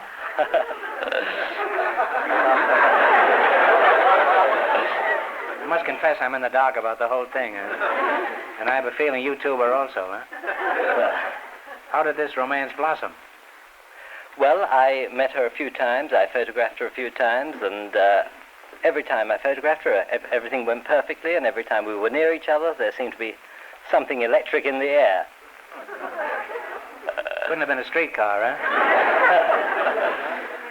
Well, Mrs. Williams, I'll call you Ruby. Is that okay? That's okay. Fenneman says you have an interesting occupation. Just what is it you do? I work for the Southern Pacific. Oh, you're a railroad man, huh? You have a soft berth? Did you ever hear the story about the fellow on the train who sent a telegram to his wife, just gave birth to an old lady? Oh, that's an old story, but that's good for a laugh any day. Yes, sure. They like that in the roundhouse, huh?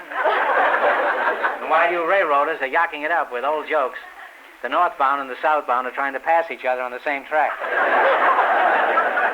One of those things take place. What kind of work do you do for the railroad, Rube? Oh, well, I'm a brass pounder. Brass pounder? What is a brass pounder?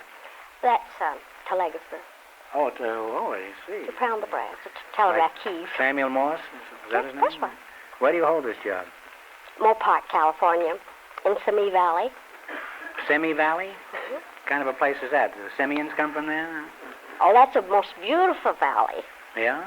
Yeah, they grow lemons, prunes, mostly nuts.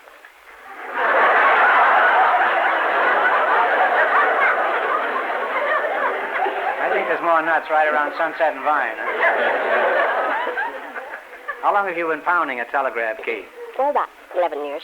11 years, huh? You know, railroad men are supposed to be real he-men. Do they ever give you any trouble, Ruby? No, they don't give me any trouble. They kid me sometimes. Yeah. I guess since those diesel engines came in, the railroad men don't have the steam they used to have. Don't they ever chase you around the pot-bellied stove in the station house? No, there's an old railroad song, Head for the Roundhouse, Nellie. He can't corner you there.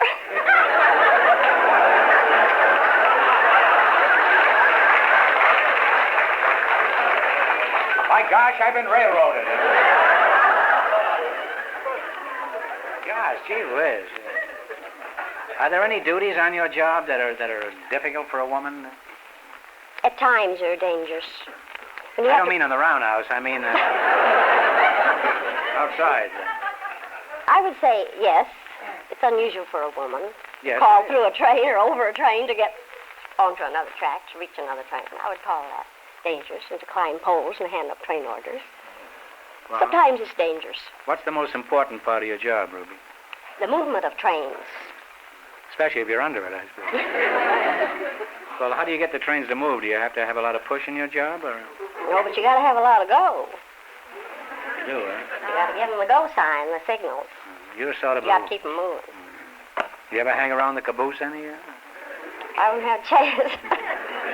Well, how do you signal the conductor if something's wrong? And I'm sure there usually is. Oh, sometimes we give them signals like this. What's that? What's that mean? That's a washout. Stop. You mean the conductor is a washout, or the... Well, he better stop. No matter what he's doing? Yeah. Suppose you don't want the train to stop. What kind of a signal do you give? Well, you give him a sign like this. What does that mean?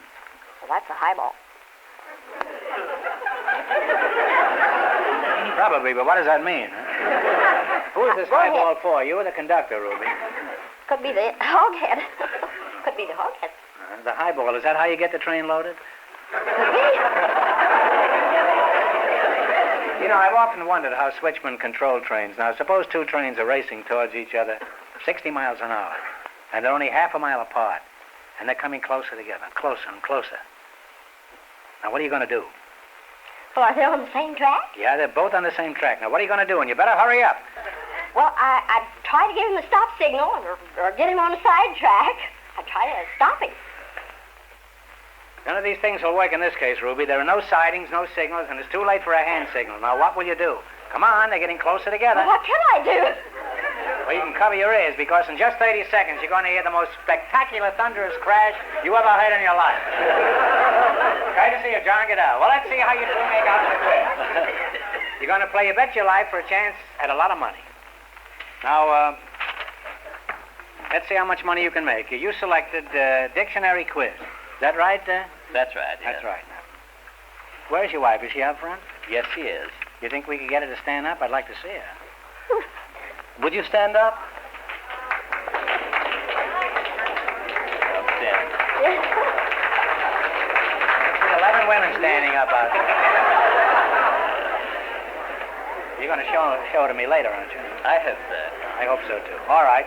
Now, what do you want? You can go from 10 to 100. And they get harder as you go along. We'll start off with 100. 100? Oh. Well, what do you call the number above the line in fractions? Talk it over. And if you don't know, guess.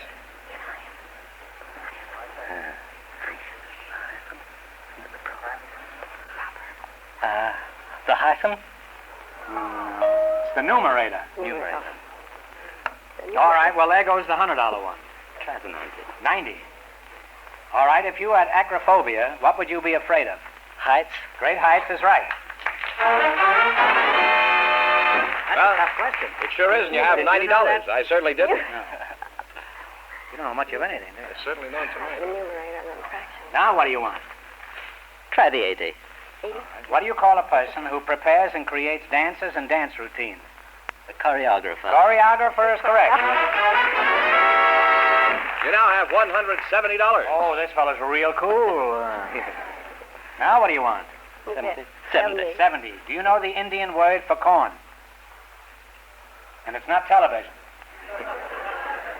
Yeah, I should. You don't know? No, I'm afraid not. Whiskey. Corn whiskey's all I know. No, it's maize. M-A-I-Z-E. Well, Finneman? And you wind up with $170. Thanks and good luck from the DeSoto Plymouth dealer. Thank you.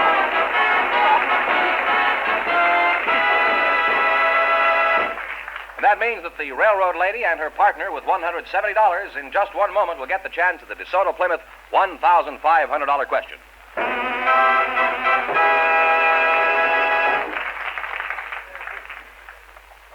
And here's the winning couple, You don't laugh Groucho. at Jack Webb, do you? Oh, no. Why do you laugh at me? And here's the winning couple, Groucho. And here's the winning couple, Groucho, the railroad lady and her partner, all set for the DeSoto Plymouth $1,500 question. Well, you were just up here, weren't you? How do you do? You want to try a moose now that you're the winning couple? Well, I'm afraid not. Give us an English moose or some other kind of a grouse. I've never heard a grouse. I never hope to hear one, but I can tell you anyhow, I'd rather see them be one. I know that. All right. You don't want all that opening stuff again, do you? You do? Here we go for $1,500. I'll give you 15 seconds to decide on a single answer between you. Think carefully, and please no help from the yahoos, from the audience. Here it is. For $1,500, tell me, according to the 1950 federal census, what is the largest city in the state of Montana? It's a tough one. If you don't know, guess.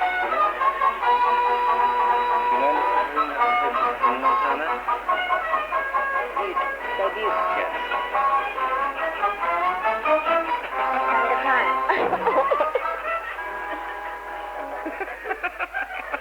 This is the way we were in our honeymoon. All right, what is the answer you two have decided upon? Well, we really haven't much idea, but we'll guess Butte.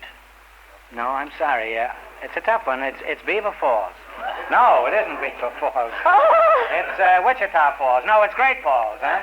Oh, Great Falls. Great Falls. I'm sorry. That means the big question next week will be worth $2,000. Well, they lost the big money, but they did pretty well. How much they win? $170 in the quiz. Well, thanks and good luck and congratulations and to all of our contestants on the show tonight from the DeSoto Plymouth dealers of the United States. That's too bad.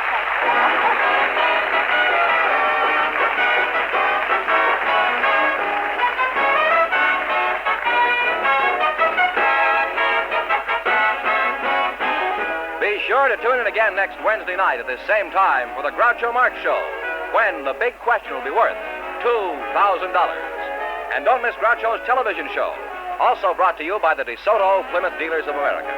And remember that the dealers who sell the outstanding 1954 DeSoto Automatic with fully automatic power flight transmission also have on display the remarkable new Plymouth, engineered and built to be your best buy in the low-priced field. DeSoto, Plymouth. Two great new cars, both products of the Chrysler Corporation. And when you drive in, tell them Groucho sent you. Good night, folks, and remember, just be sure to see the DeSoto Automatic.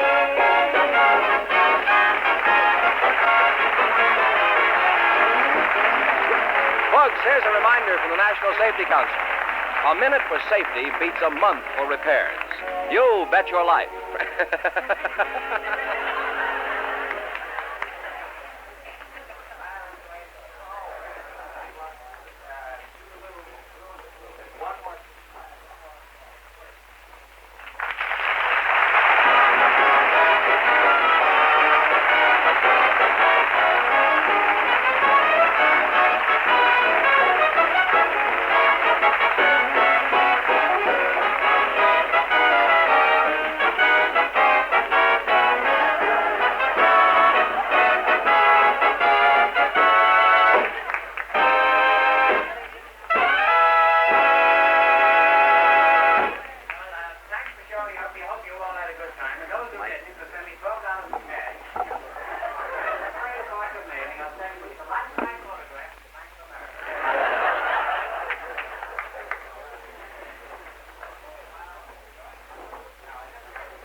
Well, this concludes another stream. I want to thank you all for listening with me, and I hope you enjoyed these shows that represent, in my opinion, some of the best of old-time radio. Join me again tomorrow night at 8 p.m. Thank you for listening, and have a good day.